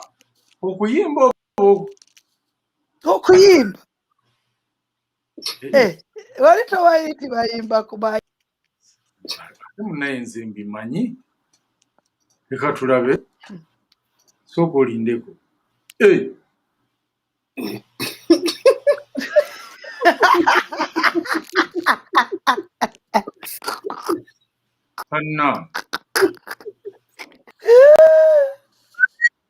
Banna kakati nkola show. This is years ago, 10 years ago. Nga munnaffe waffe mukwano waffe Iron Lady ndooza yali alokose, omanyi kati ndooza yakoowa obulokole, ndooza bwamuyisa bubi. Nga at the time nga yaze wenjagala Jesus now era Patricia komawo tulokoke ffenna. Munange nenkola show nze ndi muyimbi nabagamba nze nali ndi muyimbi nekyobe muyimbi tuli baweereza mu church now ne praise and worship a worship night. Kati mu worship night yeetaaga abantu abagenda okumbaakinga nga praise and worship emabega wange. Kati munnano yankubira essimu ng'ayagala kubeera okujja okunkulembera kumbaakinga era najja n'abaakinga ne tukola show mu bulungi. Kati ffe tukuze nga abantu bano tubamanyi bwe tuti, nga tubamanyi nti omuntu ono yali muweereza alina ku magezi era okumulaba ng'alyenga nange ngamba yes, that is someone who can do that because I've known her bad side. Fenna nga njaga mwenge, whatever it is you want to say, naye twaliyo babiri. Kakati wano ani akutte microphone wano? Oyo kati mulala. Oyo, that was another lady who was one of kati boba sagala abantu balokuze ono ye Sarah. Naye mulala. Yes. Atusonyiwe okumulaga naye ono naye yali backup singer naye ono yendoza yali muzinyi kuba nze ndaba ono azina. Ono ndaba yayiteko okulala azina. Norofoni nga balina okugisharinga. It happened, if you see the date in the top, 2010. 27th of December 2010. Thank you very much. That is 11 years ago. So you understand why somebody vuma na kugamba nga Sarah Nabs ayagala mutta naye nga twali tukolagana fenna naye oyo obwenge lady gwe tuba twakusaasaanya kati ku UNN. Kale ndoza mutegedde bannange omuntu ono ate yalima munne empindi ku mabega naye nga once bwe yalina byayisaawo oba byayagala okuyisaawo ate gwe yakozesa. Mpozi abali wano temwerabira bingi nnyo. Just nze mbadde saagala ku my job is not to attack a personality because that's not what but I just want people to understand that waliwo bingi bye tusobola obbaleetera era tubaleeterako snippet kusaasaanya obwenge. Let's stick to removing a dictator.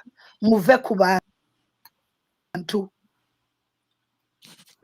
Naye ssebo Patricia ono alina okuba nga mukyala kubanga nze nasoma ne brother we ekandabe Sewungu twatuulanga na mugundi mu stream emu from primary 5. Kakati balebalemu awo emyaka egyo. I think omulenzi ze brother gwe nasoma naye oba ye last born waabwe. I think he's the last born. Toyogera ku age Kimbugwe nchanja kubeera topic aja almost the same age. Nze nali manyi na auntie wange waliwo at one point nga muyita ne auntie nga anywa ne ba auntie bange ng'olumu ffe tubaka nga tukwata n'engatto. Naye abantu tuvudde wala. Anyway, katugende masimu g'abawulire kubanga emboozi eyo tugenda baterako performance ya Sarah Nabs ey'amayisha olunaku lwe yabula katono okuwangula empaka ezo naye nga bw'abagambye nti omutegesi aba n'advantage eyamuwangula yali muna Kenya. Kakati bwe tuba tumaliriza show tugenda kubaterako performance ya Sarah eya final performance mu maisha competition mulabe ng'awangula ekya second runners up. So mubeere wano ku UNN temuvaawo musobole okumanya Katonda ebitone ebigenda okubeera mu Uganda ennongoofu. The better Uganda is coming. Ono Sarah alina okuddamu yajja okuyimba national anthem ku olwo ng'olutalo luwedde. Temutya. Kale katuwulire ono munnaffe.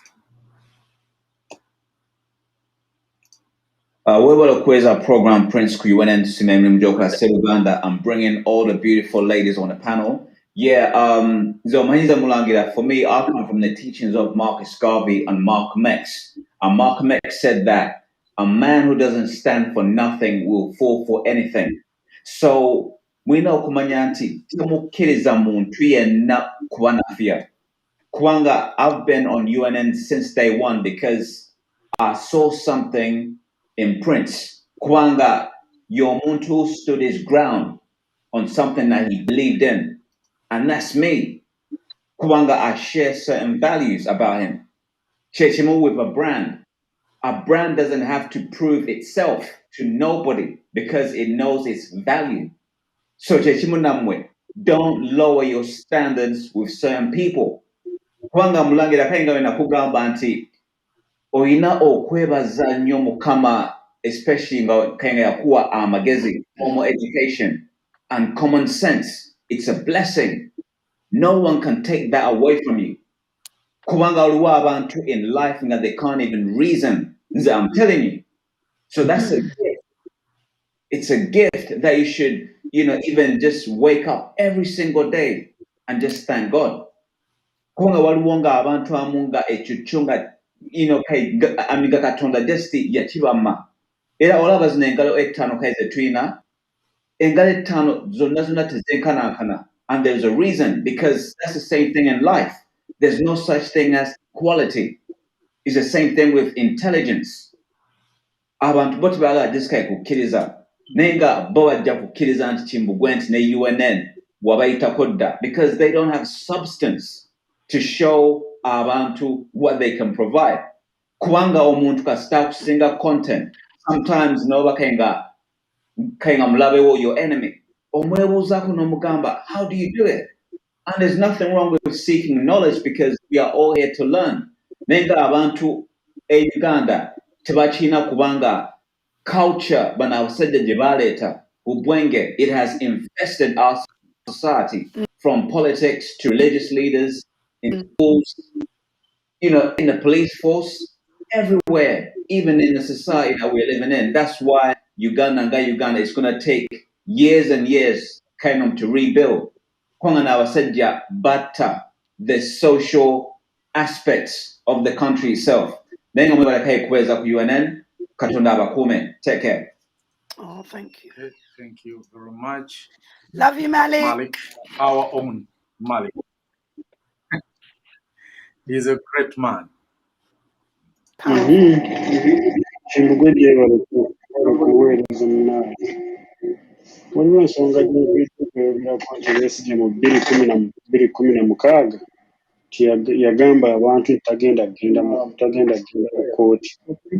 Naye Besigye kuva dda yava dda ng'asomesa abantu ng'abagamba nti bannaaye, nti mulina okusituka mwerwanirire. Bwe mumanya nti babbye akalulu kammwe, musituke mwerwanirire. Era ng'ebyo byonna bye yatandika okuteekawo nti wookutuwaaka, ng'ayagala abantu bamwegatteko balwanirire obuyinza bwabwe ng'abantu. Bamanye nti obuyinza bwabwe era tewali muntu ayinza kukola ki kububaggyako.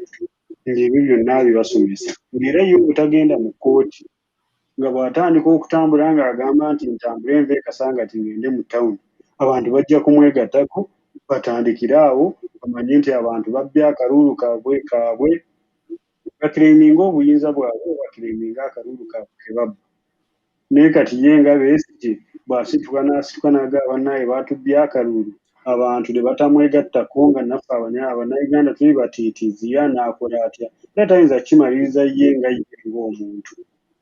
Naye nga yakola kye yakolako, it was then. Omusajja yatrayinga, yagezaako kumanya nti oba yali mutuufu, oba yali mukyamu, oba naye yali state agent, naye nga ye musajja wattu yagezaako. Be yazibula amaaso yabazibula amaaso. So kyali kufa Abannayuganda okwerwanako, ne tumwegattako ne twerwanako. Singa twasituka, eyo gavumenti eyalibadde yagenda dda. Naye olw'okuba nti Abannayuganda naffe tuli batiitiizi, tetufaayo nnyo tugamba waayi atulwanira, omusajja atulwanira, n'atulwaniranga atya? Yeeyanziza mukama wange. Okay, na kino kankiddemu obufunza abantu tukiggyewo kuba nkyogera ne mutakitwala nga kikulu. Kambabuulire, entalo zino zonna zivaako ebintu bye zivaako. E Uganda okubba akalulu k'ekinaana oba ak'omukinaana ke bakawanga Semwogere, teyali nsonga eyali emala kuggyako Obote oba gavumenti ya Nakyemalira. Kaaba Amini okuwamba Obote teyali nsonga emala kumuggisaako singa yajja n'azzaawo obwakabaka bwe yali aggyeewo. Kuba Obote mujjukira mu interview ye ng'amaze okuggyako Muteesa, baamubuuza nti buno bwe bwakabaka bwokka bw'olina obuzibu nabwo, n'agamba nti just ntandikidde ku buno, naye bwonna n'obulala obuddako obuna bugenda kuvaawo. That was Ankole, Bunyoro, Tooro and Busoga. Era eyo ensobi Amini gye yakola singa Amini bwe yadda kuba yali aggyeko bote ku lw'ekyo kye yali akoze okuggyako Muteesa n'aggyawo constitution ya 662 yali badde Amini afuga Uganda n'avaako mu mirembe naye olw'ensonga nti naye yakirekanga bwe kyali abantu baalaba nga tewaliwo njawulo enjawulo eno ejjawo ng'ogibalaze nti nze ngenda kukola kino. That's why abantu bafuna support from you. I mean, ofuna support from them. Museveni yalimba abantu kuzzaawo bwakabaka, kuzzaawo federo. In fact, tujjewo n'ekyobwakabaka. Ekya federo, bakabaka bano mwe baafugiranga, kakati mwe bwe muwulira okuzzaawo bwakabaka, kye bakulembeza kubanga baagala okubikka kiri ekya federo. Naye ng'amazima ne Ssaabasajja yakiggyeyo bulungi jjo ng'ayogera ku matikira ge yabaddeko e Masaka mu Buddu. Naga nti federo. Mujje mu kintu kino obwakabaka. Museveni yalimba Abaganda ekyamuwagiza Abaganda kuzzaawo federo. N'atagizzaawo. Kakati mumbuulire Besigye yajja promotinga ki ekyaliwaliriza abantu okulwana. Entalo ezo zonna ze mulaba ziva ku bantu ku defendinga constitution yaabwe. Constitution y'Abannayuganda gye bafugirwako kuva mu 66 tebaali involved, tebaali consulted. Kati tebamanyi na what to defend. That's why nababuuza nti Kyagulanyi aba kugenda mu ntebe kiki kye twali mubanjizza kye yatugamba okutukolera ng'oggyeko okuggyako Museveni. Buli muntu yasinga mukira magulu. Kakati tusomese abantu bano enfuga eya federo n'engeri gye bayambamu oba gye genda okubayisaamu. Mulabe bwe bateerwaneko. Bannayuganda tebalina kulwanira muntu. Ekyo mukijjeewo nti Besigye yakola bye yakola Bannayuganda ne bateerwanako. Bobi Wine yakola bye yakola Bannayuganda. Bannayuganda balina kulwanira nsi yaabwe. Si individual, si kulwanira Besigye, si kulwanira Bobi Wine. Ng'abamu bannaffe bwe baga nti banange mu byonna bye tukola we need to protect Bobi Wine. Then what others abatasobola na kutravelinga anywhere, abatasobola kwetusaako kyakulya, be bantu bano tubasomese, tubateerewo enteekateeka, tubage nti kati mumanyi pulaani y'enju yammwe yiino oba pulaani ya Uganda eri beta yiino. Bwe musituka ne mugirwanirira mugenda kufuna kino na kino, mugenda kuba na kino na kino na kino. Teri Munnayuganda ajja kusigala mu nju kambabuulire. Kyogamba abantu abo be mutenda obunafu, mmwe mubalimira emmere gye baliisa abantu baabwe. Mmwe mulwanirira abantu abaana baabwe famire zaabwe singa bwe zirumbibwa ku kyalo. Naye beebuuza kale Bobi Wine tumulwanire oba Besigye bw'ajjayo agenda kussa sente mu nsawo zaffe? No. Bw'ajja agenda kutukolera ki? That is the question we're trying to answer here. Tell the public engeri gye bagenda okubaamu, so si ggwe oyogera ku kimu State House, ntebe ku ki? Mu ntebe. Yes, gwogenda kutula mu ntebe, ogenda gitulamu n'abameka.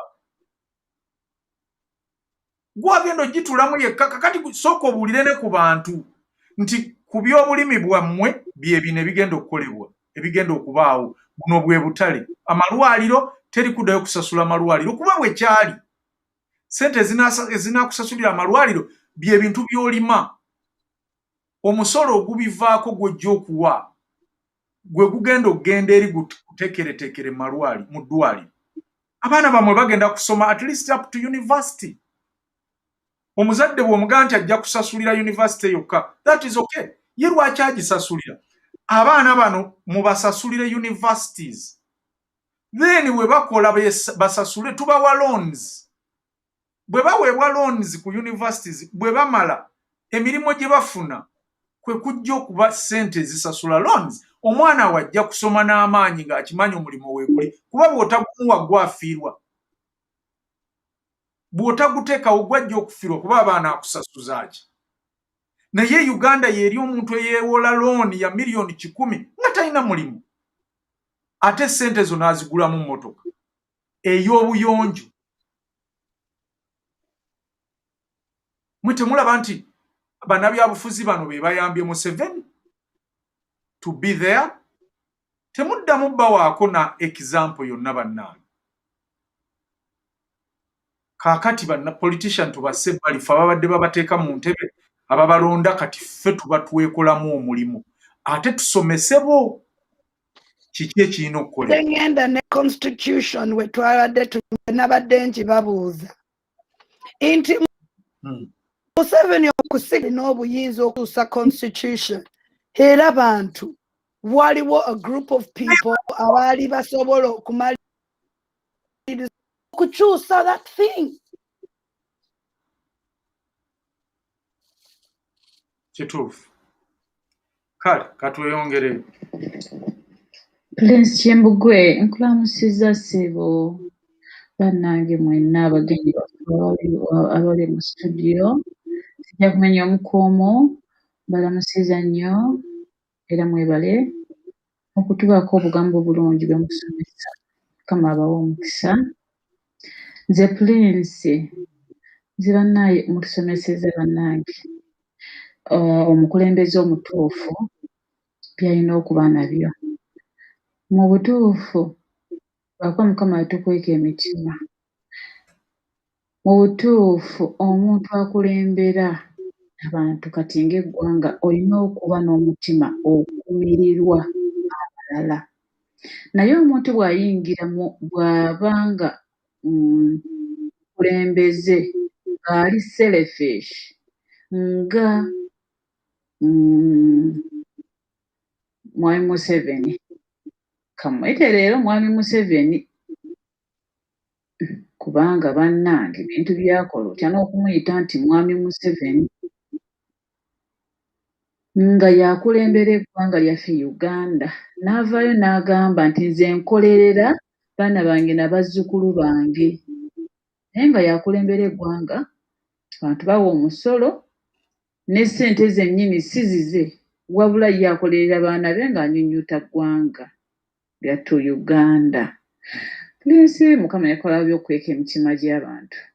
Kuba kati nze mpulira ennaku bannayuganda badde mu lockdown naye wadde gavumenti okuvaayo nti abantu bano be nateeka mu lockdown eri abakolanga emmere ya leero.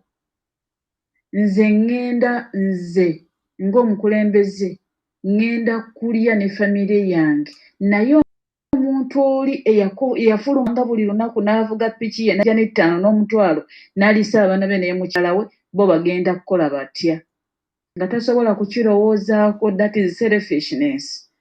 Prince neewuunya n'okwewuunya ebbanga omusajja oyo Museveni lyatufugidde bannange ku bantu abayivu, ku bantu abakugu abali mu Uganda. Omusajja n'atukalakata emyaka 36. Mazima.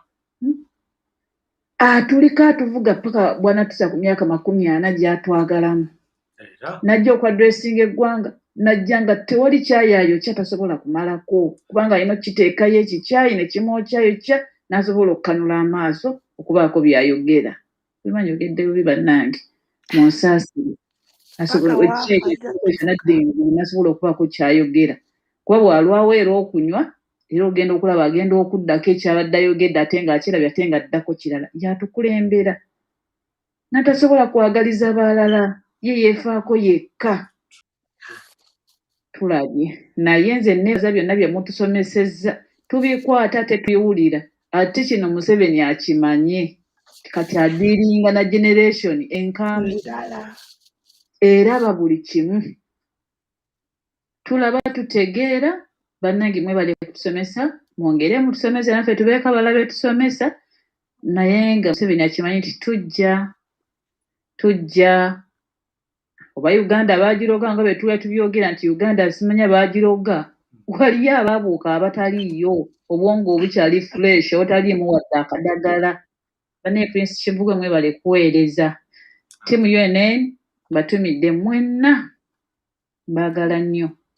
Kale webale nnyo kwebalira ddala munnaffe okutwagala bw'otyo era naffe tukwagala nnyo. Kale katugende banaffe abatusindikira gundi ndowooza kati ezo zimala kuba saagala ate zirekayo nga sizizannye bannaaye. Ono munnaffe atugambye nti I would rather lose in a cause that will someday win than win in a cause that will someday lose. Woodrow Wilson ye yabyogera, yaliko president wa America, yagamba nti waakiri aluzinga mu kwerwanako oba aluzinga mu lutalo oluliwangula olunaku olumu than okuwangula olutalo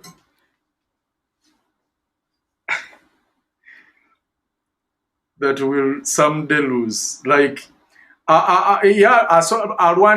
asobola okulwanira ekigendererwa oba afiira waakiri afiira mu kigendererwa ekijja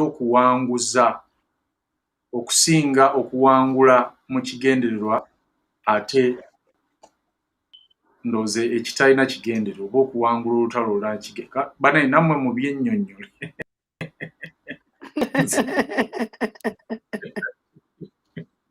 Oh God. Okay, ono muganda waffe atugambye be a leader yourself, webale nnyo abadde anyumirwa. Agambye ssebo nina omukulu eyaŋŋambye alina ebitabo ebikwata ku kayiira era nga baali ba mukwano ddala. Omukulu ono munnaddiini era yaŋŋambye nti olunaku lwe batta kayiira enkeera yalina okumusisinkana amuwa eddagala ery'okulya ennyama. Bannaye laaka yali talya na nnyama bannange. Kale ssebo ngenda kunoonya muganda wange tufune Can we add Kaira? Kaira, stay critical, charismatic leaders. Naye agikatinga short, but he was a charismatic leader. Era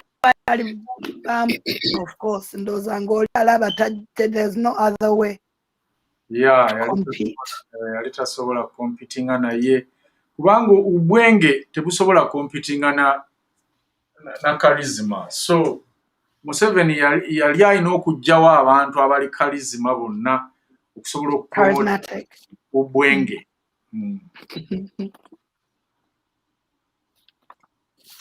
Kale katuwulire na Semisambwa kyagamba.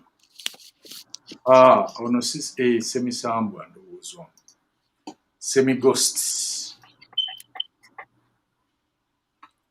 Katulabe bwana Semighost.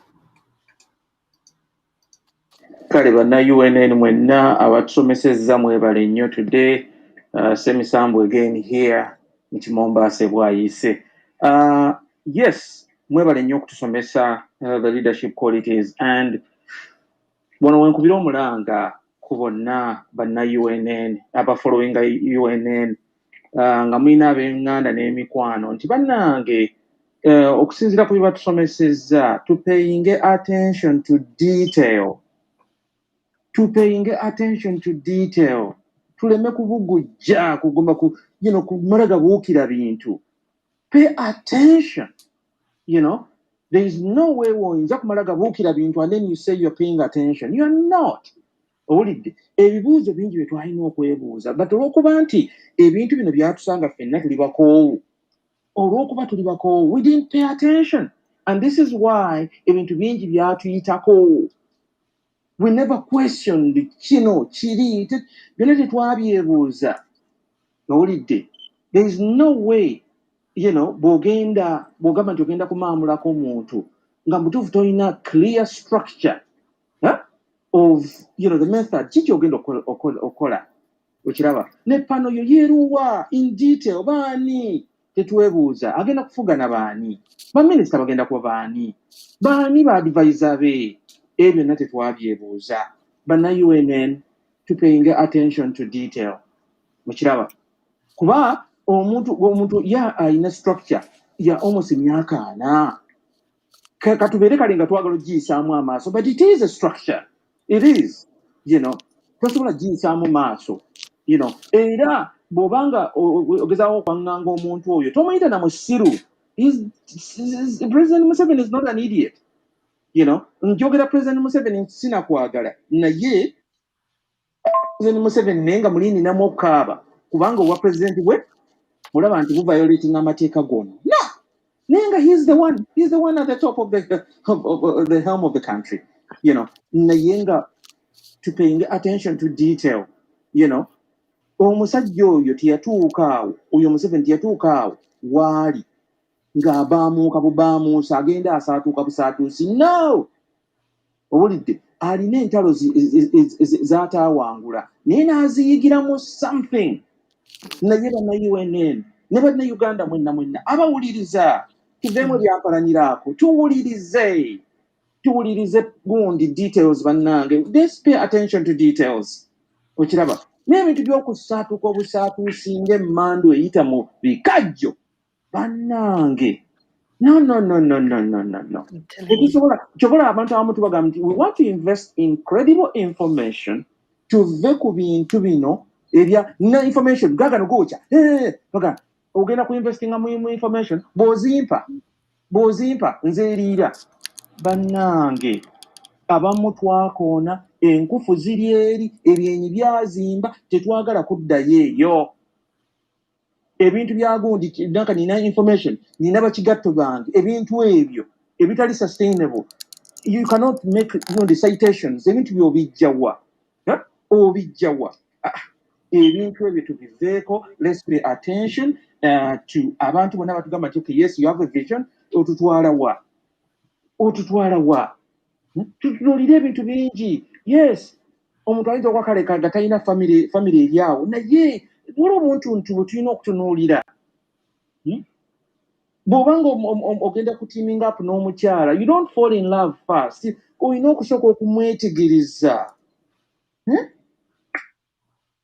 tegereza ngano kali katya ananyombesa mu public anansikambula mu public anaakola atya n'omwami same thing omuntu attention to details naye tumala gasaatuuka te bannange omulembe guno tuwalampa buwalampi n'owalampa oli kyova olaba nti edda baemphasizinga nnyo tuwuliriza abakulu nga boogera. I always pay attention muzeise follows ayogera ki every single word.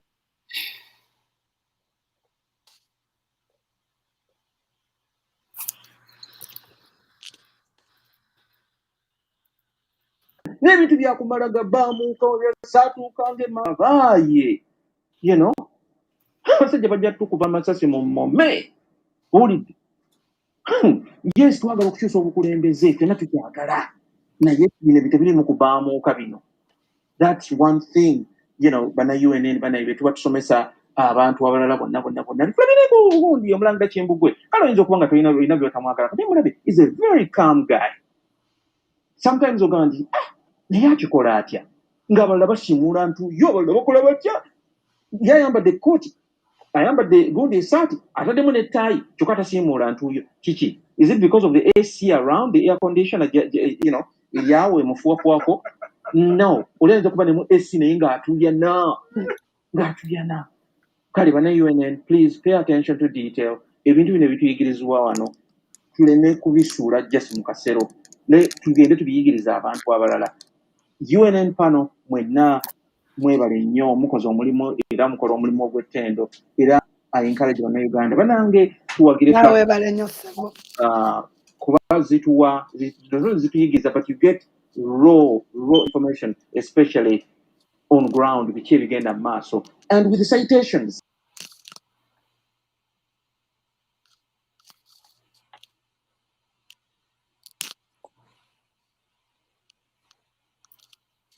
oba agenzeewa nga mugenda mu nnyimbe tewapinga nga kufuna mmere y'omu nnyimbe wamma check your screen mulambira ekitovu otuukayo ku kiku brother Kyemwa.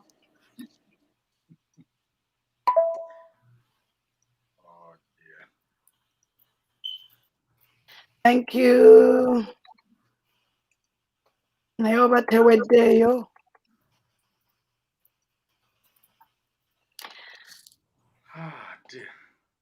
Thank you, Sebo. Banange bakyankuttemu wano obwenge bali mu kuweta enzigi. Tebaagala okomewo baakukooye. Abantu bano bakambwe.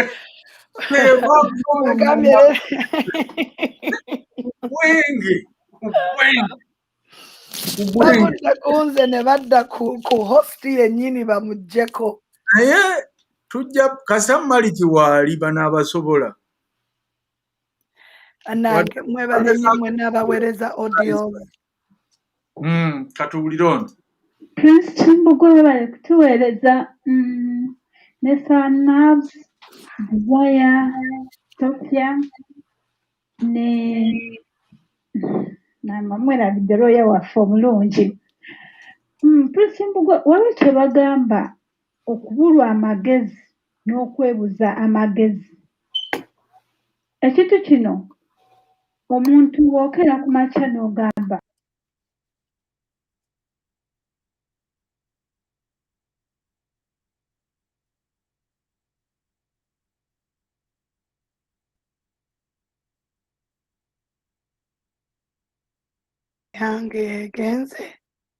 Hanifa, can you hear me? Yeah, I can still hear you. Okay. Omwaka mulamba. Sanabs bwe bayogeddeko wano ekintu ku ye yajjayo n'abalaga nti ate muye muwuga temubimanyi. Sorry. Yabagambye ate muye muwuga temubimanyi nakoleka mbalage Sanabs omutuufu. Beba abantu ffe twagala oddiringa nabo. Prince Kimbugwe bwe bagezaako okwogera aliwo ati yatugamba nedda mwe temumanyi leka mbalage Kimbugwe omutuufu. Ani Miss Elizabeth kwegamba nti bavaayo ne boogera bagamba omukyali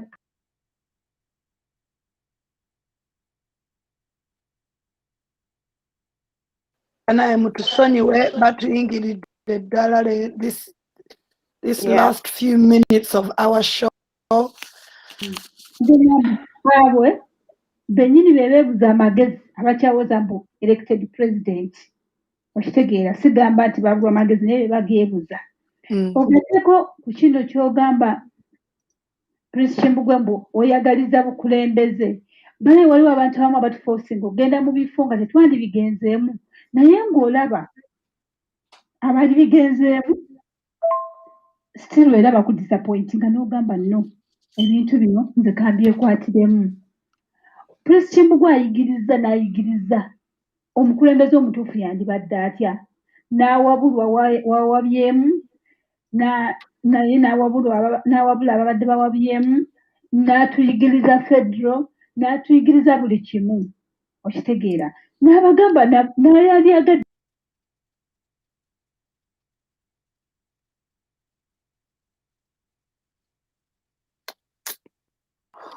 Biganye. Ayagala nnyo omukulembeze asobola okuwulira ebiteeso by'abantu okuva ku muntu wa wansi okutuuka waggulu okitegeera. Bo bwe bagamba tulwanirira abantu ba wansi oba balowooza muno bino ebyokugenda bawa obusente batugabire ebijanjaalo ebifuna biki mu bye twagala nedda. Kubanga mu bantu abo mulabanga abawansi muvamu ate ebirowoozo ebirungi. Kyekyo omukulu Kimbugwe kyagezaako babuulira ne mugamba ayagala bukulu. Ajja bugendamu kasita munaaba nga temuweewaddeeyo kukola ki? Kuvaayo muveeyo abagamba nti mukisobola. Kale tukyagenda mu maaso bwe nnwanagana n'ababwenge naye nga tunaatera okumaliriza bannaaye naffe tube nga tubaako ate gye tulaga okuwummulako.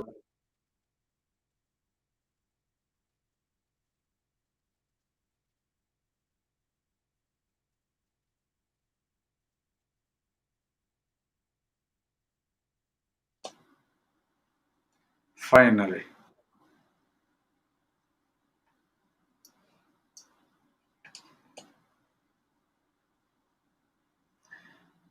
Abaye kati mumpulira Sara Nabs kati olutadde gye balaze batukwata mu mpalo bwe bave wange nga bagende wa Sara Nabs bwe bave wa Nabs nga badde Fire of the Holy Ghost. Fire. Webale kuweereza Prince abakyala basanyukidde nnyo bambi Isaiah Mukwano ng'obadde obuuze eddaali. Nze mayembe wano ekayunga naye nga ensonga zo tuziwulidde mubali kusomesa ggwanga era mutuufu wembadde kukufola mwemu nenteekayo komenti yange ngamba tubamanyi muli bakimbugwe kibiki nemugamba simanya zina nali wa kimbugwe eyo nenvaayo kimbugwe okuva lweyatandika okukwatakinya pulezidenti waffe nemubuuza pulezidenti nangamba kyagwanyi nemugamba yakyali pulezidenti oyo ngomalanga pulezidenti nemugamba yesi yali pulezidenti kuba nange namulonda naye yasula tawulo nakakasa nti Museveni yamuwangula kati takyali pulezidenti. Nangamba president selected the president nemugamba how explain to me nemugamba nyonyole engeri gyali president wo nemugamba oli yasula tawulo nakkiriza nambuza yakkiriza ate nemugamba yakkiriza bwe yalonda opposition leader kiba kitegeeza nti yakkiriza nti Museveni akola ki nemugamba nti ate yakkiriza opposition leader mu gavumenti y'oli bwe yagamba nti yamuwangula nasiriikirira nemugamba kumawo ku UNN tuyiga ensonga nangamba sisobola kudda nemugamba kumawo no sebo ojja kudda taata okuba bino bikukwatako nagamba zisimanya biki omusajja oyo ayogera nemugamba tayogera bubi gwe kumawo oyiga ekikulu temuwuliriza jangu owuliriza ensonga mwana ekikulu omusajja oyo yammalamu amaanyi nemugamba jangu naye nga babale nnyo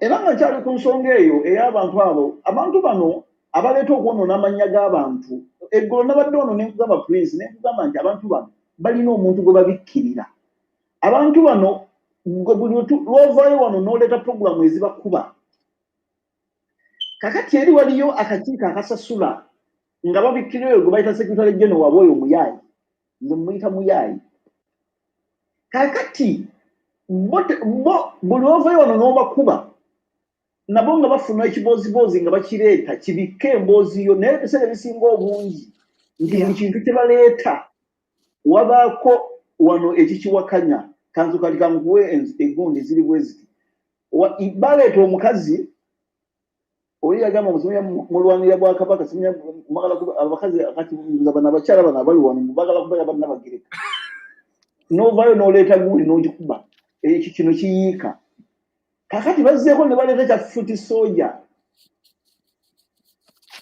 kati nakyo ngoza tunafunayo bano bafuti bajje bajje nabo babayiwo egundi ebibegabega kakati kino kibazzeeko ekya Saala nakyo era olumosi tukikubye kubanga era mugundi mugiraze wano ebintu nga bwe byali kati bakyatugamba ki so bo balina kintu kyabwe kye babikkira buli wavayo wano ne mwogera bo bagala kutanishinga bano okugamba nti bano abantu bali bwe bati ne bwe bati naye bakuba nti bakyabuliddwa ekintu ekireeta ekibaleeta okusigira ddala enziro nti zinoge naye nga bo bali bakaludde bukanuzi maaso buli lwoleeta ekintu nekikuba oli sekretary general waabwe omuyaaye wano nga bagamba naffe katubookyeeno naye bakuba bye baleeta byonna tewaliwo nnyo kyamaanyi so kati yensonga eyo bwezi naye nga tebalina kye batugamba bo bamala bumazi biseera byekikulu n'amannya g'abantu mwebale kuweereza nze naye mbekayunga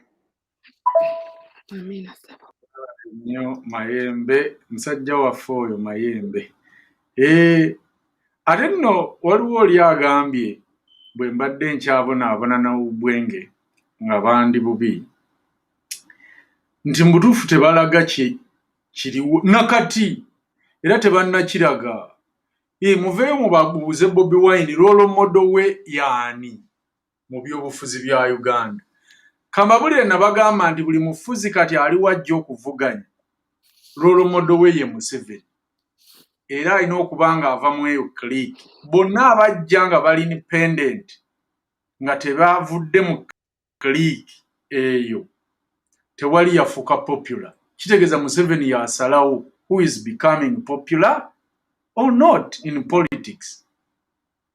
Atya nnyo omuntu atavudde gy'ali. Weebali abasajja abagezi babaddewo mu Uganda naye bahava okupenetrating mu politics balina okuba nga be bakwe groomingidde. That's why still Bobi Wine ne Besigye ne Kawanga Ssemwogerera, they are the most popular. 2 of them bakoze ne Museveni politically. Bobi Wine akoze ne clique eyo socially. Nabagamba ya running a lot of campaign, social campaigns eza ne Kayihura. Ate Kayihura ne Museveni waliwo enjawulo. Mr. Prince webale kuweereza n'abali mu studio mwenna mbaagala nnyo bannange. Sijja kumenya omu ku omu. Wabula nze kye mbadde njagala okuyisawo Mr. Prince. Oyo omusajja omukulu Katongole eyeebuza amagezi alina live gye yaliko noza 2 days back. Nawandika komenti nga mpanvu ne mbagamba we mwali mu makomera nga mulwanirira abaana ba Nuupu. Mwafunanga obudde obupositinga obukubisa bu t-shirt ne mbwambala. Aba Nuupu bonna bagwa mu makomera, abaasigalayo gaali gaana. We baasoma komenti bagamba wano waliwo diversion ya William Mugiblocking n'akablokingibwa ku pages 3 olujjuliro n'uwamute eyapositinze Kabaka wa Buganda n'enteekayo komenti yemu era naye yamblokinze blokingiddwa wangi. Naye ndowooza Mr. Prince mulaba ekintu kino nti bano abasajja bajja kumalawo bannayuganda na kusaanyawo generation y'abavubuka kubanga w'oyogera ensonga entuufu bw'oba diversion abaana be baali baagala okuva mu makomera baavaayo. Tewakyali ka posita, tewakyali kwambala yadde t-shirt y'omuntu eyali asibiddwa mu makomera kuba bajjayo abaabwe. Kati bannayuganda abayiwawo omubiri ne bafiire obwereere. Kwegamba waliwo ebintu bye tutunuulira mu ggwanga Uganda Mr. Prince ne bitukaabya amaziga. Nga waliwo abantu abakeera ne bakola live n'ogamba naye ddala ddala bannayuganda abagenda ne mulaba live z'abano abantu abajjudde obwenge okulimba obulimbi abantu. Omuntu ayogera ensonga ne nga bannange abaasigala mu makomera bo si baana. Okubira ku bukyati ne mbwambala nga bali abalala bambulokinga mbu nali mbuzaabuza ndi diversion. Awo nafuuka diversion kuba nayogera ku nsonga ennuma. Bannayuganda mu butuufu tulina okwebeera mu banne Mr. Prince. Nze neebaza mwebale kuweeza program mbaagala nnyo. Omukuwaayi w'emyeni yadde Mr. Prince okyagaanye okukkiriza naye inshallah kire kirungi. Kasita balamu bo weebali wano be banaasaba bage nti commit yourself. We need people who are committed. Teri kuzannyira ku baana ba wano. Abaana ba wano you have to be very serious.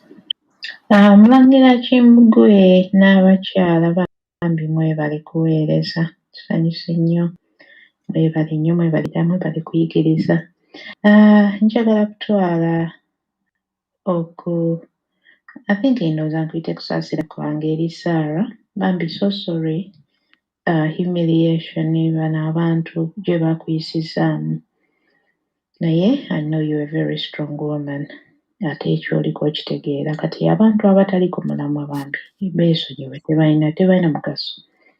Kuba omuntu omusajja okuyimirira n'atandika okwogera ebigambo ebitakwatagana bwe bityo, it's a shame. Era bambi omusajja oyo oba omwami oyo n'ekyo omwami kimusaana. I feel sorry for him n'abaana be kubanga what he's doing is destroying his entire generation. Wadde bamukozesa naye amukola alina obwongo mu mutwe. Bino ebintu tulekerawo bannange okuddaawo okukwatirira abantu nti babakozesa. People are intelligent enough. And people know you can sow a seed, bw'obanga osimbye kasooli era ogenda kungula kasooli. Tosobola kungulamu. Kakati oyo mwami ensigo unfortunately ensigo one day one time gy'agenda okungula ate n'abaana b'abaana be byonna byayogedde it will come to haunt him one time. Naye Sarah Bambi, I'm so sorry okuwulira ebyo. I mean, at the end of the day, as brave as you can be, but we are human beings, you know. You have to be sensitive. Ekintu kyonna omuntu kyayogera nga tekikwataganya ate nga it defames you, you know, it's not nice at all. Bambi, I'm so sorry naye, you're a brave person, manyi nti you'll overcome it. Not giving up, keep doing what you're doing. Ate wabula olina eddoboozi, my goodness me, you are wow. Njagala n'okwebaza nnyo Desire, Desire, you are such a young person, very inspiration. Ebigambo ebikuvaamu oba abali ku mukutu kuno bakuyigirako bannanga abawala abato nga ggwe. I mean, ndi muntu mukulu naye I see that comes out of you, Desire Bambi. It's so inspiring, and I can see omuntu agenda okuba omunene nnyo in future, agenda contributing so much mu Uganda. Mukwano weebale what you do, weebale nnyo okubeera, you know, composed, decent, humble, calm, intelligent.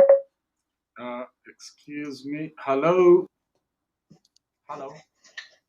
Hello. Yes, sir. Yes, Mami Kimbugwe, UNN people, thank you so much for the opportunity. Yes. I really want to commend the Bambi Abana who are out there doing research and work, showing so much intelligence. Sarah, I know you and your family is around Peter Moshuruchi. Wow. Mwami Kimbugwe. It's Malik who I really want. Is it going to be on tomorrow? Maliki, tujja kuba naye Friday. Friday, okay. Anyway. Tomorrow. Mami Kimbugwe, I really appreciate what you're doing. There's so much I disagree with, but there's a lot I agree with. Thank you. You're on the right path. Thank you. My thing, with Malik. Okay. If you take hate out of the equation, Yes. The one thing I totally disagree with, not because that I'm aligned to the tribe that you're going really against. Tosobola okuteka the ills of an individual. Noziteka ku bantu.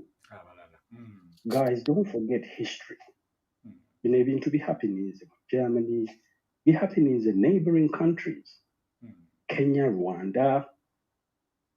So if people really filled with so much hate, there's so many people of the same tribe, tosobola kwogera ku baana who are just born, abaana abato.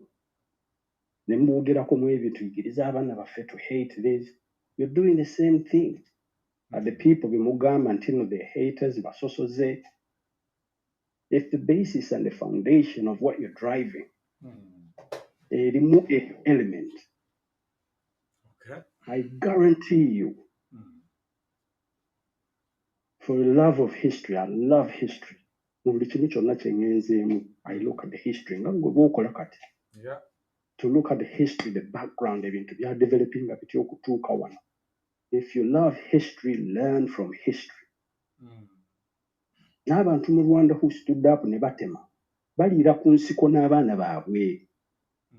Imagine if the same thing happens. Abantu banyiivu, abantu bakoowu.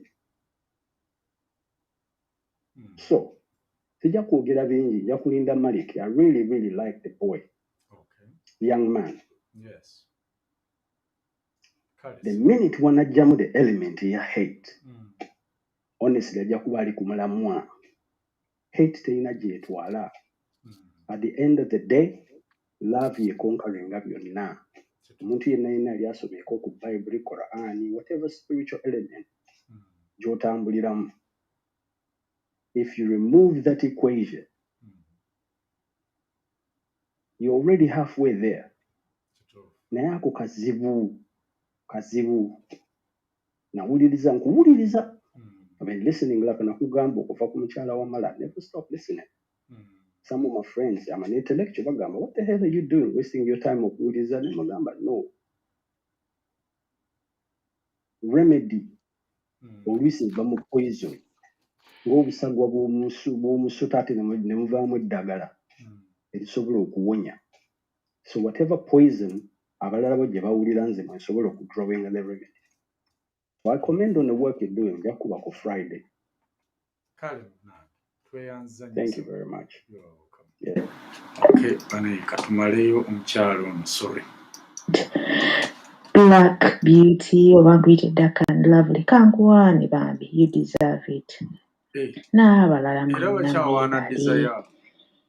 Mwebale nnyo tusiima. You know, you're educating us in so many ways kubanga what you teach is not just for kukyusa bukyusa Uganda naye these are life-changing things ebigenda okutukyusa era ebigenda okutukolamu omulimu ng'abantu. Bannange musube bulungi. Mbagala nnyo.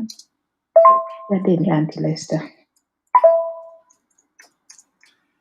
Okay, katumalirize bannange abaliyo betunaazannyako beebo 20 minutes tujja kuba tuva wano. Kimbugwe ne UNN TV mbadde nze nja kubasaga yeki nga programu enekwa oba programu yonna mbadde nsaba mu kuba akayimba ka luno lulinga olwajja n'ekigendererwa by Paul Kimbugwe. Obuyimba obw'ennaku zino mbuwuliriza naye ndabira ddala Kafeero Stanley gwe yayimbanga. Wallahi yali musebe kawubwenge bwenge. Nange kakayimba ako kakulu abantu bawulire ku message z'abantu abo abayimbi.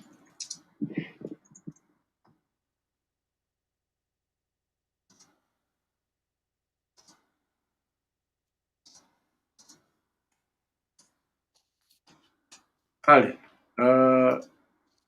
katwanguye mangu tumalirize bannange.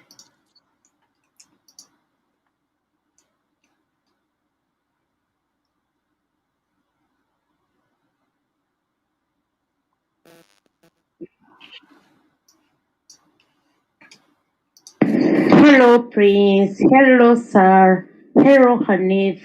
Hello, Sophie. Hello, Desire. Muli mutya mikwano? Mwebale tusomesa, mwebale kutuweereza. Mu butuufu eno lecture eri educative. Mwebale research, tusiimanye tusiimira ddala. Bannange Baby Sarah, Pastor Sarah, kyonna. Ogenda tuwaamu akapera, oteekwa tuwaamu obuyimba. Bakwogerako bakuleke, bakwesonyiwe. Bakuleke tebamanyi ky'oli, bakwesonyiwe bakuveeko. Bannange nze ngenda kwogera ku nsonga ya commitment, point ya commitment gye ngize. Bannange twali committed, nakati nga tuli committed ku lw'ensi yaffe okukyuka. Bannange buli ekyabeerangawo mu campaign, tetwalyanga mmere, tetwebakanga. Bannange n'okutuusa obudde buno we are committed. Ky'oba olaba tukyali ku live eno essaawa. Bwe twalaba nti n'omuntu atukulembedde yali atulimba ku face ku mimwa ne tukizuula amazima nti ye tali committed, ife olw'okwagala ensi yaffe okukyuka nakati kwe tuli ng'ate tujja kubeerawo ng'ate tujja kwewaayo paka ensi yaffe wenneekyuka. Mwebale okusomesa Prince, mwebale okusomesa abakyala. We are proud of you. Bannange bakyala bannaffe mutusanyusa bannange mutwegombesa naffe tubakoppa tubeenyumirizaamu. UNN ebeerewo, UNN ejja kubeerawo paka last. Nsigadde Mase, Saudi Arabia. Love you, Mercy. Yeah, that is our own Mercy here. Wow. Prince Kimbugwe bali tuweerezaako. Desire nkwagala nnyo mukwano, Aunty Sarah n'abakyala balala bambi mbeera bigamanya. Mwe bali kutuweerezaako. Bannaye tusiima nze bannaye simanyi Mukama kyayinza kubaako bannaye mutusomesezza. Omwalabu kati atuuka n'okumbuuza nti naye gwe ng'oli nnyo focus ku ssimu. Naye omuntu ebiseera ebisinga ayinza okukola ekikungalooza kye oba ayagala kulumya, ayagala kussa wansi, ate ebiseera ebisinga nga nekikomekereza ng'akuyambye buyambi. Mu bufunze omuntu akola ekintu okukulumya n'akomekereza nga yeerumiza yekka. Kati katongole leero kikulidde. Mukyamubojeboja leero kikulidde. Kati ffe tubadde tunamanya ddi nti Anti Sarah muyimbi?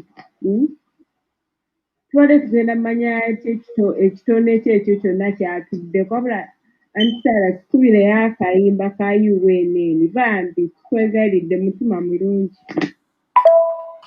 Kale abaagala performance ya Sarah Nabs musigale wano mugenda kuwulira kye bayita ekitone. Omulangira ebale kuweereza era omwannyinaze oyo Sarah, Sophia, Desire, n'omulala bannange mulabidde naye mwebale kuweereza. Kyogera ku kigambo kya commitment.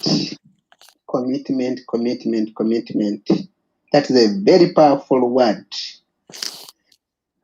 Kino kyenjizeemu nti Saabanyiginya yeeyambisa obwengeyizimu ne commitment eno. Commitment eno okugamba nti okulumba ensi zaali ayagala okufuga, tujjukire nti kyagendako e Tanzania, agamba nti oba alumba Tanzania ebyo ne bigaana. N'agendako e Rwanda ebyo nabyo ne bigaana. Nayingira mu nsi ez'enjawulo nazo ne zigaana, naye nga commitment gyali aliko nti alina okufunako ensi gy'afuga n'okwefunza.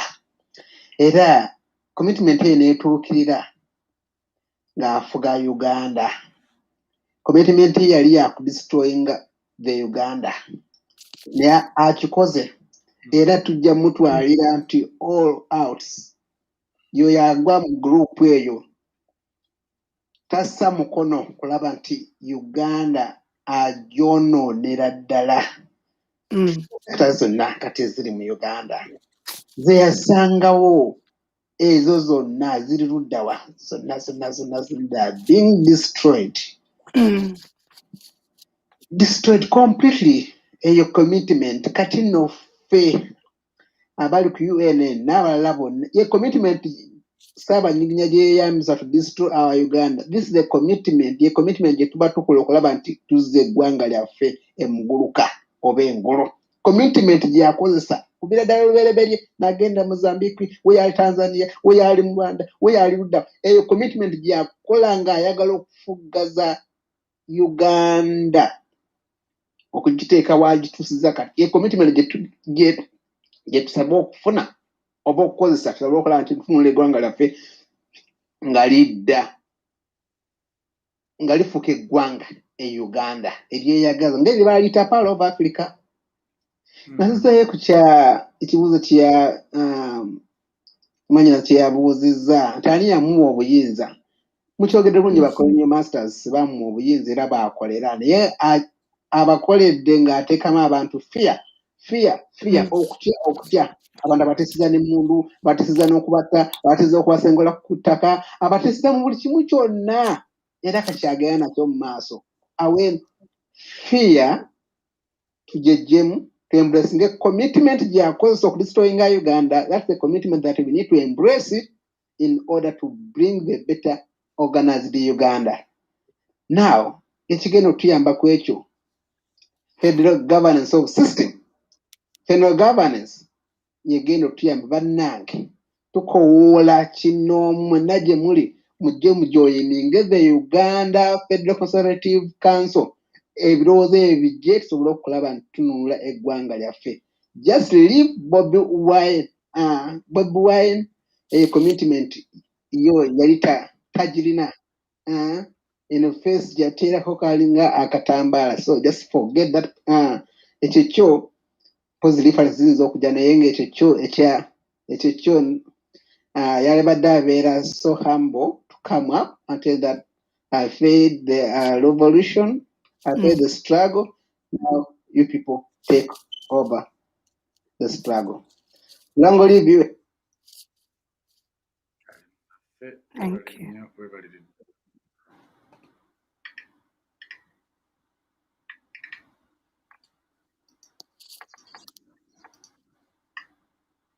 Kwenda Uganda. Ataka mheshimiwa naye vile vile ameweka post. Anali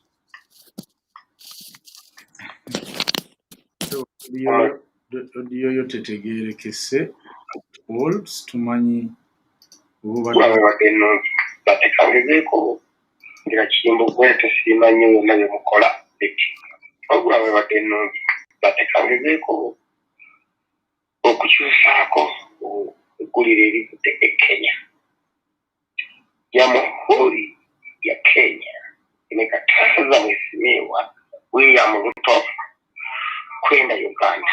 Ataka mheshimiwa naye vile vile ameweka post anali namna ambao mkataza hata muda tafika yao maskini au vile vile watakuwa mbele.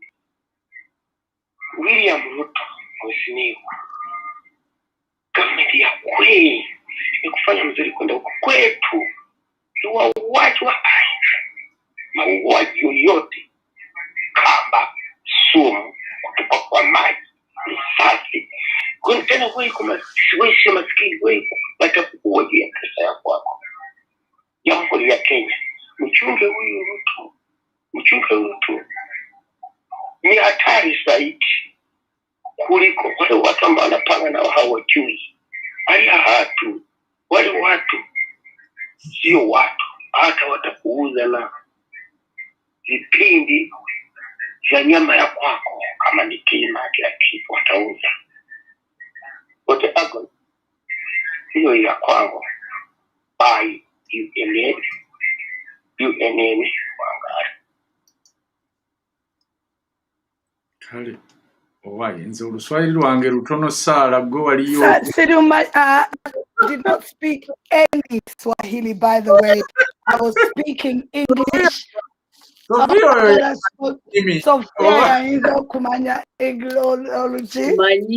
Manyi runyankole oba olulubbi kubuuza kwokka naye oluswayiri sikukwatirako. Asante sana. Okay. Mulangira be bali kuweereza abakyala bonna abali ku pano tubaagala nnyo mwebale kuyimirira ku mazima ne ku bigambo byammwe. Mulangira awantu awo basinze n'okundeeta wookoonyi Federo Kabaka yajoogedde era yenna kati ayinza mu kkubo lya Federo tumuteeke buteesi mu buuku. Kabaka yagambye twetaaga Federo. Kabaka awuliriza UNN kati yenna ayinza mu kkubo lya Federo bannange tumuteeke mu Black Book UNN abanyoro nywena twimuke tulwanye Federo yaitu. Webale nnyo atenyi tubulayo abantu babiri bokka tumalirize programu yaffe. Yes, mukyebale nnyo gyonna gye mukola bannange. Tubeebaza mulimu gwe mukola ku UNN kubanga tukoleka minene nnyo. Nze sijja kuteesa naye just mbadde mbeebaza. Sinzidde wano Dubai. Ssennyonyi. Webale munnange kutwebaza omanyi bwe bakwebaza ng'omanya luweze. Mugambulamusiza ssebo okutamu kugamba ki student oli fine kati wakoonako ku nsonga ya lubongo ya nti gavumenti yamwapointinze okubeera ambasada ebintu omanyi naani yabikuze eki yani yabikola si bituufu n'akatono eddagala si bituufu n'akatono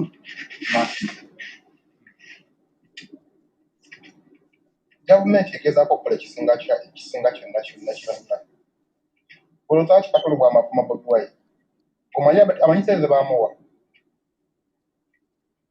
omanyi Dr. Tiamale sente ze baamuwa munnange nze nkurespectinga era program yo ngirabe ebisere bisinga nakuba sitera nnyo down omuntu obanga olina kyotategedde oba olina okwemulugunya tomwatakinga nti ate wakola kino bataka n'okuvuma like benda batera okukwatakinga nti bakuvuma omuntu olina omumurezoninga n'obwongo so si kumwatakinga naye nga nze ndaba mukama wange Kyagulanyi takozesebwa gavumenti ya Mukulu Museveni ebyo kyo njagala okisangule mwoyo mulungi kale tugambe nti alina ebintu byalemwa naye Kyagulanyi si yaviirako abaana okufa yali puroguramu ya Museveni nga Museveni okusaanyaawo abaana bali mu struggle ekyo kyo njagala nkikubuulire yali puroguramu ya Museveni okusaanyaawo abaana abali mu struggle ekyo kyo bambe nkusaba mwoyo mulungi okimanyi nkikuza busabe oba nguze private sikitegeeza nti buli kasi olina okunafuya Bobi Wine okwagamba mbu titosobola kugezaako kwakajja dictator ng'oli Uganda why not kasitoma ng'onyweredde ku mazima naye nsoga oli puroguramu gyojjako ebisere bisinga nkulaba omunafuya wabanga kale tugambe nti byalema gwe mugezaako ekisinga kyammwe we shall support you we shall support you nawidde Gombi agamba simanyi challenginga simanyi bulabula akuchallenginge ku ki bakwata neza tusesinga ne bali bafunyeewo ne babireeta ku ki ku ofisa NUP ne babiteeka mu gundi ne babi uploadinga mu ki awo mu gundi yaabwe okitegeera kisabawo kintu kisingako ku kisingaawo Bobi Wine ng'omuntu omu ate alina senso akufacilitating abantu talina muntu wakwesi kuba ali bategeera abavubuka abamu kino bambega era ekyo ashibaga ali bategeera ddi era nga tayagala bamusemberera kumusemberera kana aba w'okwesiga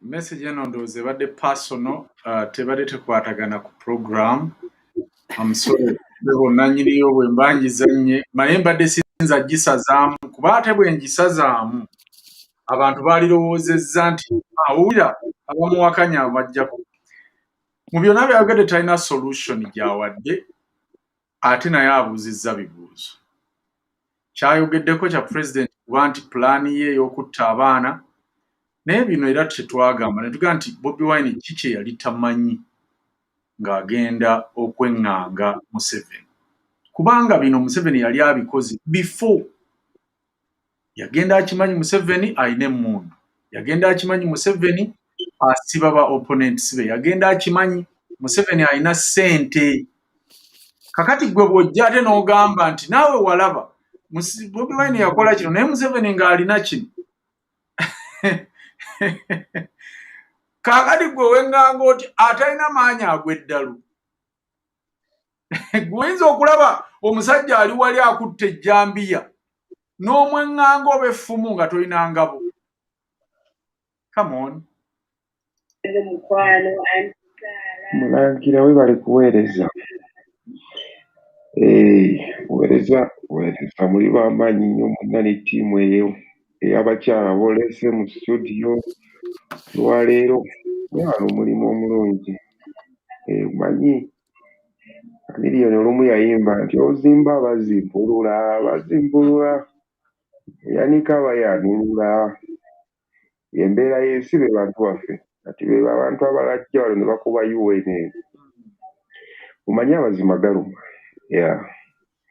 naye nze nzizaamu amaanyi Pastor Sarah nti ebyo bibaawo naffe olaba twogereyo ne batukyambuwa akugamba ekintu n'owulira nga kikuyiseemu n'ogamba naye kandemereko nja kukyogera n'oyisawo ka comment awo ku post ya Bobby. Embwana zikuyiikira.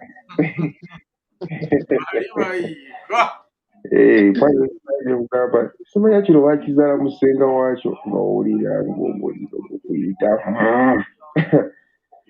Naye ensi bw'etyo.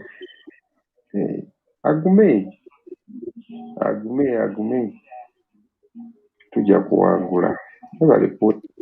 Kale kaakati bannaffe abasigadde ate n'enkya lunaku naffe tulina tugenda okuwummula tusobole okubaako bye tukola. Jjukira leero mbadde n'abakyala. Bakyala si kirungi bakubisa kikeesa naye engeri gye tuli mu revolution nabo bakitegedde. Njagala Hanifa, Sarah ne Sophia ne Desire tuwumbewumbe program y'olunaku olwaleero tusobole okugenda ate okuwummula. Hanifa. But viewers, mwebala okubeerawo until the end. 5 hours later tukyali wano, which is very, impressive. Tweyanza nnyo your audience. Nga bwe tugamba every day nti wano sifa abasinga obumanyi oba sifa abasinga abali very well educated, but we're here to exchange views all the time. We learn from you and at the same time you learn from us. So tuli omu alina ettaffaali lyagatta ku revolution. So we're all here for a better Uganda at the end of the day. Tetuli here for personal gains, personal value, rather personal anything. Nti oba tuli want twagala likes, but we've been here. And then also today being my first time being here. Kukanika mpola mpola. Hopefully as time goes on, I'll get there. And thank you for being here. Have a great night, have a good morning, and have a good afternoon. Thank you. Okay, that is our own Hanifa. Sophia, njagala osibule ku bantu abadde batulaba. Bana abatulaba mwebale nnyo okubeerako, mwebale ku supporting a UNN, but most importantly mwebale to support yourselves, because what you're doing is supporting yourselves really. Things like leadership and politics, it matters and it's for you. Tosobola gamba nti no byabalala kale titwagala kukozesa politics, but let's sort of open our mindsets. What I would leave you with, what I would really want you to know, that you're all leaders in your own lives. So take this leadership lesson or course, whatever it has been a lesson today, apply it to your own life. Lava bogendo ku changing your mindset. How are you going to lead your family? How are you going to lead your children? How are you going to lead wherever, if you're in your workplace? How are you going to show up and lead? You need to start with you. You're the example that you need. Remember, the secret is your mindset. Your secret is your mindset. Remember that you become what you think. So I will leave with some homework. Go and do some research, some reading. Be attentive, be purposeful, be intentional at what you do every single time. Do something, not just following, but knowing, being choosy about who you're following. There's a great thinker out there. We don't need to reinvent the wheel. John Murphy, or Professor John Murphy, a very great thinker, has been around for some time with really good philosophical thinking and thought-provoking writings and words. Please go and read about your mindset and how the mind is so powerful. Let's reprogram our mind to be a better people to serve our country. We need to be purposeful, intentional, and we need to motivate each other. But motivation starts with you. You are the leader that you need to be. Thank you. That is our own Sophia. Tweyanza nnyo, tweyanzege. Now, Desire, mukyala wa Udi. Naawe siibula ku bantu. Banaye mwebale kubaawo kuwangalira ku show okuva gye twavudde paka wano we tuli. Bingi nnyo bye twogedde ku show nga mmaliriza, there was just one thing kye mbadde njagala okuvaawo nga njogeddeko. Omanyi mu biseera bino nga oluusi tulwanisa, when the oppressed we batandika okulwanisa the person, saagala nnyo okuyita abantu oppressed kubanga waliwo bagamba it's more of ofuna. So oppressor watandika okuba nga tumulabisizza, conversations zitandika okuyingirawo of love conquers all, love wins all. Naye saagala twerabire mbu omuntu aba asazeewo oba ekigambo mu Luganda, anyway kambyogere mu Luzungu. Omuntu waba asazeewo, if someone has decided to mistreat, subjugate and take away subjectivity ku muntu omulala, oyo omuntu kati nze ng'omuntu asazeewo kunnyigiriza mba sikyamubala mu bantu abalina conscience. So neyo equation ya love versus hate biba bivuddewo kubanga mba si demonstrating nze okulwanirira eddembe lyange okulijja ku bantu abasazeewo okutunyigiriza. Tekiba mbu tuli kunoonya hate, just tuba tulabye oyo omuntu atunyigiriza tayinaamu kaabuntu kutuwulirira nnaku, so tulina kwerwanira na kwerwanirako. So ezo emboozi tumanye engeri y'okubeera nazo n'okuba nazo kubanga not in any point in time gye tu spreading our hate, it's all love until we tulina okulwanirira our humanity. Era mpunzika nga mbeebaza okuba wano, musire bulungi, musibe bulungi, mubeere bulungi, and tunaddamu Omukama akuume atakuumira mpeera. Kale nange Isaya bw'atyo, naye bw'abadde kakati sigadde ne the spirit. Is it spirit soul? Sarah. That is it. Kati njagala naawe osibule abantu, naye before nga tonnasiibula tugenda kulekera abantu bano performance yo gye wa performinga mu Maisha competition. How was the experience? A brief of that day. Omuntu yenna omwana ayagala ogenda competing. By the way, bannayuganda mukimanye, Sarah was representing Uganda internationally.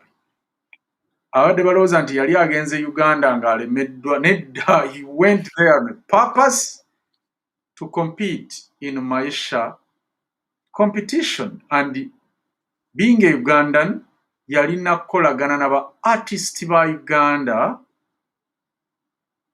okufuna obusobozi obumutwala mu mpaka ezo. Chameleon being a mentor, kitegeeza he was part of the competition nga bali abategesi be bamulonze. Abo ba mentors competitions ezibateekawo kati balocating abantu bano b'abaana bano bazze mu competition accordingly. Oli gyava Sarah baali basobola omuwa Wainaina, baali basobola omuwa any other mentor, but she was lucky working with finest. Nze to me Chameleon is my Africa finest.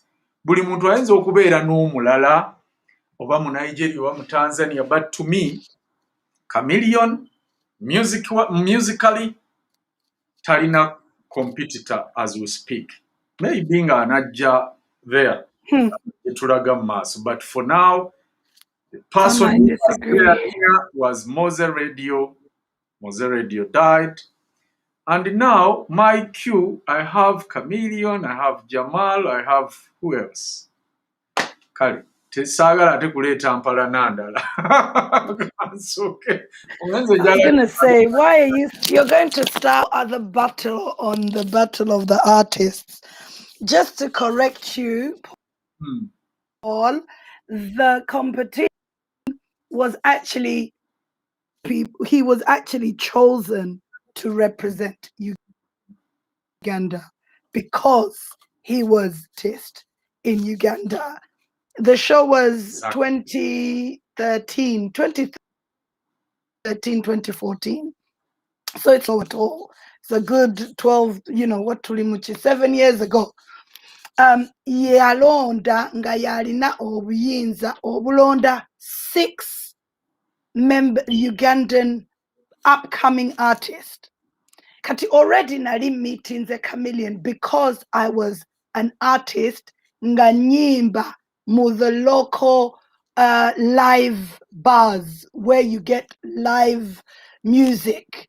Era mu Sheraton Hotel, Gatomato, everywhere Nayimba, Yo Serena, whatever, all those hotels. I won't even go into it too much because I time tell you.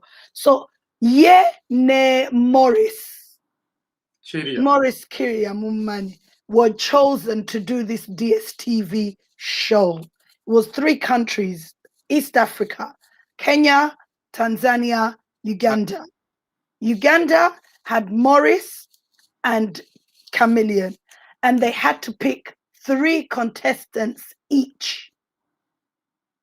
Nebatulonda netugenda neturepresentinga nze ne Chameleon ffe twasemba mu Bannayuganda, bonna abalala were eliminated.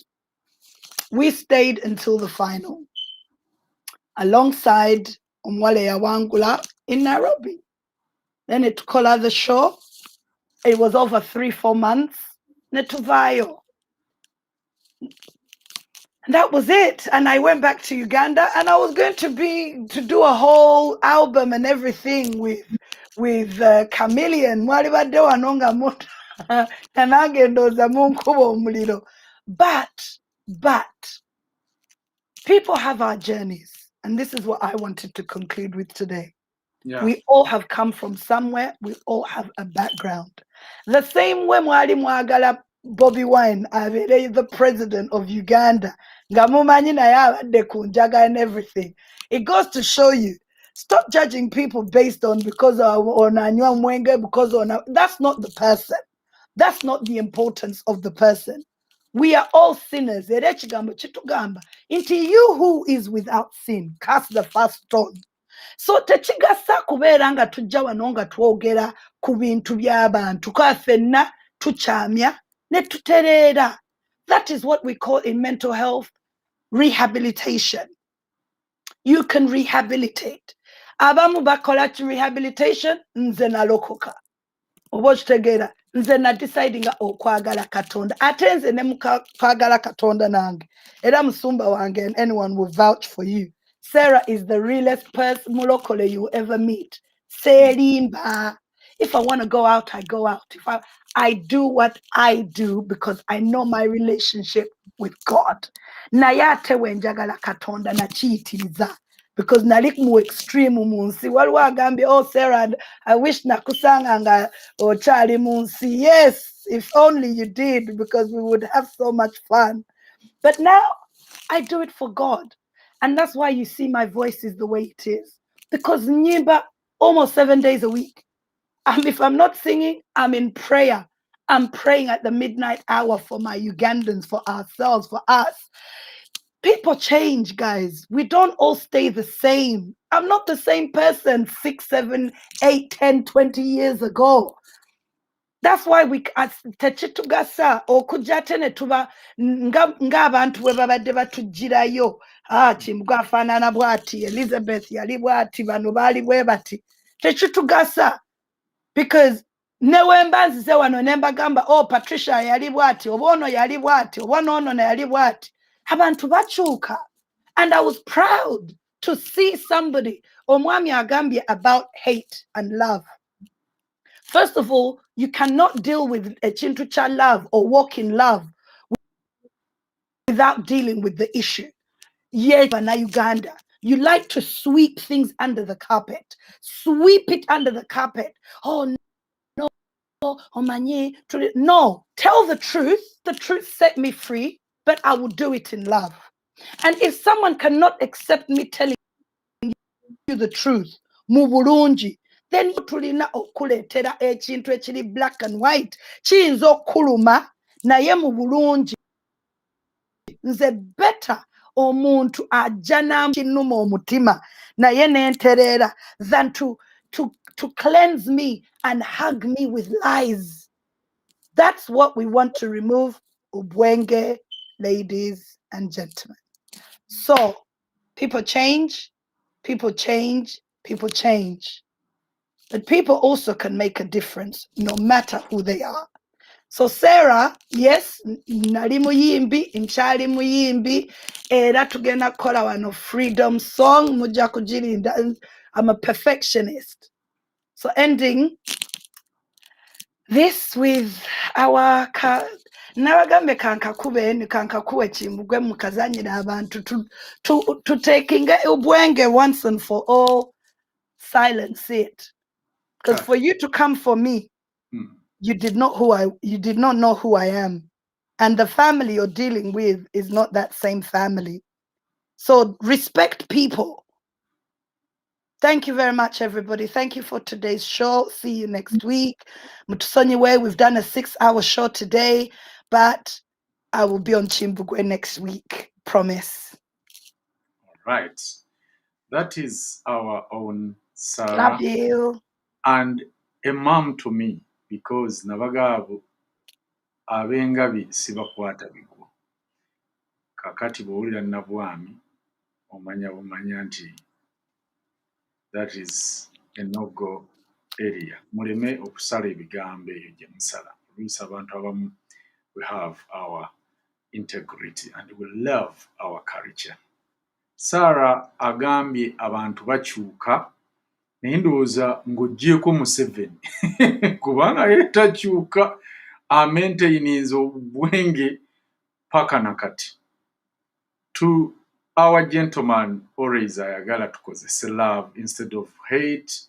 Neba naye tosobola kussa sanity wali insanity. You know? Ewali ekizikiza banange. Museveni hate eno yagirina ku bantu abamu ate naddala Abaganda. N'avaayo nti Abaganda nja kubatta ng'era bwe nakikola. N'avaayo naga Abaganda be balabe ba Uganda, ba East Africa ne Africa yonna okutwala. Naye nga twamukola ki? Kakati you want us tumuddemu with love? Nedda. Bino tebikyali bya teekawo ettama bakube then oleete n'eddala. Nedda. Wano we tuli kati wanjawulo okooko.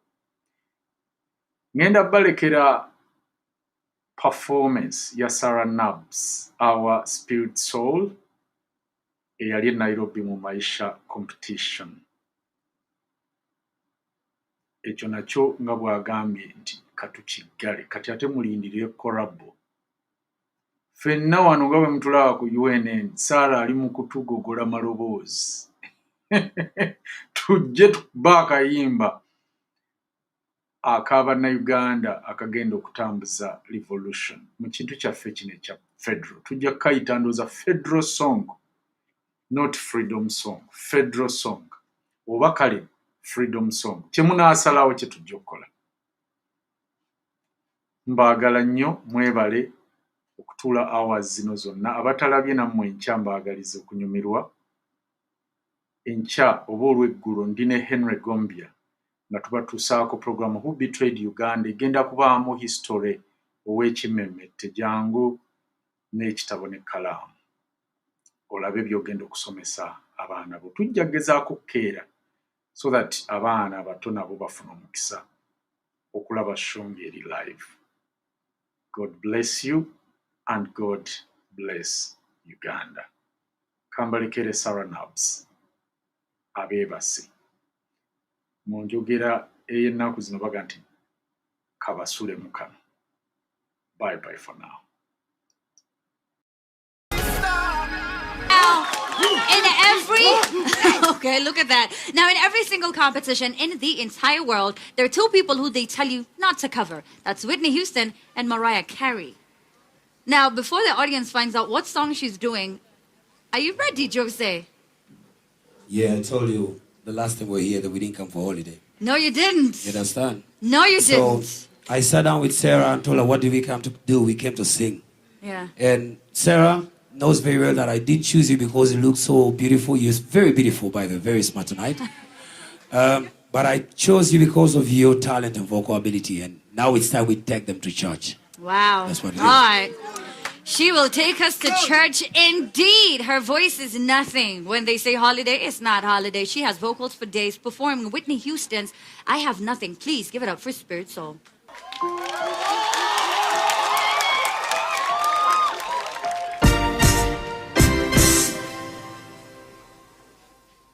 Share my life, take me for what I am, 'cause I'll never change all my colors for you.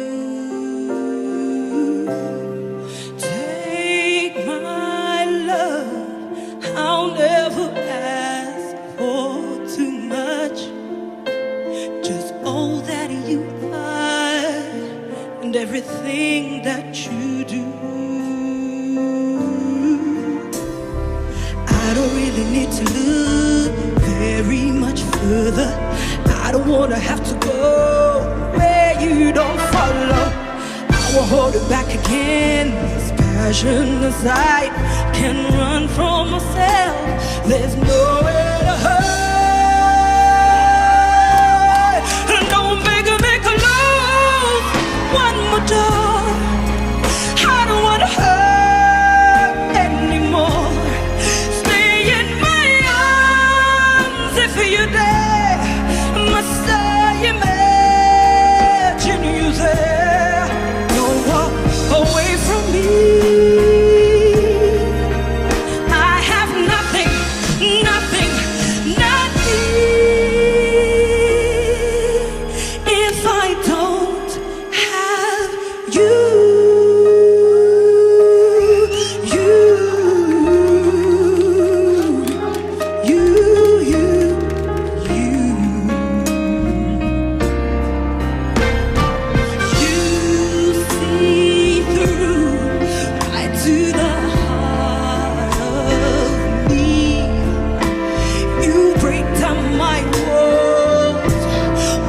Strength of your love. I never knew love like I know it with you. Will our memories survive? Oh, when I can hold on to. I don't really need to look very much further. I don't wanna have to go where you don't follow. I hold back again. This passion inside can run from myself. There's nowhere to hide. Your love I remember forever. Don't make me close one more door. I don't wanna hide anymore. Stay in my arms if you dare. Must I imagine you there?